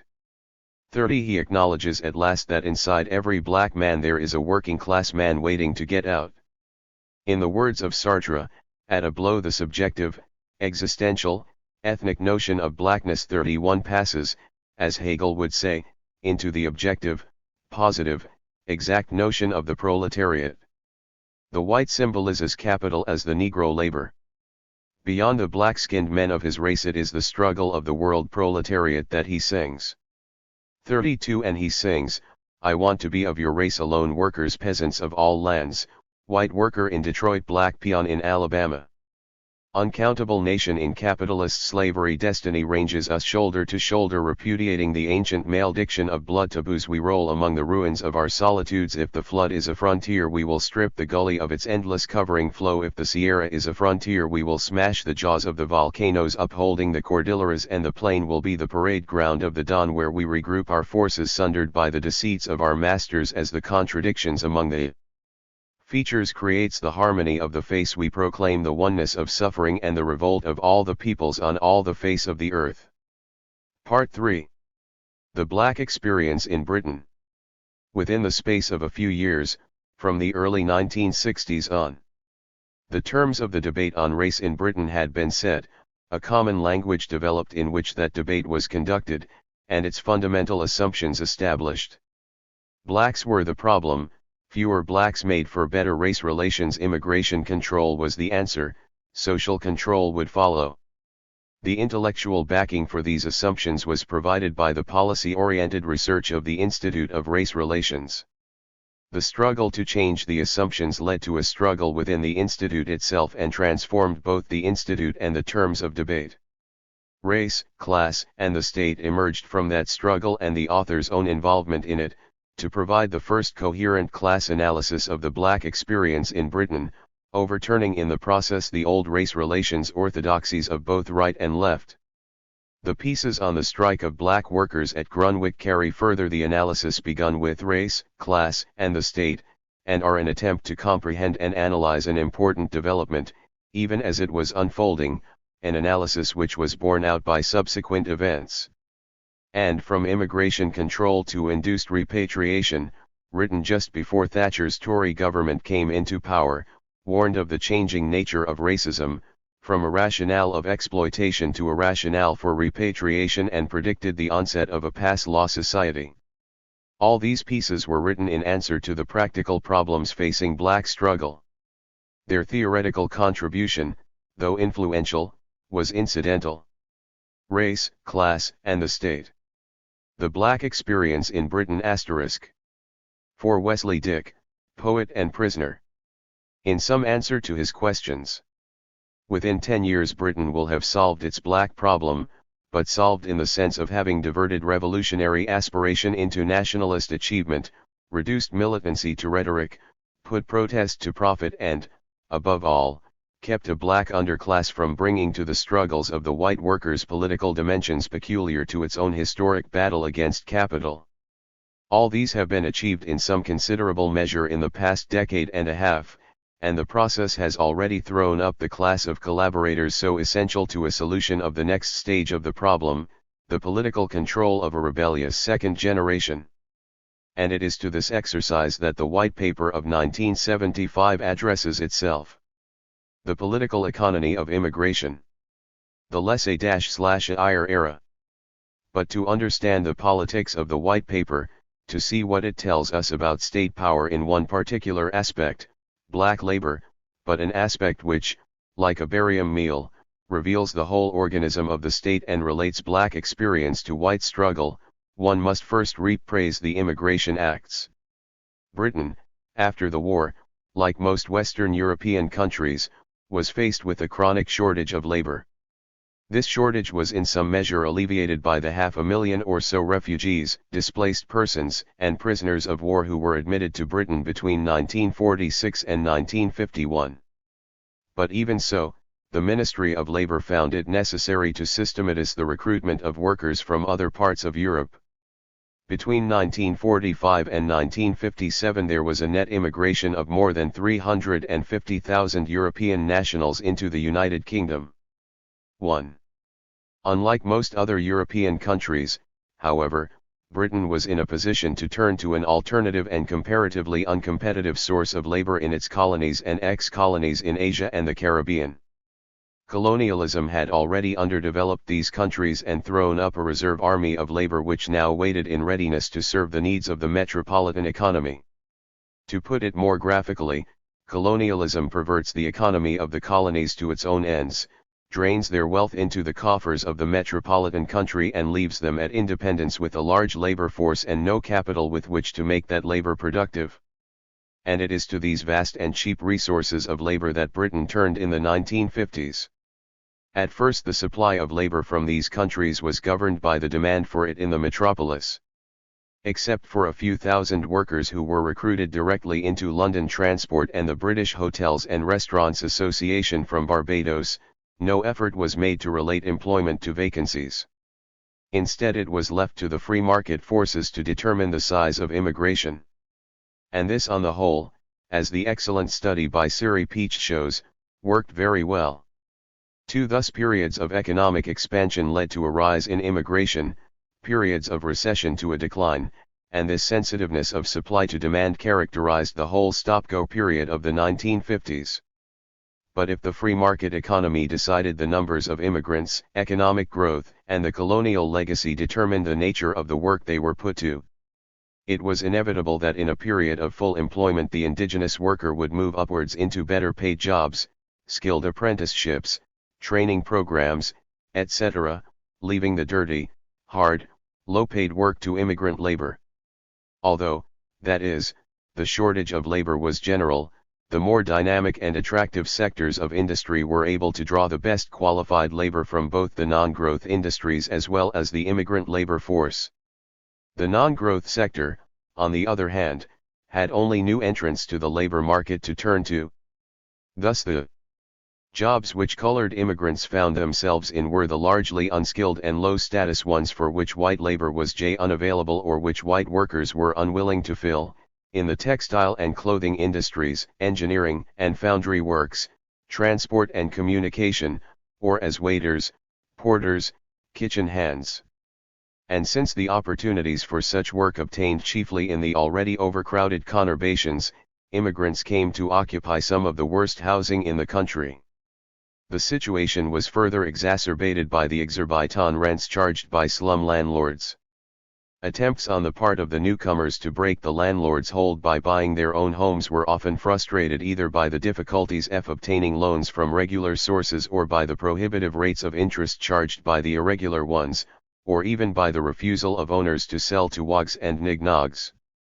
When immigrants eventually managed to buy their own property and were able to house their fellows, they were accused of overcrowding, sometimes sleeping 5 and 10 to a room. In the course of time the immigrants became ghettoized and locked into the decaying areas of the inner city. And a ghetto, in the words of Siri Peach, is the geographical expression of complete social rejection. 3. Everyone made money on the immigrant worker, from the big-time capitalist to the slum landlord, from exploiting his labor, his color, his customs, his culture. He himself had cost the country nothing. He had been paid for by the country of his origin, reared and raised, as capitalist underdevelopment had willed it, for the labor markets of Europe. If anything, he represented a saving for Britain of all the expense involved in feeding and clothing and housing him till he had come of working age. 4. As André Gortz has pointed out, the import of ready-made workers amounts to a saving, for the country of immigration, of between £8,000 and £16,000 per migrant worker, if the social cost of a man is estimated for Western European countries as between 5 and 10 years of work. 4. And the fact that in the early years of migration, the colored worker came to Britain as a single man, as a unit of labor, unaccompanied. 104. By his family meant an additional saving to the country in terms of social capital, schools, housing, hospitals, transport, and other infrastructural facilities. A fraction of the saving made from the import of these ready-made workers, let alone their active contribution in labor and taxes, could have served to increase social stock and improve social conditions if the government had so willed. But capital and the state were concerned with the maximization of profit, not with the alleviation of social need. By the late 1950s, however, the contradiction between the social and economic needs of Britain, thrown up, not caused, by immigration, became more defined. The shortage of workers, as Siri Peach shows, made immigrants economically acceptable, the shortage of housing made them socially undesirable. The color prejudice of landlords and landladies coupled with the shortage of houses made the crowding, and in some cases the overcrowding, of much of the accommodation available to the migrants inevitable, and this, in turn, increased their image of undesirability. From being refused accommodation on the grounds that they were colored, they were now refused houses on the grounds that they would overcrowd. It is surely an ideal system, concludes Peach, in which prediction produces its own justification. 5. Ideal, that is, for capital, for it gets labor without the overheads, profit without pain, gain without cost. Having already deprived one section of the working class of its basic needs, it now deprives it further in order to exploit another section even more, but, at the same time, prevents them both from coming to a common consciousness of class by intruding that other consciousness of race.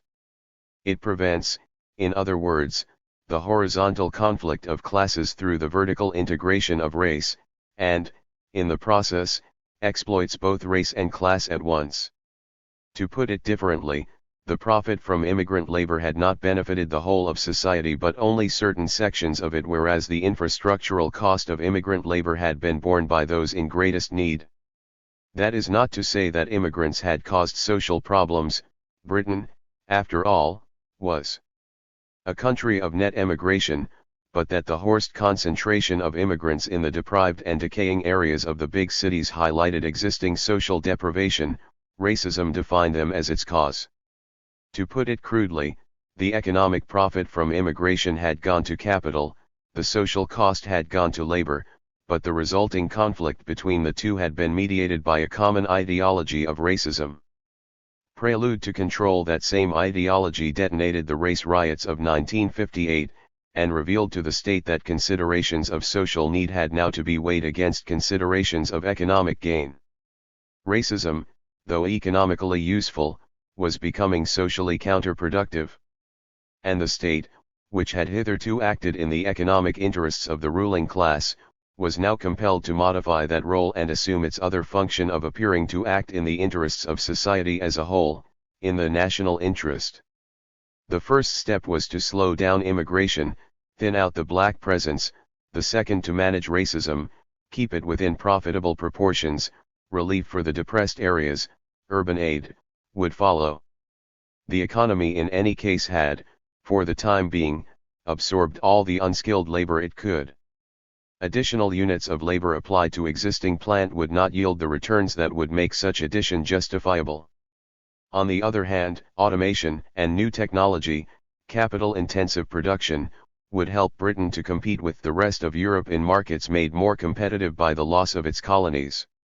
That same loss, however, would make it possible for Britain to renege on its Commonwealth ties and look to the common market for the labor it required, when the time was ripe.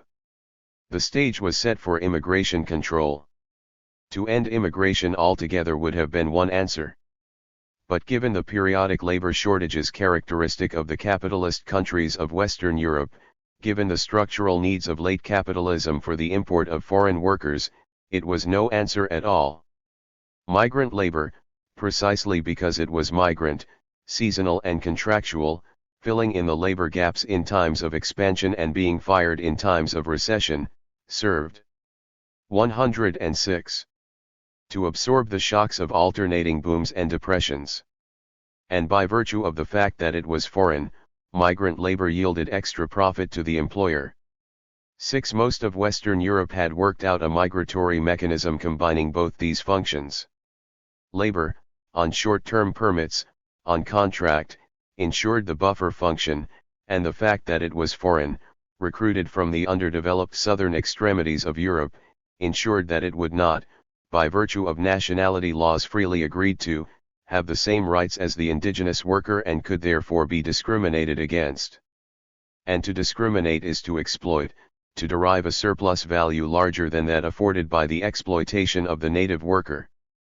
7. Together they, contract labor and nationality laws, fulfilled a third function, a political one. They prevented the integration of migrant labor into the indigenous proletariat and thereby mediated class conflict. Britain, still outside the European community but periodically knocking at its door and gifted with a vast reserve of labor in the colonies and Commonwealth, was loath to let go of either and tried to hang on to both. Initially it recruited migrant workers from Europe on a permit basis. Between 1946 and 1951, 100,000 European workers had entered Britain. But the availability of labor in the colonies and ex-colonies and its sensitivity to demand made labor on contract unnecessary. 8. And as for a discriminatory mechanism, in place of nationality laws there was the fact of race. Black labor was inherently discriminatable. It was alien per se, and automatically excluded from integration into a racist white working class. It had suited Britain, therefore, to import the workers it needed from its colonies and ex-colonies. It was the quickest way of getting the cheapest labor at minimum cost, and without the fuss and bother of barriers. It worked, in effect, Like any internal migratory movement, a movement of population from the periphery to the center as and when the need arose. And in that sense it was unrestrained, laissez-faire. But to characterize the laissez-faire period of immigration as an essay in British absent-mindedness, the sort of aristocratic whimsy that gathers and loses empires on the spin of a wheel, or as a conscious open-door policy designed to benefit the poor, orphaned children of empire as befitted a once and only mother country, an aspect of British high-mindedness, is a load of bullshit. 9. So ingrained were these views among radical analysts that when, over the Kenyan Asian affair, Labour went even more Tory than Tory, the experts, instead of abandoning their analysis, mourned instead the death of Labour idealism, or, more concretely, the passing of the liberal hour, and of Roy Jenkins, its finest flower.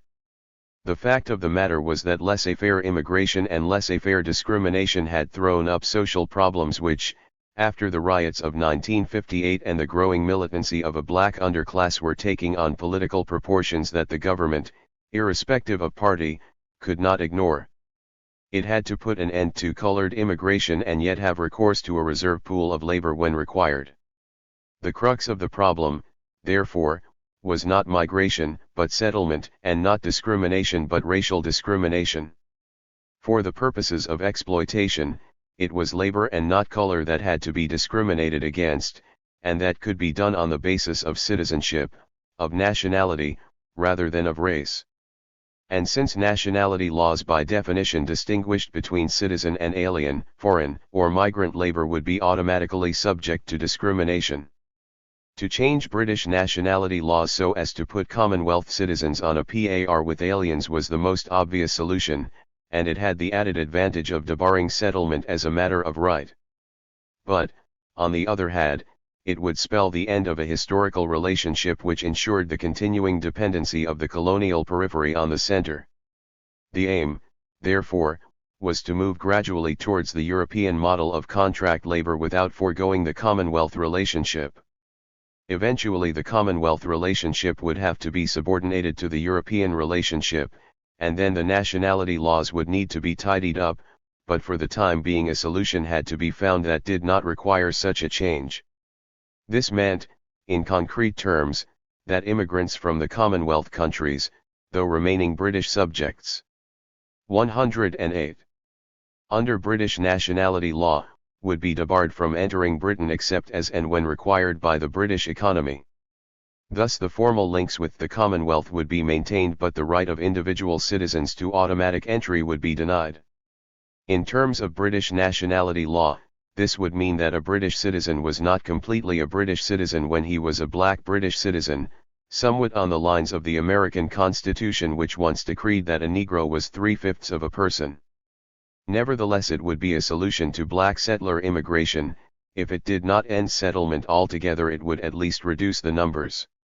From status to contract. Accordingly, the Commonwealth Immigrants Act of 1962 restricted the admission of Commonwealth immigrants for settlement to those who had been issued with employment vouchers. The vouchers themselves were chiefly available to those who had jobs to come to and to those with skills and qualifications likely to be useful in this country. A third category, C vouchers, for unskilled workers gradually disappeared and became a dead letter by September 1964. 10. And, as though to compensate for the discrimination now institutionalized in the Immigration Act, a Commonwealth Immigrants Advisory Council was set up to advise the Home Secretary on immigrant welfare and integration. When the Labour government came to renew the Commonwealth Immigrants Act in the White Paper of August 1965, it made further restrictions on coloured immigration, reducing the number of vouchers in the A and B categories to a ceiling of 8,500 per year and doing away with the unskilled category C altogether. It also reduced the categories of skill and qualifications required of B voucher applicants to doctors, dentists, nurses, teachers and graduates in science and technology. The policy was now firmly established that immigration from the Black Commonwealth should be geared to the requirements of the British economy. 11. And since the manpower needs of this period were infrastructural, the schools, hospitals, houses, etc., that the state had decided not to invest in during an earlier period, it was to the skilled end. the professional that employment vouchers were increasingly issued. Over 75% of the vouchers issued in the first half of 1966 alone were to such personnel, whereas for the whole of 1965 the figure was SS%.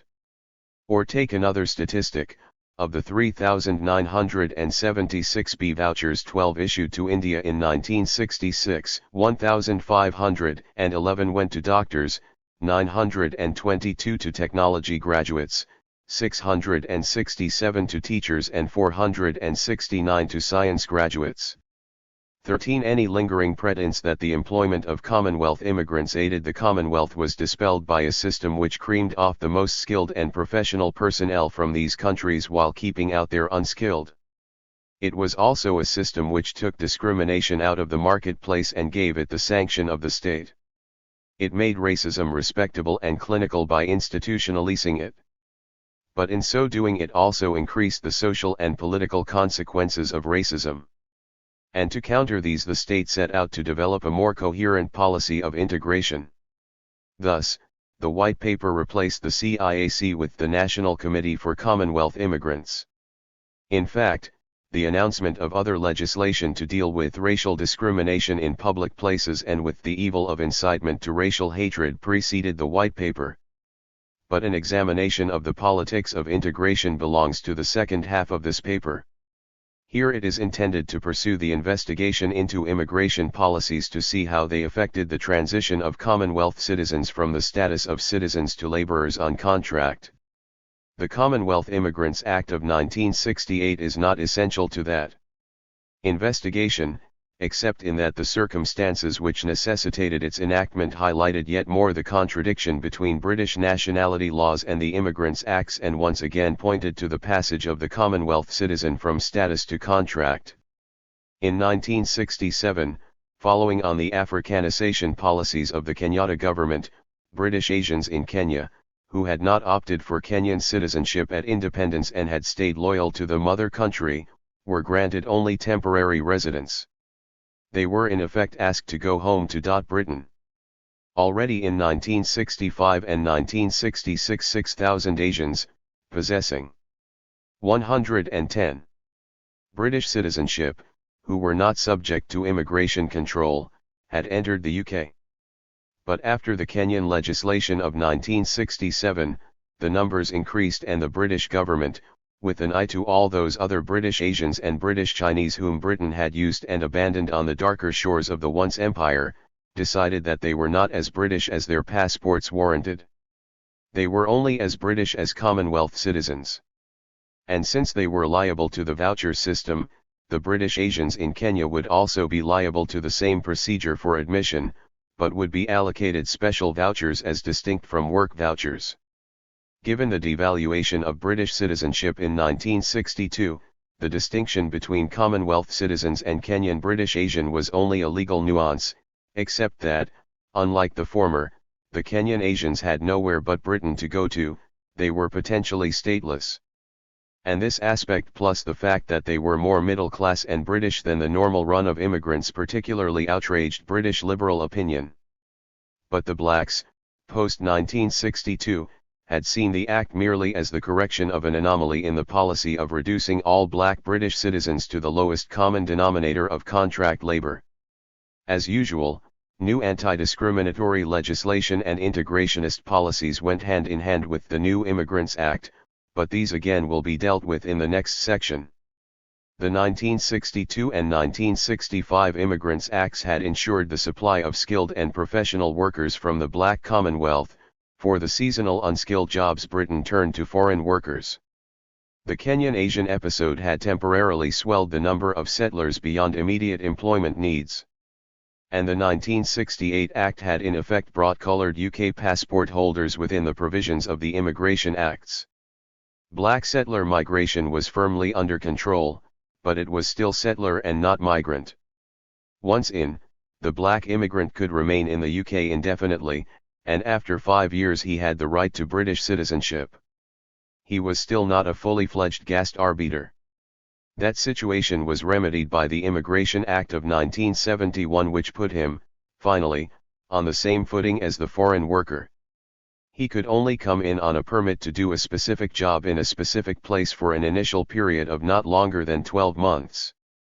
He could not change his job without the permission of the government, which meant that he was dependent on his employer for recommendation. He had to be a good little wage slave. He may, like any other alien, apply for UK citizenship at the end of 4 years, provided that he has been of good behaviour. On the other hand, he could, if the Home Secretary so wished, be deported on the ground that it was conducive to the public good as being in the interest of national security or of the relations between the UK and any other country or for other reasons of a political nature. The immigrant was finally a migrant, the citizen an alien. There is no such thing as a Commonwealth immigrant anymore. There are those who came from the Commonwealth before the 1971 Act came into force, but these are not immigrants, they are settlers, black settlers. There are others who have come after the Act, they are neither settlers nor immigrants, they are simply migrant workers, black migrant workers. And the migratory mechanism, the combination of contract labor and discriminatory nationality laws, which ensures that the Gastarbeiters of Europe are no more than second-class production factors yielding surplus value as well as acting as a buffer, a shock absorber between boom and depression now applied to migrant workers from the Commonwealth, except that time and distance and fares and race made them less accessible to the British labour market than their European counterpart. Then there are the workers, since Britain's entry into Europe in 1975, from the European community with free access to work in Britain. And there are aliens and colonials and patrials and non-patrials and white Commonwealth. All of which makes a mess of nationality laws and discrimination less tidy, and for _se reasons must claim the government's attention in the near future. But all of which also leaves the divisions and subdivisions within the non-indigenous sector of the working class, apart from the divisions between them, a subproletariat, and the native workers, looking something like this.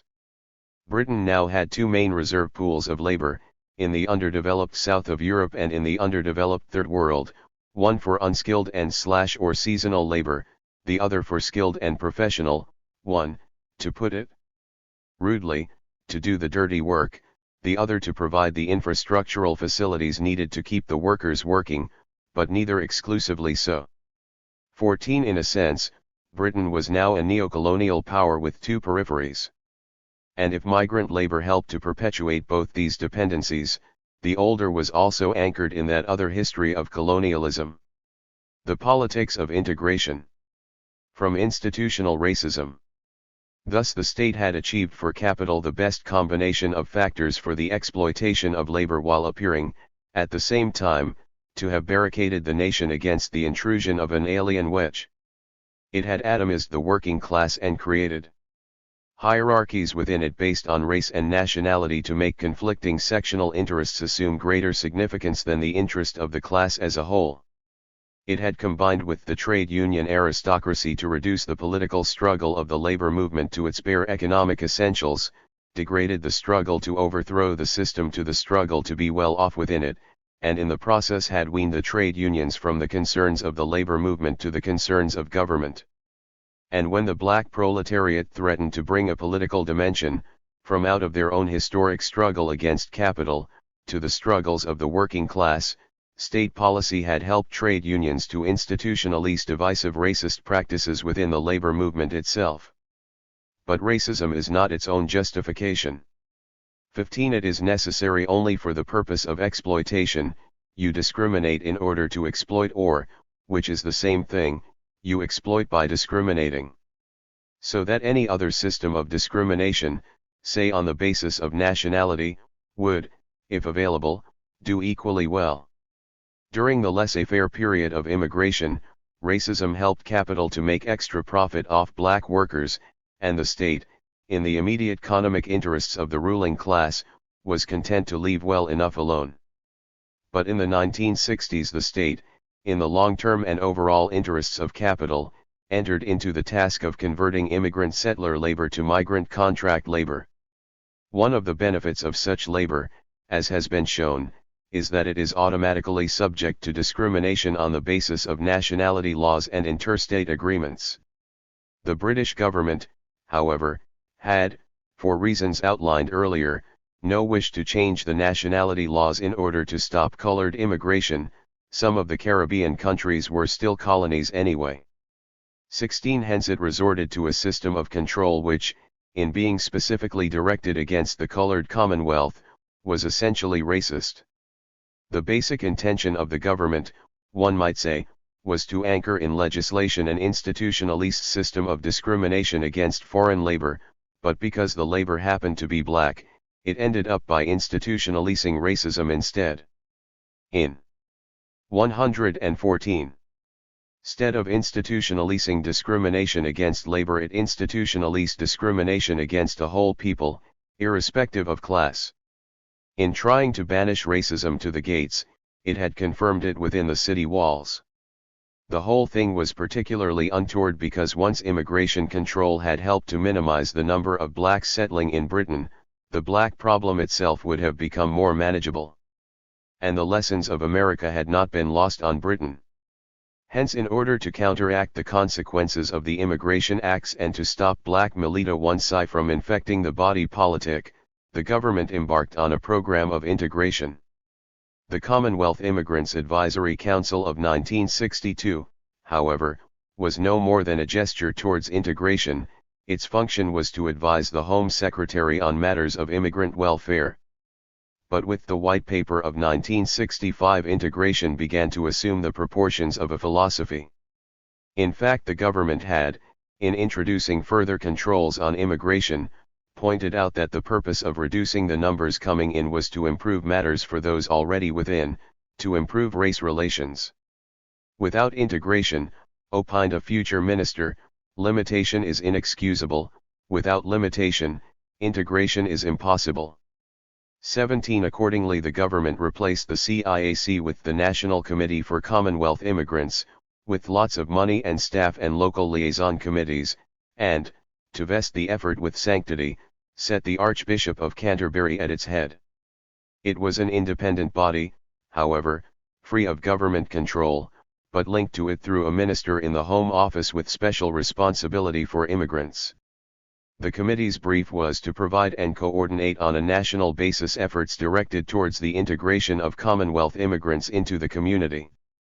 The government also introduced the first piece of anti-discriminatory legislation in the form of the Race Relations Act of 1965, but this was a half-hearted affair which merely forbade discrimination in places of public resort and, by default, encouraged discrimination in everything else, housing, employment, etc.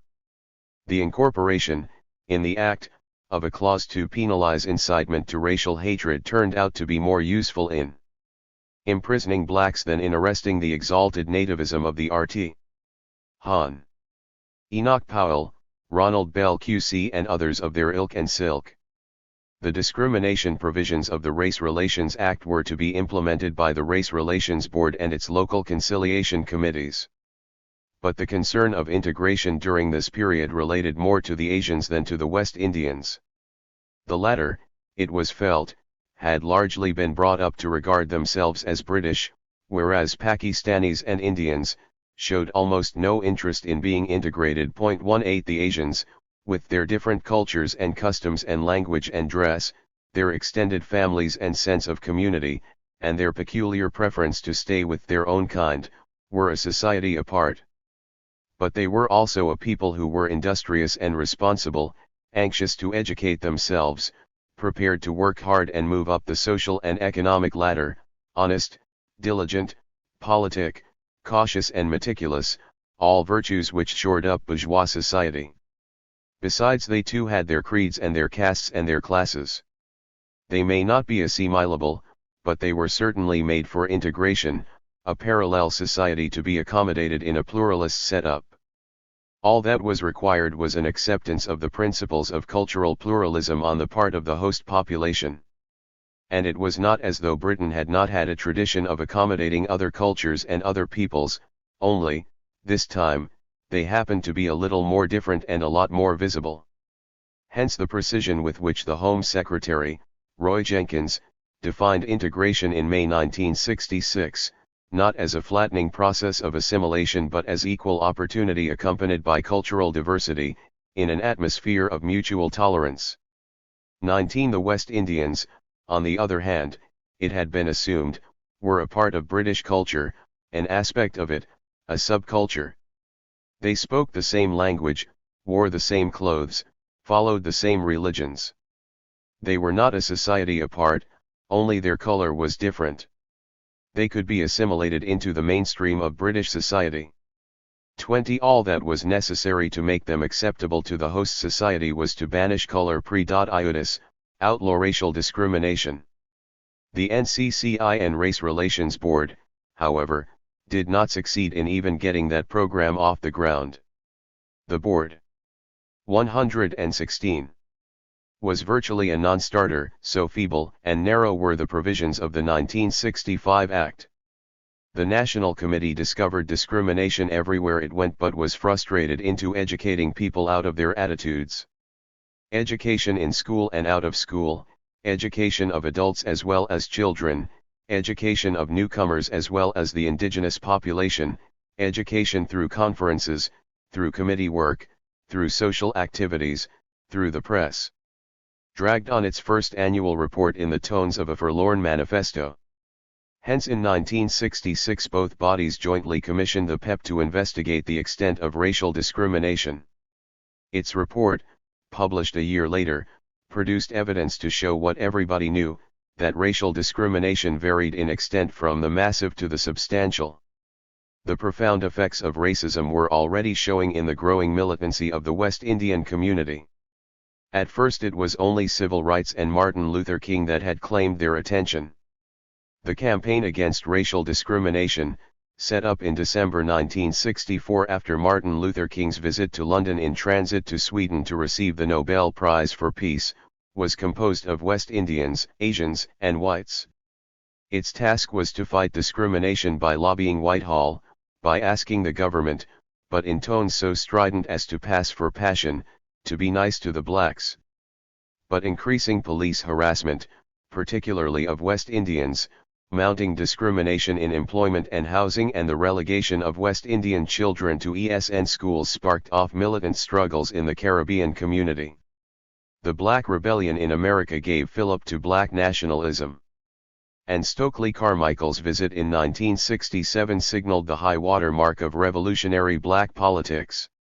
Card, like the proverbial house of, folded under the impact, leaving it to the Times News team to conclude that the ominous lesson of Card is that the mixture of pro-Chinese communism and American-style black power on the immigrant scene can be devastating.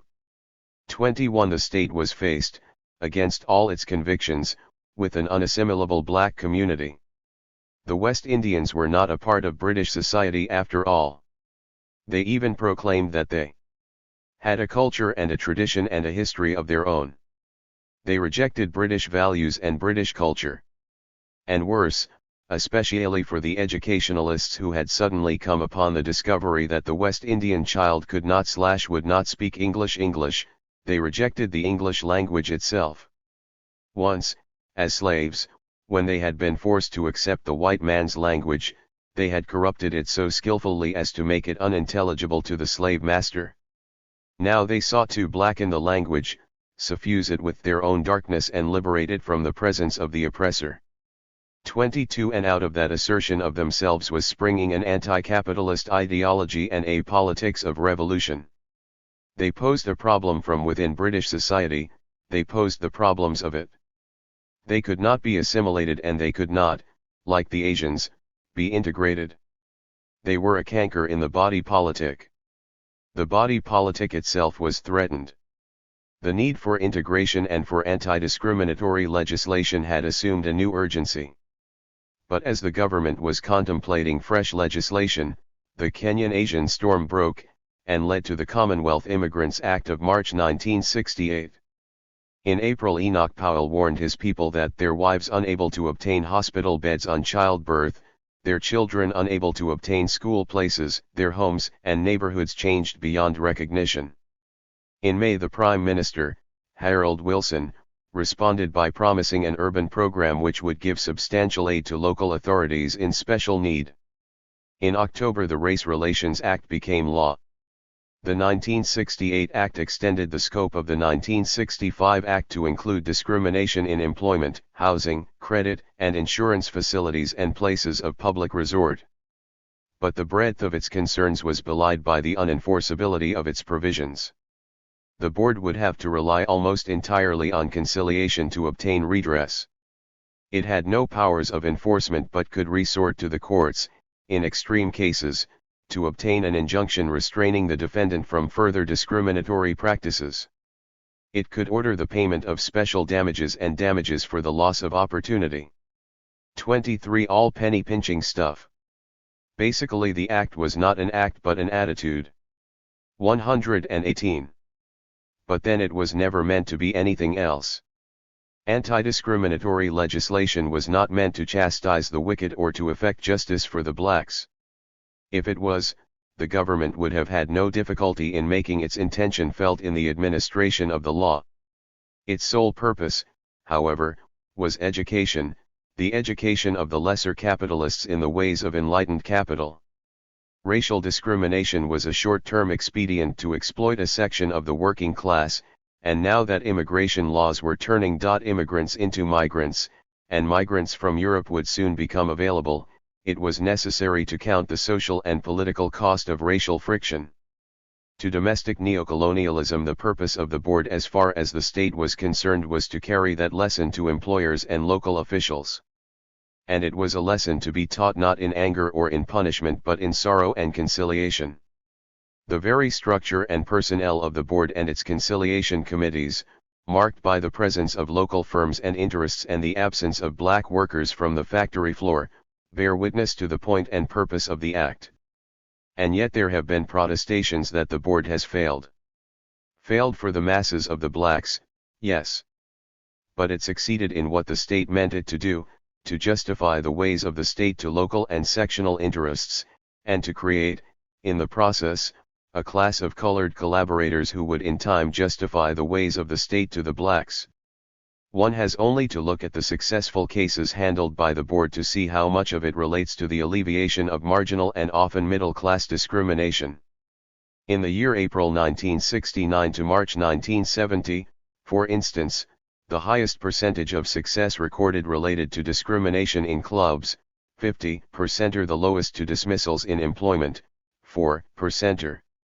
Or take a look at the board's journal, equals, not just for the black columnists who rage on the page they are paid for, but to see how the blacks are making it in the system. Sua Singh Sodhi can now play darts for his local against a club that once operated a color bar. Mr. Trevor MacDonald is the first black staff reporter to present news on British national TV, Mr. Yunus Chowdhury is the first black man to reach the national executive of his union, the National Union of Dyers, Bleachers, and Textile Workers, a veritable trade union aristocrat with his own little fiefdom. There is also a first black mayor somewhere in Wales, a first black woman deputy mayor in Camden, and of course there is the black Lord, Lord Pitt, not the first, but close. And all within the last couple of years. The 1968 Act also reformed the existing organization, the NCCI, to create the Community Relations Commission, in order to complement the work of the Race Relations Board. The Commission's task as defined by the Act was to promote harmonious community relations, to coordinate national action to this end through its local community relations councils, to disseminate information about matters affecting minority groups and to advise the Home Secretary. In theory, the Commission attempted to combat racial discrimination, the Board to penalize it. In practice, they were both educational and advisory and tended to overlap each other. In effect, they were to one degree or another both instruments of mediation, between sections of the ruling class, between the sectional interests and the blacks and, on the national level, between whites and blacks. In its 7 years of existence, the Commission has succeeded in saturating the key areas of society with information, advice, and literature explaining West Indian and Asian peoples to white groups and individuals in positions of influence and power, employers, police, political parties, churches, local authorities, voluntary groups, educationalists, trade unions, the media. It has held conferences and seminars, often jointly with bodies such as the National Union of Journalists, Inner London Education Authority, Library Association, and Department of Education and Science, to inform the future holders of power, trainees in youth work, community work, teaching, policing, etc. Only in matters of employment and labor relations and the sophistry of statistics has it seemed to rely on the efforts of that independent body, the Runnymede Trust. In the structure of its local community relations councils, the Commission revealed the success of its local, grassroots effort. In the main appointed by the statutory body, the Com. 120. Mission, and paid by the local authority, but always governed by councils which are an exact replica of the local power structure, the office of the Community Relations Officer defines, exactly, integration as the absorption and negation of black discontent, the accommodation within the local status quo of factors that threaten the status quo, the expansion of the status quo itself to accommodate such factors. But most important of all, the Commission took up the black cause and killed it. With the help of its black staff and its black experts, with the help of an old colonial elite and through the creation of a new one, it financed, assisted and helped to set up black self-help groups, youth clubs, supplementary schools, cultural centers, homes, and hostels. It defined and ordained black studies, it investigated black curricula, it gave a name and a habitation to black rhetoric. And finally, almost in a last blaze of glory, the Commission, funded for this purpose by the Gulbenkian Foundation, brought together at a residential conference in an opulent hotel in January 1975 a cross-section of black activists, gave up the platform to the most militant blacks and itself sat in the aisles, servicing the black people. Aptly, in view of the new dependent relationship that the black community was entering into, the conference was named Black People, the Way Forward.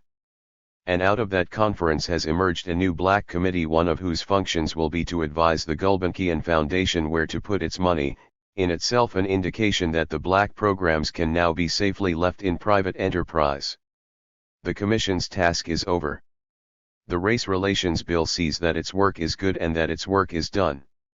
It has taught the white power structure to accept the blacks, and it has taught the blacks to accept the white power structure. It has successfully taken politics out of the black struggle and returned it to rhetoric and nationalism on the one hand and to the state on the other. It has, together with the board, created a black bourgeoisie, especially West Indians, to which the state can now hand over control of black dissidents in GERL and black youth in particular. Britain has moved from institutional racism to domestic neocolonialism. In terms of the larger picture, what has been achieved in half a decade is the incorporation of a whole generation of West Indian militants. The Asians had already settled into the cultural pluralist setup ordained for them by the state as far back as a decade ago. They had their own TV and radio programs, their mosques and their temples, their shops and cinemas and social centers. More importantly, they had thrown up leaders and spokesmen who spoke to and worked with the state. They had remained parallel in terms of culture, they had merged in terms of class. Only in regard to the Asian working class was there any trouble. Their strikes at Courtaulds and Wolf's and Mansfield hosiery and imperial typewriters had threatened the system as few strikes did, for they were subsidized and supported by the community, united across divisions of labor and possessed of a genius for organization and obstinacy against all sorts of odds. The strategy of the state in relation to the Asians had been to turn cultural antagonism into cultural pluralism, in relation to the West Indians, to turn political antagonism into political pluralism. The process, in the case of the Asians, was first to free them from cultural oppression so as to help them modernize their own class hierarchies and social structure, and then slot them into mainstream society.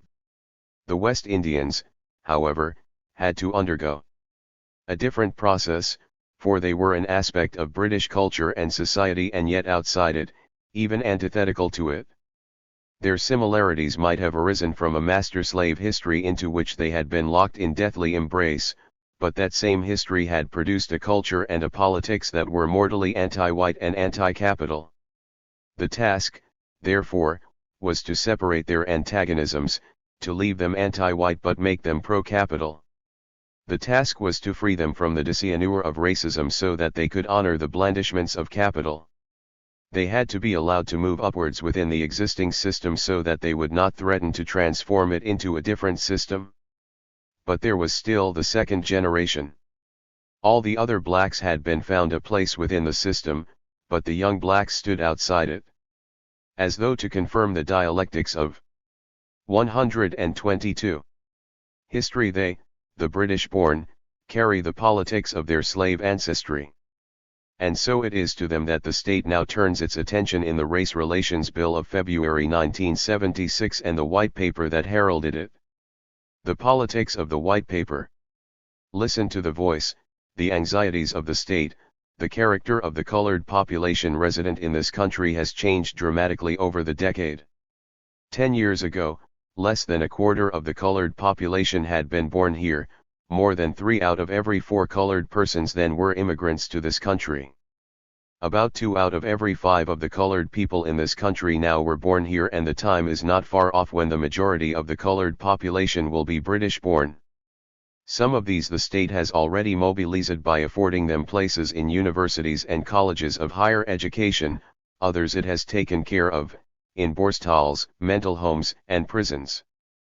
But some, in a completely unprecedented new phenomenon, have picked up the gun, not of course in the organized manner of a revolutionary political party or even as a movement, but as self-ordained soldiers of the people. 24. That is not to romanticize their feudal ambition to lay siege to the state, but to acknowledge, even while acknowledging the romanticism of the act, the deep dark concern out of which their commitment springs. It is to acknowledge their G.E.tour as a new language of resistance, and to refute the definition which the state through years of indoctrination has persuaded the black underclass to accept as the language of gangsterism. It is to refute, in the particular, that other romanticism of anti-organization blacks which holds that unemployed black youth, or, rather, anti-employment black youth, are gunning for a wage. 25. It is, in other words, to refute the ideology of these political oraoticists that if every dissident section of society did its own thing, capitalism would lie down and die. It is to refute the politics of spontaneism which Gramsci equates with opportunism. And it is to assert that the union of spontaneity and conscious leadership, or discipline, is the real political action of subaltern classes, insofar as this is mass politics and not merely an adventure by groups claiming to represent the masses. 26. 4. The anxiety of the state about rebellious black youth stems not from the rhetoric of professional black militants but from the fear of the mass politics that it may generate in the black underclass and in that other discriminated minority, the migrant workers, and perhaps in the working class as a whole, particularly in a time of massive unemployment and urban decay. Almost a decade earlier, the Home Secretary had warned the country against the future depredations of the second generation and argued for timely attempts at civilized living and social cohesion. Now in the White Paper, the same Home Secretary pointed out the politically grave consequences of continued racism.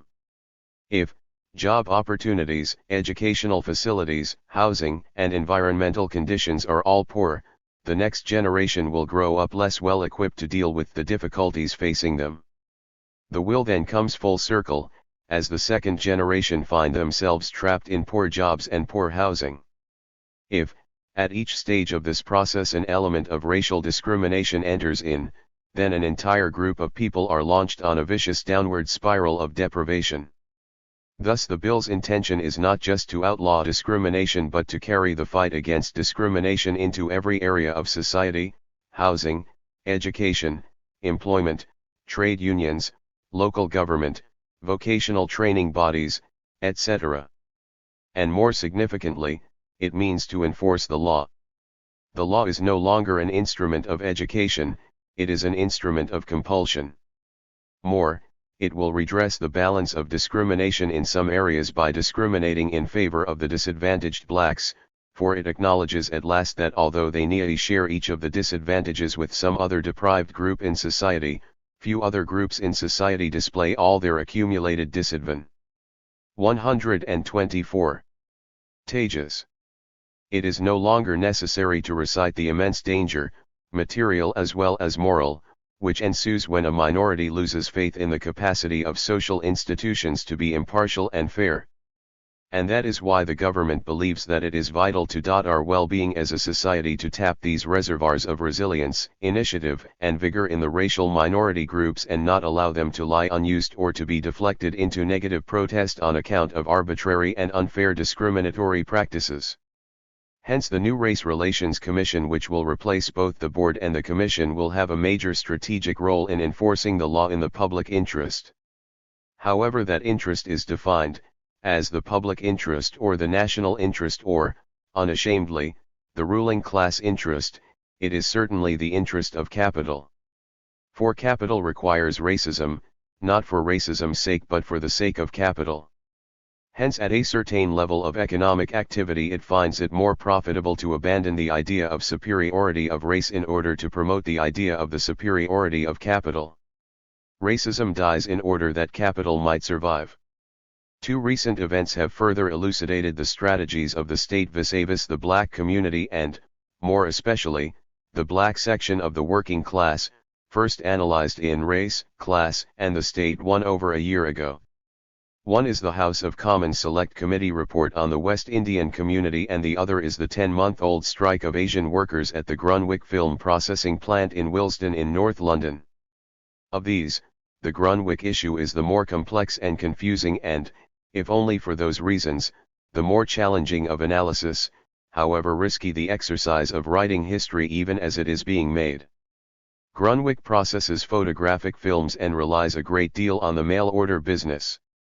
It is estimated that around 90% of those on the processing side are Asians, many of them women and most of them from East Africa. The strikers first walked out when a worker was sacked after being forced to do a job he could not possibly do in the time allotted for it. This was typical of the punitive, racist and degrading way in which the management treated the workforce. The strikers, on the advice of the local trades council, joined Apex. The employers, however, refused to recognize the union and the strike has now centered on the question of union recognition by management, since union recognition is a prerequisite to raising the wages from the exceptionally low figure of £25 for a 35-hour week. The strike has received widespread union support, which is in certain respects unique in the history of British trade unionism. Not only has full strike pay from Apex been forthcoming from the very beginning, but also other national unions, e.g. Transport and General Workers Union, the Union of Post Office Workers, the Trades Union Congress, and through their encouragement hundreds of local union branches, shop stewards committees, trades councils, and others, have given financial and other support. Not only did Len Murray, General Secretary of the TUC, intervene personally in the dispute, but cabinet ministers have themselves been to the picket lines to give their support. After a certain amount of pressure, the UPW took the almost unprecedented step of introducing a postal ban. Although this lasted only 4 days in the event, it hit management hard since it relies on the mail order side for 60% of its business. At first it looked as though Grunwick was to be the rallying point for the labor movement to prove its commitment to black workers.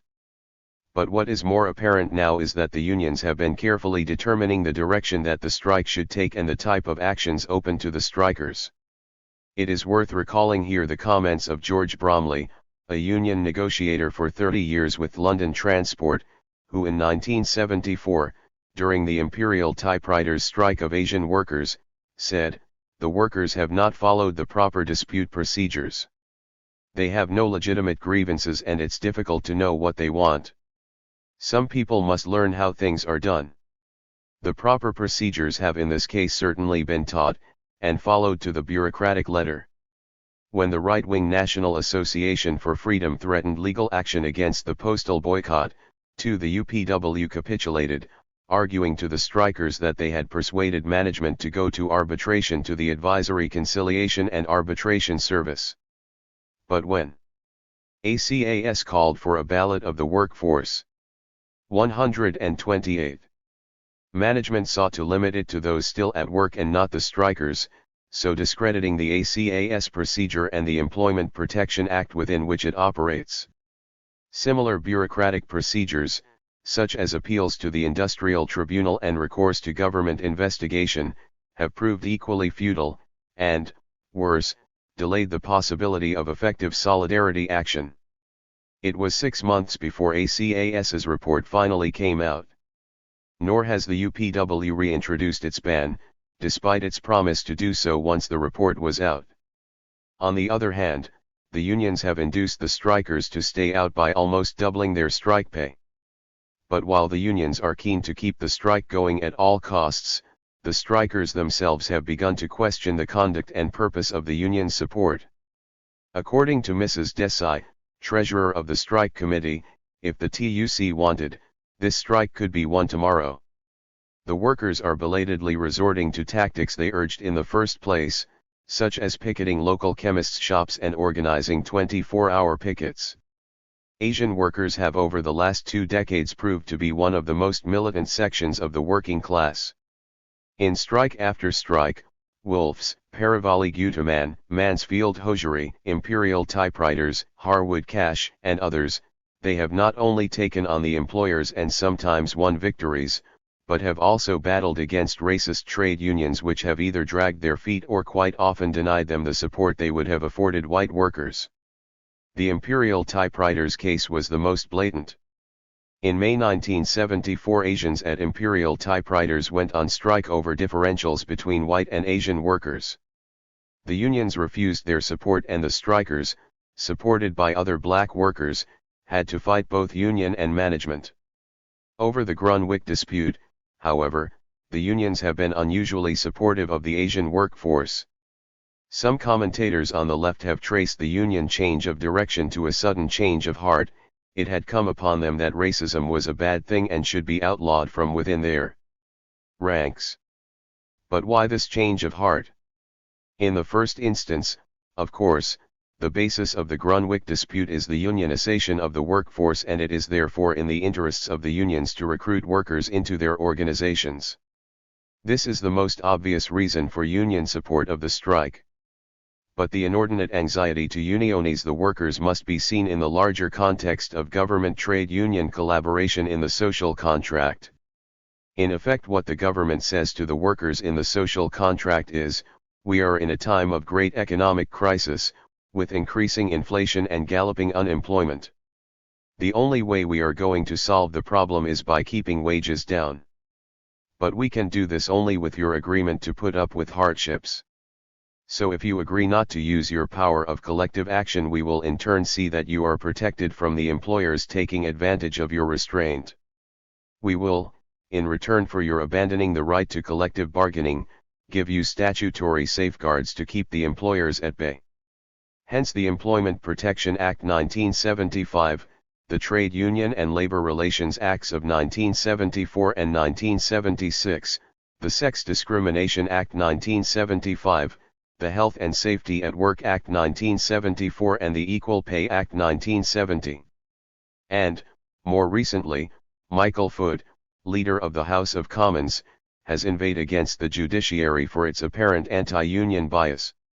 If the freedom of the people of this country, and especially the rights of trade unionists, had been left to the good sense and fair-mindedness of judges, we would have precious few freedoms in this country. The Grunwick dispute, if the other Asian strikes are anything to go by, threatens to blow a hole, however small, in the social contract, and in the circumstances, one swallow could easily make a summer. To bring the dispute within the social contract framework, it is necessary to unionize the Asian strikers. But to unionize a black workforce, it is first necessary to take a stand against racial discrimination. It is necessary to speak to the workers' first and overwhelming disability. The strike, said Mrs. Desai, is not so much about pay, it is a strike about human dignity. Hence, if 130. The unions are to win the confidence of the strikers, and of black workers in general, they have to take an unequivocal stand against the employer's racist practices. Besides, it is the very fact of color that has, as so many times before, lent a political dimension to the struggle of the Grunwick strikers, and the unions, as so many times before, are anxious to keep that dimension out, particularly in view of the social contract. Additionally, in the overall strategy of the state, the management of racism in employment has, since the strikes of 1972–74, been handed over to the trades unions. Now that the state has decided that the social and political cost of racism has begun, in the objective circumstances, to outweigh its economic profitability, the unions are equally anxious to contribute to that effort. In fact, as far back as the TUC conference in September 1976, APEC's General Secretary, Roy Grantham, spoke about the Grunwick dispute in the context of the government white paper on racial discrimination, which heralded the Race Relations Act. The act itself, passed in November 1976, is very concerned with employment and in fact extends the application of the new employment law's complaints procedures to the area of racial discrimination. This act, unlike previous race relations acts, has full union backing. This support for the new legislation has been accompanied by increased interest and concern about race relations within the trade union bureaucracies since the 1972–4 period of disputes. After the Mansfield hosiery strike, there followed a whole spate of strikes throughout the East Midlands involving Asian workers in dispute not only with management, but usually with the union and fellow white workers too. Strike committees of different factories supported each other, workers were learning from the examples set in neighboring cities, local black communities supported the strikers, there was serious debate about the need to set up black trades unions. It is since then that we find proposals for special training on shop steward courses, the establishment of race relations departments in national unions and the TUC, and the production of a TUC model equal opportunity clause for contracts. And, more recently, a government race relations employment advisory group has been set up on which the TUC and ACAS, as well as the Confederation of British Industry and the Commission for Racial Equality, will be represented. But the management of racism in employment is not the only thing that has been left to the union's care. They have also been entrusted with the task of selling the Employment Protection Act to the workforce as a whole. The Grunwick dispute encompasses both these functions. What we have, therefore, is not a change of heart but a change of tactics, to ordain, legitimize and continue the joint strategies of the state and union leaders against the working class, through the social contract. From immigration control to induced repatriation *. In race, class, and the state, we have shown how successive British governments, whether Tory or Labour, have used nationality laws and immigration acts to adjust the intake of labour into Britain.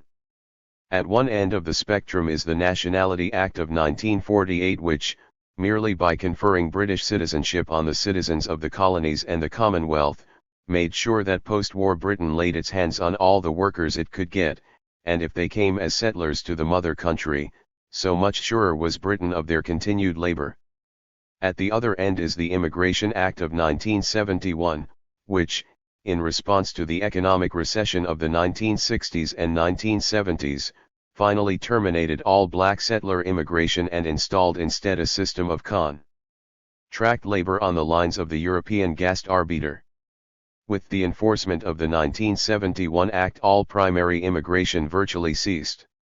The only immigrants who were allowed in, beyond the specific needs of the British economy, were the dependents of those already settled here and such special categories as UK passport holders from East Africa and male fiancés. It would have appeared therefore that the Dutch auction on immigration had also ceased and that the two major political parties could get down to the more serious business of race relations. For they both held the view that to improve race relations, to make things better for the coloreds, you must first restrict their numbers. But the inexorable logic of that philosophy, which for a while had engendered a bipartisan policy on immigration and even facilitated the passage of anti-discriminatory legislation in the Race Relations Act of 1976, finally caught the fancy of Margaret Thatcher in an election year. And at the end of January 1978 she announced that her party would finally see an end to immigration, not just for the sake of race relations but in order to preserve the British way of life and allay the majority's fears, for this country might be rather swamped by people with a different culture.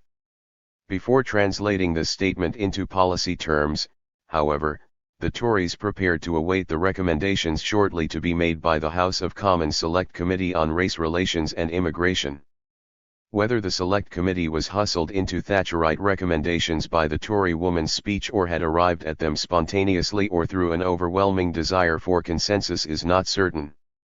What is certain, however, is that the recommendations of a committee representing all major parties have given a certificate of respectability to the Tory proposals that were to follow. In fact, when Thatcher's henchman, Willie Whitelaw, came to outline Tory policies on race and immigration some 2 weeks later, they had the ring of the Select Committee, and the purpose, it would appear, was the same, to move from immigration control to induced repatriation. The Select Committee report and Tory proposals primary immigration scour as it might, the Select Committee could not come up with any fresh ideas for the control of primary immigration. A few refinements, though. On the level of Britain's economic needs, a further reduction should be attempted, with regard to doctors, etc., and to nursing auxiliaries and hotel and catering workers.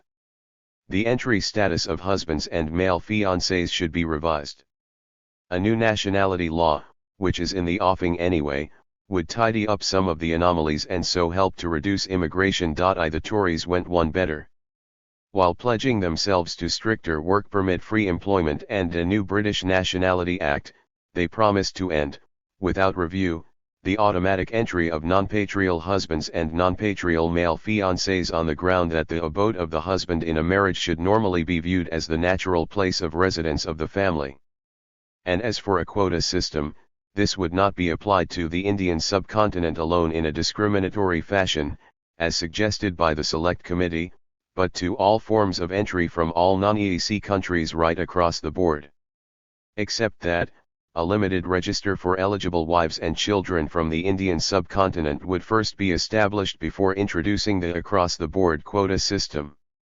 Secondary immigration. Already in these recommendations and proposals, the Select Committee and the Tory party are beginning to slide over from primary immigration into the immigration of dependants. And it is here in the matter of dependants that the axe really falls. The report recommends that children over 12 years old born abroad to those settled here should not be allowed to join their parents, and it may well be necessary on social grounds to adjust the immigration rules in the future to ensure children are only admitted if they are below school age. Dependants such as parents, grandparents, and children over 18 should not be 134. Allowed to join families unless accommodation and means of support by the sponsor is approved by the authorities. Again, the Tories do better, except in regard to the recommendation about children over 12 being refused entry. They pledge to restrict the entry of parents, grandparents, and children over 18 to those who can prove urgent compassionate grounds. And as for those who entered Britain after January 1, 1973, they would not only forego automatic right of settlement but would, even if allowed to settle, have no automatic entitlement for wives and dependents. The message is clearly that unproductive additions to working-class black families are unwanted.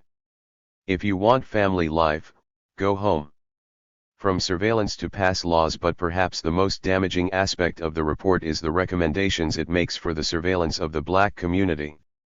Already, from the village in the Indian subcontinent to the British Social Security Office, blacks are checked and scrutinized, women sexually examined.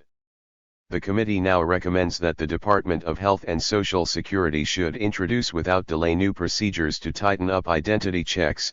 The police, the Immigrant Service Intelligence Unit and other authorities should be given powers to seek out illegal immigrants and overstayers, and new powers should be sought to provide effective sanctions against employers who knowingly employ them.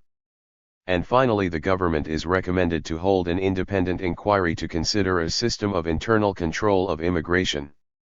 The Tories for their part agree with the Select Committee's recommendation for the setting up of an inquiry into such a system of internal control, a system presumably of identity cards and pass laws for those legally here but promise in the meantime to intensify countermeasures against illegal immigration and overstaying. They will do even more, they will improve existing arrangements, to help those who are really anxious to leave this country, voluntary repatriation of course, but aided. Again the message to the black community is clear: if you want to live in peace, go home. Quite clearly all the talk about primary and secondary immigration is a lot of nonsense.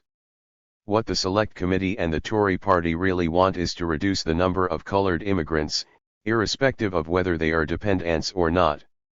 And since primary immigration, as the Labour government has pointed out, is down to a trickle, new workers on permits in 1976 were something in the order of 0.5% of the total immigration, the cuts have to be made on those overseas, mainly from the Indian subcontinent too, waiting to be reunited with their families here. The result, whatever the aim, is to divide black families even further, leaving it to the wage earner to face the impossible question whether he wants to go on working and living in Britain if he cannot have his dependents with him, those for whom he came to work here in the first place. But even if, for the sake of their livelihood and his, he is forced to remain, he would be subjected to a system of internal control that would make life untenable. The new philosophy. The crude economics of the strategy would indicate that Britain no longer needs the workforce it was once desperate for and would like to lay them off, preferably in their countries of origin. All the immigration acts from 1962 onwards had pointed to this end, culminating in the Act of 1971 which finally established a system of importing workers when they were needed and sending them back when they were not. And all the immigration acts, because they were aimed at colored immigrants and therefore tied to race, were preceded by and sought justification in the philosophy that fewer blacks make for better race relations.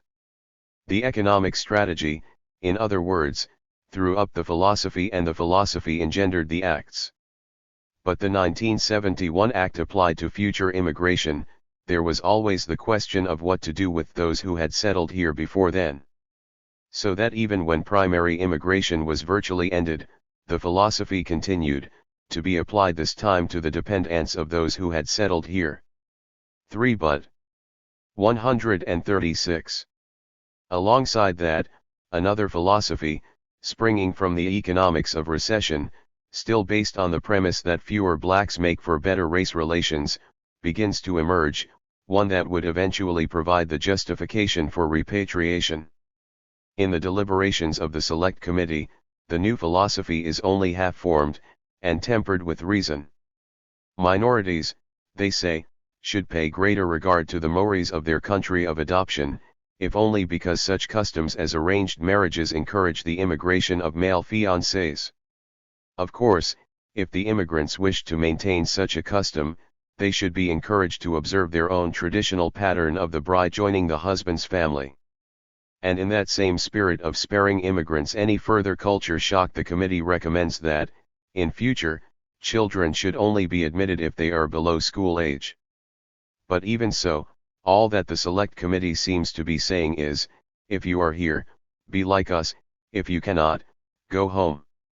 In the hands of the Tories, however, the new philosophy emerges full-fledged and stark, for people of an alien culture are threatening to swamp Britain, the British way of life is in danger, the majority's fears must be allayed. Hence the Tory proposals. But lest they did not go far enough, the Minion White Law declared in effect that there could not be one law for the white and another for the black, and policies of reverse discrimination which put minorities in a privileged position should be rejected because of the dangers to racial harmony. Let them learn English instead, through language classes, in factories and workplaces, and this will help them to get employment and promotion. And in the same vein, Mrs. Thatcher has pledged to amend the incitement to racial hatred clause in the Race Relations Act so that intent to offend has to be proved to form the basis of a prosecution. 5 Indeed, she will look at the whole act when we come into power. Repercussions. But if Tory pledges still appear to fall short of the emerging Tory philosophy, it is because in British race policy, the philosophy, the rationale, comes first, then to be taken up and embellished. by sections of the media, thereby creating a climate of opinion, demanding legislation.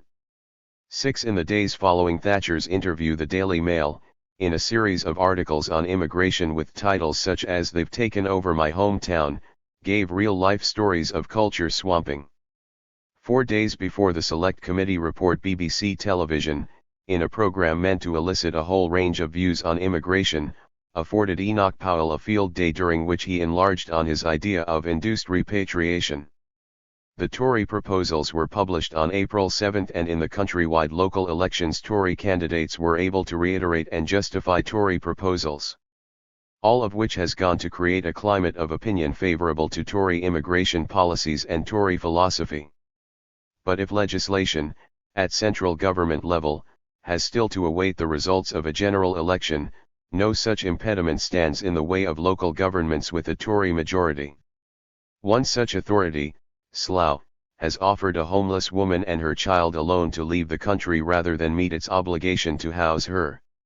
7. The deputy leader of another Tory-controlled council has warned its community workers that publishing advice to squatters or advising West Indians on what to do when arrested for suspicious loitering at or demonstrating with the Grunwick pickets could constitute political activity, incurring cuts in staff and finance. But the most devastating consequence of all this Tory activity and, more particularly, the Shadow Prime Minister's lurid statement about culture swamping, has been the terror unleashed on the black communities. Down in the ghetto, far removed from Thatcher country, the majority, whose fears the Tory lady wished to allay, have literally taken the law into their own hands and begun to terrorize the black population. And it has not stopped at knifings, beatings and harassments. Altab Ali, a Bengali going home from work, was stabbed to death in the East End of London. On his 10th birthday, Kenneth Singh, returning from the corner shop with his mother's cigarettes, was battered to death and dumped on a rubbish tip in Plaistow. And shotgun attacks have been mounted. 138. On West Indians in Wolverhampton. For the white maggots that feed on the psychopathic fancies of a super race, go home, nigger is no longer a dream but a promise which, to be fulfilled, needs only their unremitting activity. Politics and ideology. Viewed in terms of electoral politics, the Tory tactics would appear to be no more than a vote-catching exercise, cynically exploiting the racialism of the white working class. But the philosophy from which the tactics emanate is ingrained in the philosophy of archaic, free enterprise capitalism, which Margaret Thatcher and her cohorts espouse. For enlightened capital, the appeal to narrow nationalism and racialism is not only unnecessary but, in terms of social cost, counterproductive. Hence the Race Relations Act of 1976 was aimed at dismantling institutional racism while still allowing racialism to divide the working class. Since then, however, the Labour government in its role as agent of the ruling class, has persuaded the unions, the alleged representatives of the working class, to adopt its interests as their own in a social contract. And to leave the black working class out of such a contract would be to invite a militancy which could infect the rest of the class. 9. At the same time, the rise of the National Front has shown that the continuing division of the working class on racialist lines not only weakens Labour's electoral base but gives also a fillip to fascism, which is not in the interests of corporate capital. You don't need to defeat the working class when you can co-opt it. Hence Labour has disassociated itself from the recommendations of the Select Committee, inveighed against Tory immigration proposals as unnecessary, inhumane, and pointing to a pass law society, and been visibly active in ongoing anti-racist, anti-fascist campaigns. Tory thinking, however, has continued to remain in the past. 10. The racist and anti-working class sentiments of Thatcher and Joseph reflect the anxieties and fears of a decaying bourgeoisie. And not unnaturally they figure that to defeat the class by dividing it there is no better ploy than race, which while speaking to the social and economic frustrations of white workers, provides them at the same time with a national vision, the surrogate for revolution. The strategy is to defeat the class, the tactic is to divide it, and they both stem from the ideology of outmoded capital. In the process, however, the Tories have stepped into National Front country, in National Front guise. But given their ideology, they cannot deliver the NF goods.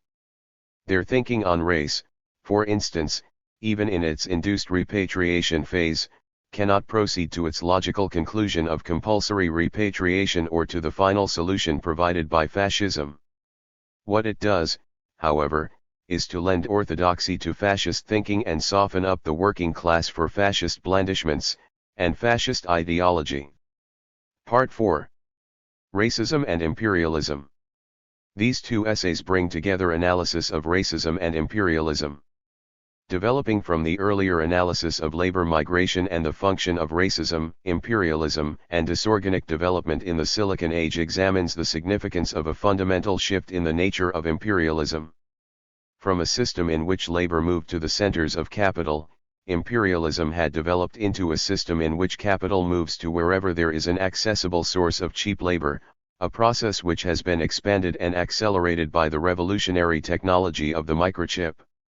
While other studies have looked at one element or another, examined the international division of labor, or attempted to understand the implications of the new technology for employment, or looked at labor migration or the operation of multinationals and their client regimes in the Third World, nowhere else has the whole range of the change been examined for its political, cultural, and economic implications.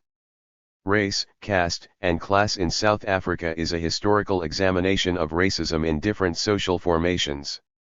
It analyzes the interrelationship of these key concepts in a way that is of importance not only for theoretical analysis, but for its implications for political struggle. The debate on the national question is crucial not only in respect of South Africa, but for radical analysis and practice in the Third World. One epoch does not lead tidily into another.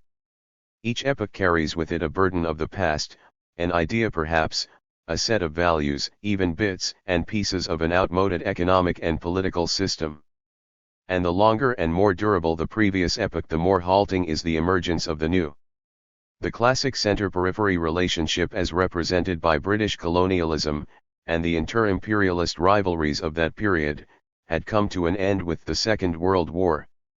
A new colonialism was emerging with its center of gravity in the United States of America, a new economic order was being fashioned at Bretton Woods. Capital, labor, trade were to be unshackled of their past inhibitions, and the world opened up to accumulation on a scale more massive than ever before. The instruments of that expansion, the General Agreement on Tariffs and Trade, the International Monetary Fund and the World Bank, were ready to go into operation. Even so, it took the capitalist nations of Western Europe, Japan, and the United States some 25 years to rid themselves of the old notions of national boundaries and lift the siege against multinational enterprises so that they might be permitted to get on with the unfinished business of developing the world economy. The Trilateral Commission was its acknowledgement. Britain, hung up in its colonial past, was to lag further behind. It continued, long after the war, to seek fresh profit from an old relationship, most notably through the continued exploitation of colonial labor, but this time at the center. So that when the rest of Europe, particularly Germany, was reconstructing its industries and infrastructure with a judicious mix of capital and labor, Britain, with easy access to cheap black labor and easy profit from racial exploitation, resorted to labor-intensive production. And it was in the nature of that colonial relationship that the immigrants should have come as settlers and not as laborers on contract. The history of British immigration legislation, including the present calls for repatriation, is the history of Britain's attempt to reverse the colonial trend and to catch up with Europe and the New World Order. That order, having gone through a number of overlapping phases since the war, now begins to emerge with distinctive features. These, on the one hand, reflect changes in the international division of labor and of production, involving the movement of capital to labor, which in turn involves the movement of labor as between the differing peripheries. On the other hand, they foreshadow a new industrial revolution based on microelectronics, and a new imperialism, accelerating the disorganic development of the periphery. And it is to these new developments in capitalist imperialism that I want to address myself, moving between center and periphery, and between peripheries, as the investigation takes me, bearing in mind that these are merely notes for further study.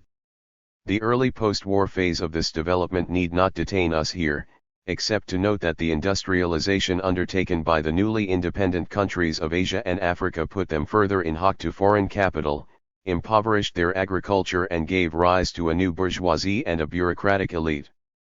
For the name of the game was import substitution, its end the favorable balance of trade, its economic expression state capitalism, its political raison d'etre bourgeois nationalism. Not fortuitously, this period coincided with the export of labor to the center. Capital and labor migration. By the 1960s, however, the tendency of labor to move to capital was beginning to be reversed. The post-war reconstruction of Europe was over, manufacturing industries showed declining profit margins and capital was looking outside for expansion. The increasing subordination of third-world economies to multinational corporations made accessible a cheap and plentiful supply of labor in the periphery, in Asia in particular. Advances in technology, in transport, communications, information and data processing and organization, rendered geographical distances irrelevant and made possible the movement of plant to labor, while ensuring centralized control of production. More importantly, technological development had further fragmented the labor process, so that the most unskilled worker could now perform the most complex operations. For its part, the periphery, having failed to take off into independent and self-sustained growth through import substitution, turned to embrace export-oriented industrialization, the manufacture of textiles, transistors, leather goods, household appliances, and numerous consumer items.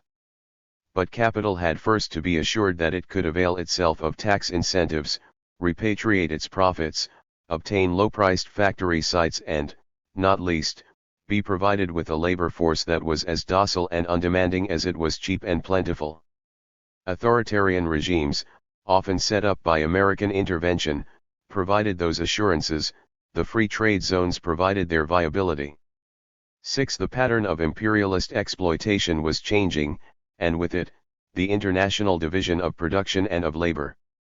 The center no longer supplied the manufactured goods and the periphery raw materials. Instead, the former provided the plant and the know-how while the latter supplied primary products and manufactures. Or, as the Japanese Ministry of Trade in its long-term vision of industrial structure expressed it, Japan would retain high technology and knowledge-intensive industries which yielded high added value, while industries such as textiles which involve a low degree of processing and generate low added value be moved to developing countries where labor costs are low. As Samir Amin put it in Imperialism and Unequal Development, the center of gravity of the exploitation of labor by capital had been displaced from the center of the system to the periphery. The parameters of that new economic order are best expressed in the purpose and philosophy of the Trilateral Commission. Founded in 1973, under the sponsorship of David Rockefeller. Of the Chase Manhattan Bank, the Commission brought together representatives of the world's most powerful banks, corporations, communications conglomerates, and 146 national organizations plus top politicians and a few free trade unions and trade union federations to reconcile the contradictions of transnational capital, while at the same time checking the efforts of national governments to seize for their own countries a disproportionate share of the bandits generated high foreign direct investment. 7. As Richard Falk puts it, the vistas of the Trilateral Commission can be understood as the ideological perspective representing the transnational outlook of the multinational corporation which seeks to subordinate territorial politics to non-territorial economic goals. 8. And for the purpose of that subordination, it was necessary to distinguish between the differing peripheries. The oil-producing countries and the newly industrializing countries, and the underdeveloped countries proper. The implications of this new imperial ordinance for labor migration, not, as before, between center and periphery but as between the peripheries themselves, are profound, the consequences for these countries devastating. The oil-rich Gulf states, for instance, have sucked in whole sections of the working population, skilled and semi-skilled, of South Asia, leaving vast holes in the labor structure of these countries.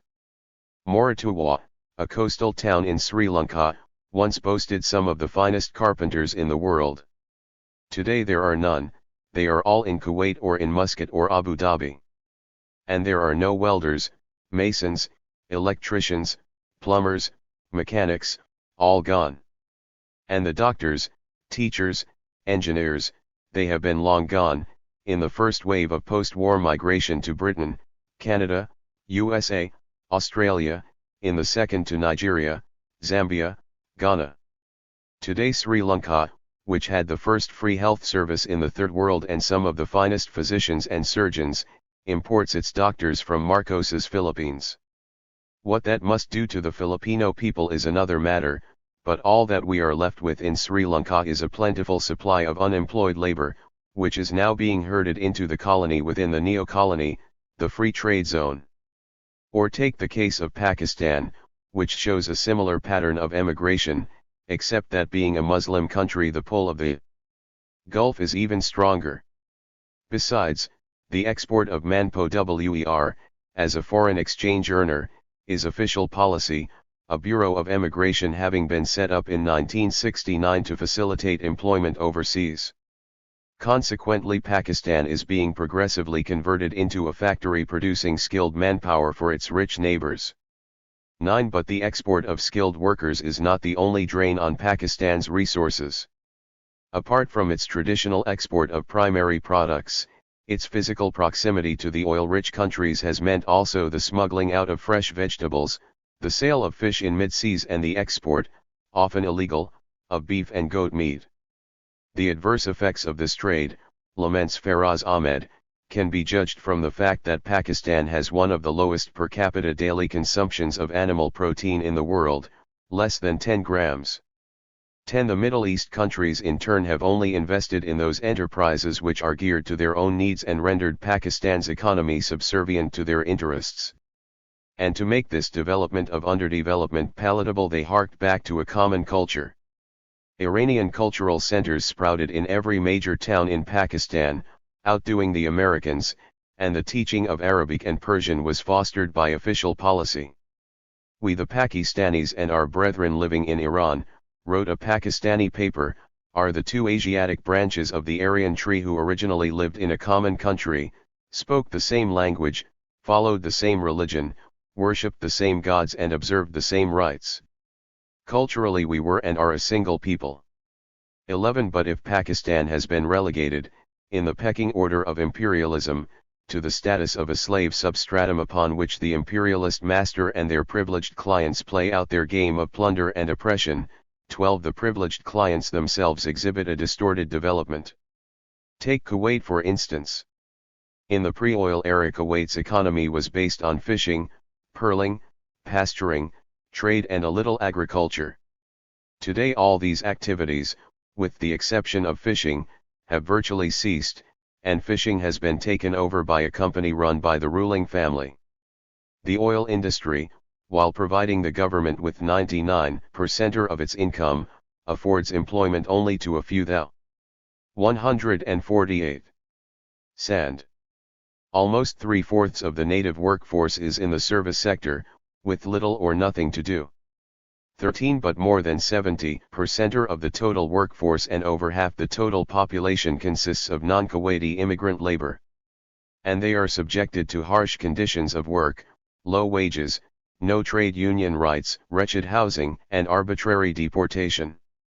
Kuwait is, in effect, two societies, but even within the first the ruling elite lives in a swamp of consumer commodities and luxuries, while those at the bottom of the Kuwaiti social pyramid are being uprooted from their traditional productive activities and thrown on the market of unproductiveness. 14. The pattern of labor migration in Southeast Asia is a variation on the same imperial theme, and its consequences no less devastating. The first countries to industrialize in this region were Taiwan in the 1950s and, in the 1960s, South Korea, Singapore, and Hong Kong. Taiwan and South Korea were basically offshore operations of the USA and Japan, and, by virtue of their strategic importance to America, were able to develop heavy industry and chemicals in addition to the usual manufacture of textiles, shoes, electrical goods, etc. And by the middle of the 1970s, these two countries had gone over from being producers of primary products to producers of manufactured goods. Singapore's industrialization includes ship repair and the construction industry. Hong Kong, the closest thing to a free economy, is shaped by the world market. What all these countries could offer multinational capital, apart from a favorable climate of investment, was authoritarian regimes with a tough line on dissidents in the workforce and a basic infrastructure of power and communications. What they did not have was a great pool of unemployed workers. That was provided by the neighboring countries. Hong Kong uses all the migrant labor available in the region, including workers from mainland China, and is currently negotiating with the Philippines government for the import of Filipino labor. South Korea's shortage of labor, by the very nature of its development, has been in the area of skilled workers. But it is Singapore which is the major employer of contract labor, from Malaysia mostly and also from Indonesia, the Philippines, and Thailand, and that under the most horrendous conditions. For apart from the usual strictures on Gastarbeiters that we are familiar with in Europe, such as no right of settlement, no right to change jobs without permission and deportation if jobless, Singapore also forbids these workers to marry, except after 5 years, on the showing of a clean record, and then with the permission of the government, and that on signing a bond that both partners will agree to be sterilized after the second child is born. Lee Kuan Yew, with a nod to Hitler, justifies the policy on the ground that a multiple replacement rate right at the bottom leads to a gradual lowering of the general quality of the population. 15. Their working conditions too are insanitary and dangerous, and makeshift shacks on work sites provide their only housing. And yet the plight of the indigenous workers of these countries is not much better. The economic miracle is not for them. Their lives contrast glaringly with the luxury apartments, automobiles, and swinging discos of the rich. To buy a coffee and sandwich on a thoroughfare of Singapore costs a day's wage. In South Korea 12 and 13-year-old girls work 18 hours a day, 7 days a week, for £12 a month, and Hong Kong is notorious for its exploitation of child labor. 16. How long the repressive regimes of these countries can hold down their workforce on behalf of international capital is a moot point, but multinationals do not wait to find out. They do not stay in one place. They gather their surplus while they may and move on to new pastures their miracles to perform. The candidates for the new expropriation were Indonesia, Thailand, Malaysia, and the Philippines, whose economies were primarily based on agriculture and on extractive industries such as mining and timber. Like the first group of countries, they too could boast of authoritarian regimes, ordained by the White House, fashioned by the Pentagon and installed by the CIA, which could pave the way for international capital. Additionally, they were able to provide the cheap indigenous labor which the other group had lacked, and the free trade zones to go with it. What they did not have, though, was a developed infrastructure. Multinationals had already moved into these countries by the 1970s, and some industrialization was already underway. What accelerated that movement, however, was the tilt to cheap labor, as against a developed infrastructure, brought about by revolutionary changes in the production process. To that revolution, variously described as the New Industrial Revolution, the Third Industrial Revolution, and the Post-Industrial Age, I now turn, not so much to look at labor migration as labor polarization, between the periphery and the center, and within the center itself, and its social and political implications in both capital and labor in the Silicon Age. What has caused the new industrial revolution and brought about a qualitative leap in the level of the productive forces is the silicon chip, or, more accurately, the computer on a chip, known as the microprocessor. The ancestry of the microprocessor need not concern us here, except to note that it derives from the electronic transistor, invented by American scientists in 1947, which in turn led to the semiconductor industry in 1952–53 and in 1963, to the integrated circuit industry. Integrated circuits meant that various electronic elements such as transistors, resistors, diodes, etc. could all be combined on the tiny chip of semiconductor silicon, which in the form of sand is the world's most common element next to oxygen. 17 But if industrially the new technology has been in existence for 16 years, it is only in the last 5 that it has really taken off. The periodization of its development is important because it is not unconnected with the post-war changes in the international division of production and of labor and the corresponding movements and operations of the multinational corporations. The microprocessor is to the new industrial revolution what steam and electricity was to the old, except that where steam and electric power replaced human muscle, microelectronics replaces the brain. That, quite simply, is the measure of its achievement. Consequently, there is virtually no field in manufacturing, the utilities, the service industries or commerce that is not affected by the new technology. Microprocessors are already in use in the control of power stations, textile mills, telephone switching systems, office heating and typesetting as well as in repetitive and mechanical tasks such as spraying, welding, etc. in the car industry. Fiat, for instance, has a television commercial which boasts that its cars are designed by computers, silenced by lasers and hand-built by robots, to the strains of Figaro's aria. Volkswagen designs and sells its own robots for spot welding and handling body panels between presses. Robots, besides, can be reprogrammed for different tasks more easily than personnel can be retrained. And because microprocessors can be reprogrammed, automated assembly techniques could be introduced into areas hitherto immune to automation, such as batch production. From this has grown the idea of linking together a group of machines to form an unmanned manufacturing system, which could produce anything from diesel engines to machine tools and even aero engines. And once the design of the unmanned factory has been standardized, entire factories could be produced on a production line based on a standard design. 18 The Japanese are close to achieving the universal factory. A few examples from other areas of life will give you some idea of the pervasiveness of microelectronics. In the retail trade, for instance, the electronic cash register, in addition to performing its normal chores, monitors the stock level by keeping tabs on what has been sold at all the terminals and relays that information to computers in the warehouse which then automatically move the necessary stocks to the shop. A further lineup between computerized checkouts at stores and computerized bank accounts will soon do away with cash transactions, directly debiting the customer's account and crediting the stores. Other refinements such as keeping a check on the speed and efficiency of employees have also grown out of such computerization. In 152. Denmark, for instance. There are chips in everything you buy: cookers, washing machines, toasters, vacuum cleaners, clocks, toys, sewing machines, motor vehicles, replacing standard parts and facilitating repair. You take out one chip and put in another. One silicon chip in an electronic sewing machine, for example, replaces 350 standard parts. But it is in the service sector, particularly in the matter of producing, handling, storing and transmitting information, that silicon technology has had its greatest impact.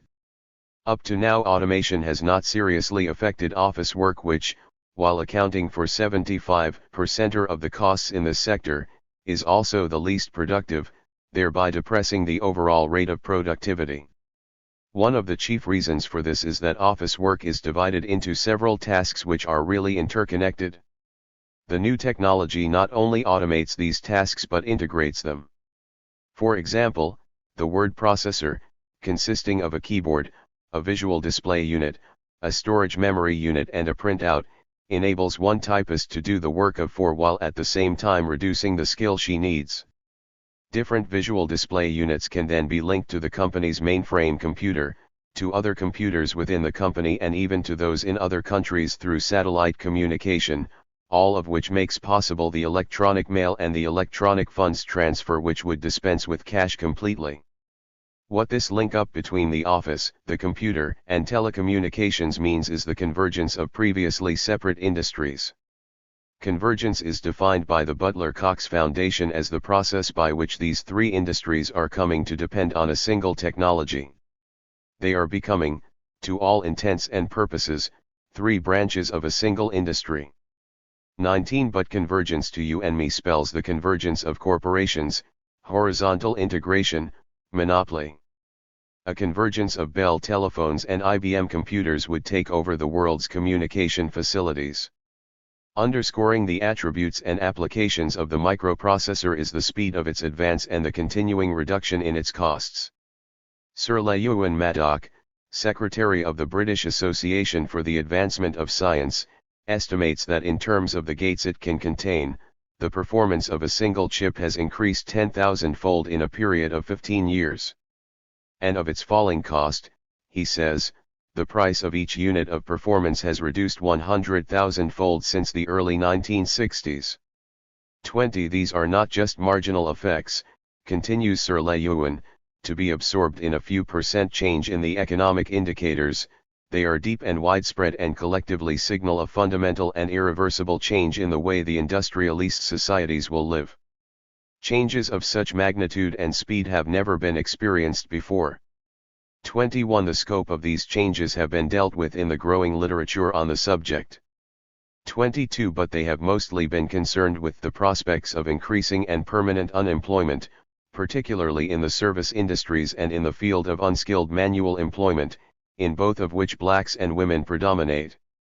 23 A study by Siemens estimates that 40% of all office work in Germany is suitable for automation, which, viewed from the other side, means a 40% layoff of office workers in the next 10 years. The NORA report warns that French banking and insurance industries, which are particularly labor-intensive, will lose 30% of their workforce by 1990. Unemployment in Britain is expected to rise by about 3 million in that time. 24 Other writers have pointed to a polarization in the workforce itself, as between a small technological elite on the one hand and a large number of unskilled, unemployable workers, counting among their number those whose craft has become outmoded. Or, as the chairman of the British Oil Corporation, Lord Cureton, puts it, we have an elite now of a very special kind at the top on which most of mankind depends for its future development, and the rest of us are more or less taken along in the direct stream of these elite personnel. To all the remedies that the British Trades Union Congress has 154 been able to suggest are new technology agreements between government and union, continuing payments to redundant workers related to their past earnings, and opportunities for linking technological change with a reduction in the working week, working year, and working lifetime. 26 The Association of Scientific, Technical and Managerial Staffs, whose members are more immediately affected by automation, elevates these remedies into a philosophy which encompasses a changed attitude towards work that would promote a better balance between working life and personal life. Recurrent education throughout adult life and a new system of income distribution which in effect will pay people not to work. 27 But, in the performance, these are precisely the palliatives that enlightened capitalism offers the working class in the Silicon Age. Translated into the system's terms, new technology agreements mean a continuing social contract between the unions and the government wherein the workers abjure their only power, collective bargaining, and a new culture which divorces work from income and provides the raison d'etre for unemployment. Already the protagonists of the establishment have declared that the Protestant work ethic is outdated, that leisure should become a major occupation, that schooling is not for now but forever. I am not arguing here against technology or a life of creative leisure. Anything that improves the lot of mankind is to be welcomed.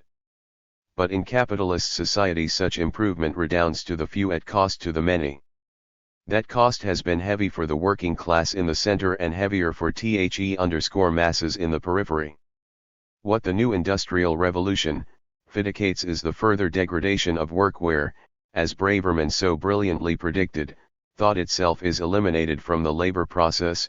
28 The centralist ownership of the means of production, a culture of reified leisure to mediate discontent, and a political system incorporating the state, the multinationals, the trade unions, the bureaucracy, and the media, backed by the forces of law and order with microelectronic surveillance at their command. For inasmuch as liberal democracy was the political expression of the old industrial revolution, the corporate state is the necessary expression of the new. The qualitative leap in the productive forces, ensnared in capitalist economics, demands such an expression.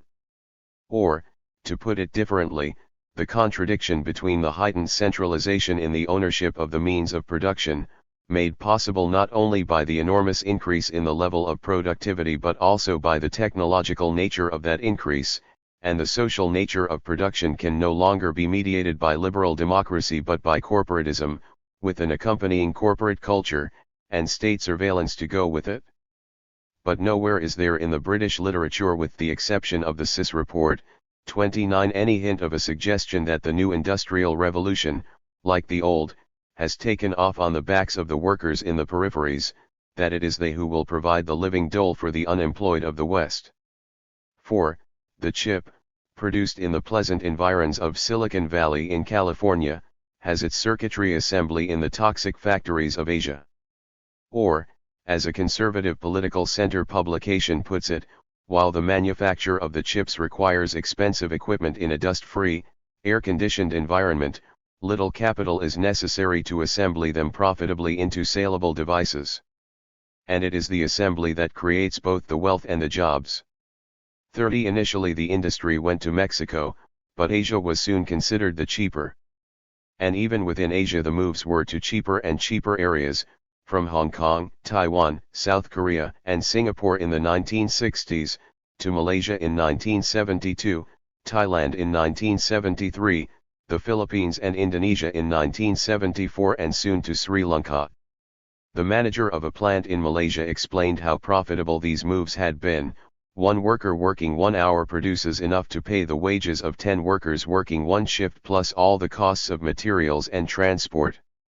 31 But the moves the industry makes are not just from country to country but from one batch of workers to another within the 156 country itself. 4. The nature of the work, the bonding under a microscope of tiny hair-thin wires to circuit boards on wafers of silicon chip half the size of a fingernail, shortens working life. After 3 or 4 years of peering through a microscope, reports Richelle Grossman, a worker's vision begins to blur so that she can no longer meet the production quota. 32 But if the microscope does not get her, the bonding chemicals do.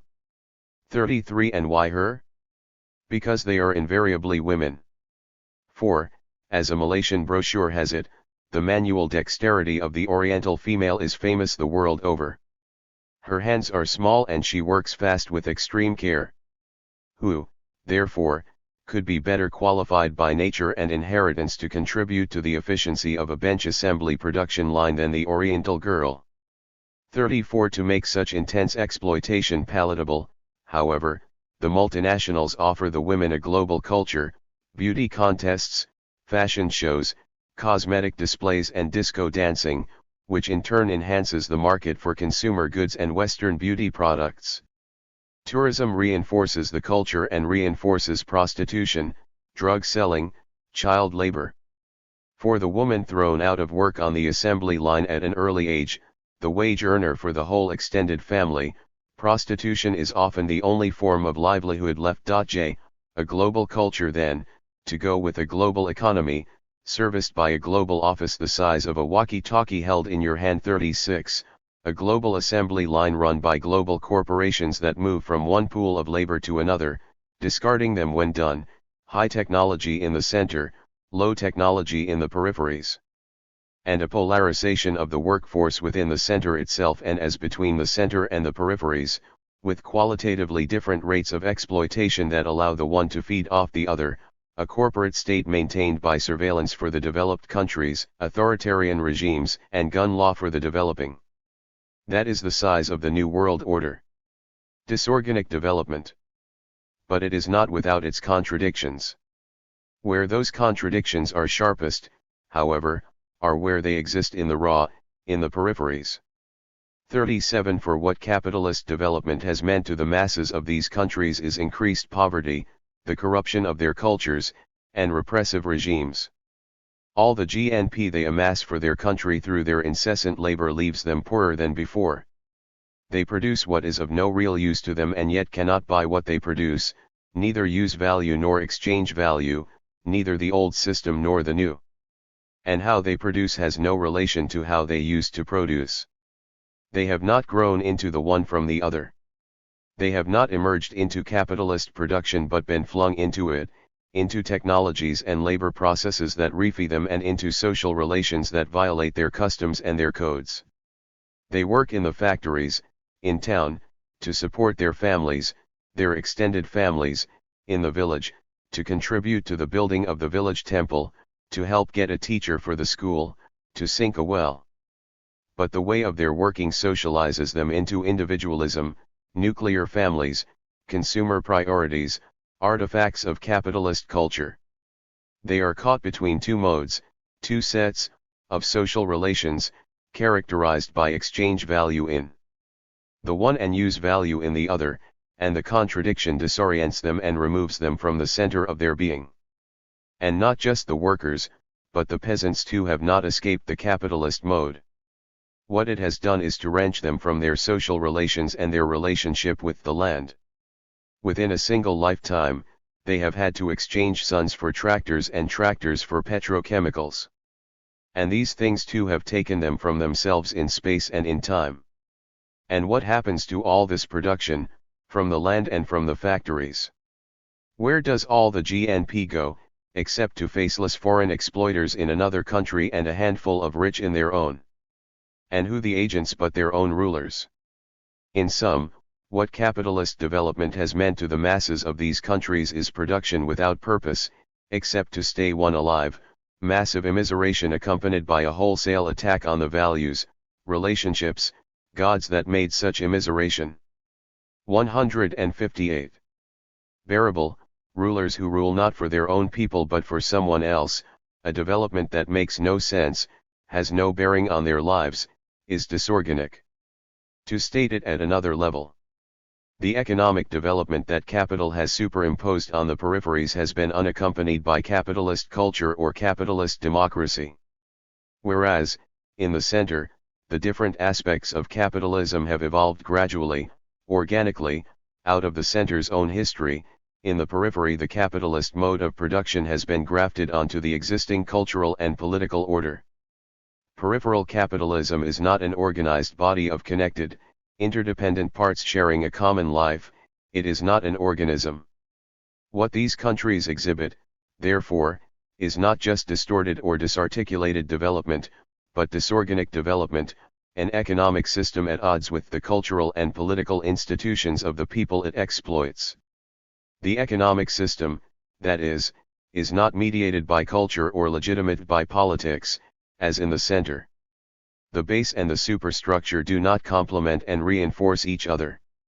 They are in fundamental conflict, and exploitation is naked, crude, unmediated, although softened by artifacts of capitalist culture and capitalist homilies on human rights. And that contradiction, because of capitalist penetration, runs right through the various modes of production comprising the social formation. At some point, therefore, the political system has to be extrapolated from the superstructure and made to serve as a cohesive, and coercive, FMCE to maintain the economic order of things. The contradiction between superstructure and base now resolves into one between the political regime and the people, with culture as the expression of their resistance. And it is cultural resistance which, in Cabral's magnificent phrase, takes on new forms in order fully to contest foreign domination. 38 But culture in the periphery is not equally developed in all sectors of society. It differs as between the different modes of production, but, again as Cabral says, it does have a mass character. Similarly at the economic level, the different exploitations in the different modes confuse the formal lines of class struggle but the common denominators of political oppress. Zion make for a mass movement. Hence the revolutions in these countries are not necessarily class, socialist, revolutions, they do not begin as such anyway. They are not even nationalist revolutions as we know them. They are mass movements with national and revolutionary components, sometimes religious, sometimes secular, often both, but always against the repressive political state and its imperial backers. Race, class, and caste in South Africa. An open letter to No Size We *. Dear Comrade, I read your book on the national question in South Africa, One Azania, One Nation One, with great interest. But I have certain grave misgivings about your analysis of the elements in the theory of nation. Your discussion of course centers around Azania, but the questions you raise are not unrelated to the problems of other third world countries. And it is for that reason, and in a spirit of inquiry and friendly discourse, that I take issue with you. The crux of the matter is your discussion of color caste, the implications of that analysis for revolutionary practice. But since you try to clear the ground of terminological and conceptual obstacles before proceeding to your central thesis, it is to these issues I would first like to address myself. 1. You seem to be saying that to accept the concept of race, however used, is to accept a racial classification of people, giving each a weightage or, in the alternative, denying it weightage altogether. For just as the supposed inferiority or superiority of races necessarily assumes the existence of groups of human beings called races, so does the assertion that races are equal in their potential for development and the acquisition of skill. So that, for you, it is as meaningless to say that some races are superior to others as it is to say that all races are equal. Hence there is no such thing as race. But you cannot do away with racism by rejecting the concept of race. 2. You deny the reality of race as a biological entity. Hence you deny the existence of racial groups. For the limited purposes of genetic science, however, you are prepared to describe such groups as breeding populations, since such a description has no coherent political, economical, or ideological significance. But however you describe them, and however inherently neutral the description some breeding populations do think of themselves as superior to other breeding populations and act out that belief to their own social, economic and political advantage. Changing the description does not change the practice, but the practice can taint the description till that ceases to be neutral. In the final analysis, it is the practice that defines terminology, not terminology the practice. The meaning of a word is not the action it produces, as you seem to maintain with I.A. Richards. If so, to destroy the word would be to destroy the act, and that is metaphysics. On the contrary, it is action which gives meaning to a word, it is in the act that the word is made flesh. In the beginning was the act, not the word. Thus black, which the practice of racism defined as a pejorative term, ceases to be pejorative when that practice is challenged. Black is as black does. You cannot do away with racism by using a different terminology. 3. Similarly, the use of the term ethnicity to differentiate between human groups that for some natural, social, or cultural reason come to constitute a breeding population is equally irrelevant. In fact, it is, as you say, dangerously misleading. 4. In trying to remove the idea of group superiority while keeping the idea of group difference, ethnicity sidles into a culturalism which predicates separate but equal development, apartheid. It substitutes the vertical division of ethnicity for the horizontal division of class, political pluralism for class conflict, and freezes the class struggle. 4. The concept of national groups implies, as you say, a fragmentation of the population into potentially or actually antagonistic groupings, and thereby facilitates the maintenance of hegemony by the ruling classes. And the concept of national minorities, I agree, is essentially a European one and one that once again obscures the essential class nature of society. 5. But race in its original sense of a group of persons or animals or plants connected by common descent or origin is no less neutral a term than breeding populations. And that there are differences between such groups is an observable fact. What is material, however, is neither the term nor the group differences it implies, but the differential power exercised by some groups over others by virtue of, and on the basis of, these differences, which in turn engenders the belief that such differences are material. What gives race a bad name, in other words, is not the racial differences it implies or even the racial prejudice which springs from these differences, but the racist ideology that grades these differences in a hierarchy of power, in order to rationalize and justify exploitation. And in that sense it belongs to the period of capitalism. 6. Your central thesis, however, is that color caste best describes the officially classified population registration groups in South Africa, and that it is of pivotal political importance to characterize them as such. About the importance of correct analysis for correct political action I have no disagreement. But, for that very reason, I find your characterization of South Africa's racial groups as color castes not only wrong, but misleading.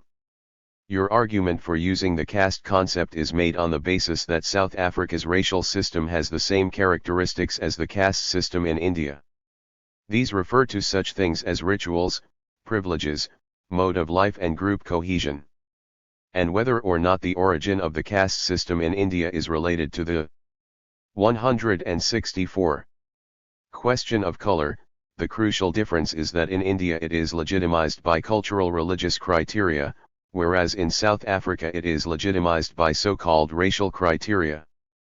But in both, caste relations are social relations based on private property carried over in amended form from the pre-capitalist colonial situation to the present capitalist period. To distinguish it in its historical specificity, however, you would characterize the caste system in South Africa as a color caste system, in which the castes articulate with the fundamental class structure of the social formations. But, in the first place, these are analogies at the level of the superstructure, with a passing consideration for the historical specificity that distinguishes the two systems. They relate to ideological, cultural characteristics adjusted to take in considerations of class and social formations, but they do not spring from an analysis of the specific social formations themselves. They are not historically specific. That specificity has to be sought not in this or that set of religious or racial criteria, but in the social formation and therefore the historical epoch from which those criteria spring. The social formation in which the Indian caste system prevailed is qualitatively different to the social formation in South Africa, and indeed to that of India today. Secondly, it is not enough to say that caste relations are social relations in private property carried over in amended form from a pre-capitalist era to a capitalist one, without specifying at the same time that private property in the earlier period referred mainly to land, whereas in capitalist society it refers also to machinery, factories, equipment. And that alters the nature of their respective social relations fundamentally. Thirdly, and most importantly, you make no reference to the function of caste. Caste relations in India grew organically out of caste functions of labor.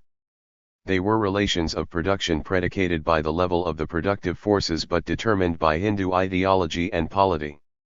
But as productive forces rose and the relations of production changed accordingly, caste lost its original unction, and, unneeded by capital, it was outlawed by the state. But because India, unlike South Africa, is a society with thousand modes, caste still performs some function in the interstices of its pre-capitalist formation and caste relations in its culture. South Africa, however, has caste relations without ever having had a caste function. Such relations have not grown out of a pre-capitalist mode, nor are they relations of production stemming from the capitalist mode. They are, instead, social relations enforced by the state to demarcate racial groups with a view of differential exploitation within a capitalist system. To put it differently, caste as an instrument of exploitation belongs to an earlier social formation, what Samir Amin calls the tributary mode, where the religio-political factor and not the economic was dominant and hence determined social relations. The Hindu religion, like all pre-capitalist religions, encompassed all aspects of human life, and Hindu ideology determined the social relations from which the class state could extract the maximum surplus, the caste system. It is in that sense that India's great Marxist scholar Kosumbi defines caste as class at a lower level of the productive forces. 2. In the capitalist system, however, it is the economic factor which is dominant, it is that which determines social relations and, in the final analysis, the political and ideological superstructures. And how these are shaped and modified depends on how the economic system is made to yield maximum surplus value with minimum social dislocation and political discontent. Exploitation, in other words, is mediated through the state which ostensibly represents the interests of all classes. Since European capitalism emerged with the conquest of the non-white world, the exploitation of the peoples of these countries found justification in theories of white superiority. Such attitudes were already present in Catholicism, but, muted by the belief that the heathen could be saved, found no ideological justification in Scripture. The forces that unleashed the bourgeois revolution, however, were also the forces that swept aside the religious inhibitions that stood in the way of the new class and installed instead a new set of beliefs that sought virtue in profit and profit in exploitation. Material success was at once the sign and reward of ethical superiority, and riches were rather the portion of the godly than of the wicked. 3. And each man's station in life was fixed by heavenly design and unalterable. You were rich because you were good because you were rich, and poverty was what the poor had brought upon 166 themselves. But to fulfill one's calling was virtue enough. In such a scheme of things, the bourgeoisie were the elect of God, the working class destined to labor, and the children of Ham condemned to eternal servitude, a servant of servants unto his brethren. Each man was locked into his class and his race, with the whites on top and the blacks below. And between the two there could be no social mixing, for that would be to disrupt the race-class base on which exploitation was founded. To prevent such mixing, however, recourse was had to Old Testament notions of purity and pollution.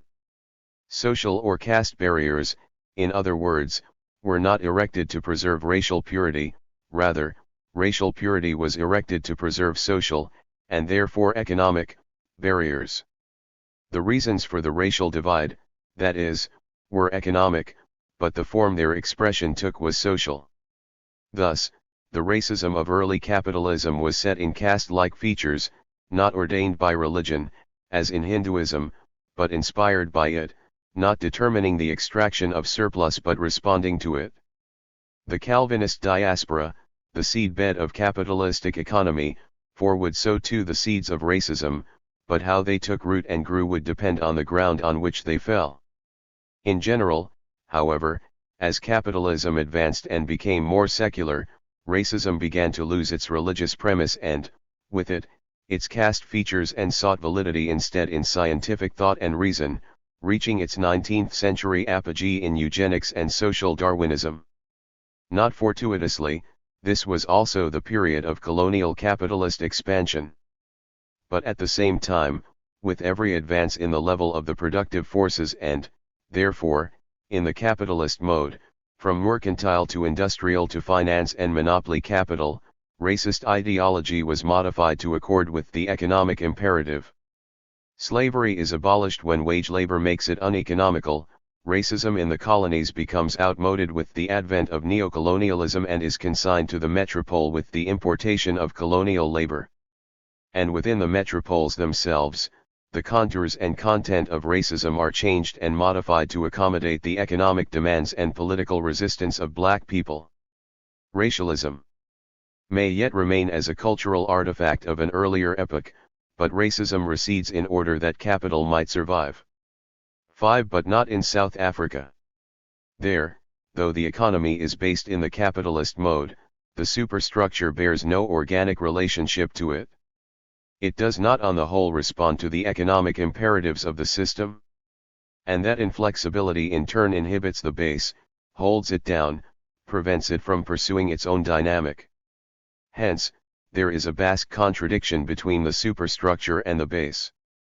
Where the contradiction is located, however, is in that part of the superstructure which relates to the black working class, and black people generally. In effect, there are two superstructures, one for the whites and another for the blacks. The white superstructure, so to speak, accords with the economic imperatives, and is modified with changes in the level of the productive forces and of class struggle. It exhibits all the trappings of capitalist democracy and of capitalist culture. For the blacks, however, there is no franchise, no representation, no rights, no liberties, no economic or social mobility, no labor movement that cannot be put down with the awesome power of the state, no nothing. The black superstructure, in other words, is at odds with the capitalist economy, sets the economy at odds with itself, and inhibits its free development, so that only changes in that superstructure, in racism, can release the economy into its own dynamic. South Africa, therefore, is an exceptional capitalist social formation.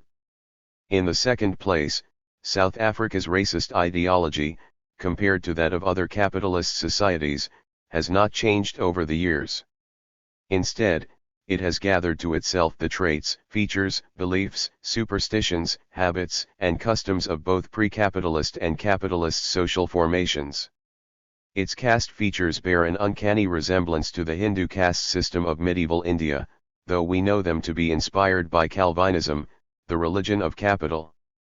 It combines, in Ken Jordan's exact phrase, the Afrikaner's fundamentalist racialism with the instrumentalist racism of British imperialism. 6. It finds authority in religion and 168. In science both at once, in the doctrines of the Dutch Reformed Church and the teachings of Darwin. It is enforced by a capitalist state and receives its sanction from the Church. And it is as open, obtrusive, and unashamed as the racism that once justified the trade in human beings. 7. But what are the material conditions that made South Africa's racist ideology so intractable? What is the significance of the modifications that are currently being made in the RN.SIS structure? These are not your questions and I am not competent to answer them, but you go some way to answering the first in implying that South African capitalism was neither colonial nor industrial, but extractive, derived from diamond and gold mining. Which meant that the labor process called for a mass of unskilled labor which was found in the native black population, and a docile workforce which could be fashioned by racism. Hence, the nature of early South African capitalism reinforced and did not loosen up on racism as, for instance, in the USA. Secondly, South Africa was a settler society which neither assimilated itself into the indigenous social structure nor was able to decimate the native population. The settlers instead were a slender minority, distinguished by race and color, faced with a massive black population. Hence, the only way they could preserve their economic privileges and their political power was to stand full square against the encroachments of the black masses. But, and here I am addressing myself to the second question, the demands in the economic imperative, both nationally and internationally, can no longer be ignored. Hence, Botha's attempts to modernize racism, to accord with monopoly capital, by removing its caste features. There are other changes, however, which have been in train for a longer time, and which are more dangerous. And these, as you rightly point out, are the creation of a black comprador class and, more importantly, of black nations. In theoretical terms, what these strategies hope to resolve is the contradiction between superstructure and base, and so release the economic forces without incurring the loss of political power.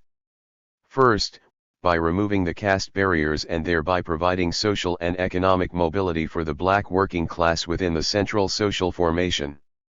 Secondly, by removing the superstructure for the blacks into a social formation of their own, a black state, in which they would appear to govern themselves while still being governed.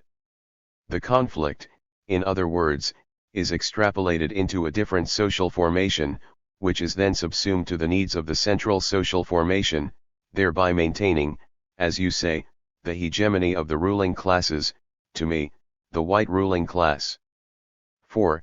Surrounded as South Africa is by black African nations, and given the lesson of Zimbabwe, there is no way it is going to cede an iota of white power of which racism is the guarantor. So that even if, at some far point in the future, racism dies for capital to survive, it will have to be resurrected, for capital to survive in white hands. 8. Which brings me to my final point. You say, and perhaps you are forced into saying it by virtue of your color cast interpretation, that in the final analysis, the struggle in South Africa is a class struggle, to be waged by the working class as a whole, black and white alike. But, as I hope I have shown, South Africa is the one capitalist country where ideology and not production relations determines white working class consciousness. 8. That is not to say that there are no class contradictions between white capital and the white working class, but to say that, vis-a-vis the black working class, the horizontal division of class assumes the vertical division of race, the horizontal is the vertical. Class is race, race class. In other words, so long as the blacks are forced to remain a race apart, the white working class can never become a class for itself.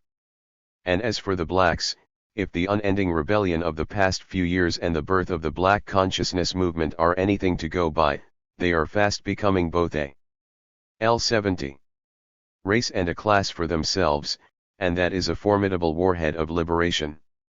In sum, the racist ideology of South Africa is an explicit, systematic, holistic ideology of racial superiority, so explicit that it makes clear that the white working class can only maintain its standard of living on the basis of a black underclass, so systematic as to guarantee that the white working class will continue to remain a race for itself. 9. So holistic as to ensure that the color line is the power line is the poverty line. To reiterate, in its ability to influence the economic structure, rather than be influenced by it, South Africa's racist ideology belongs to a pre-capitalist social formation but, anachronistically, is present in a capitalist one, thereby distorting it. The emphasis on the ideological instance produces a characterization of the population groups in South Africa as caste groups demarcated on color lines.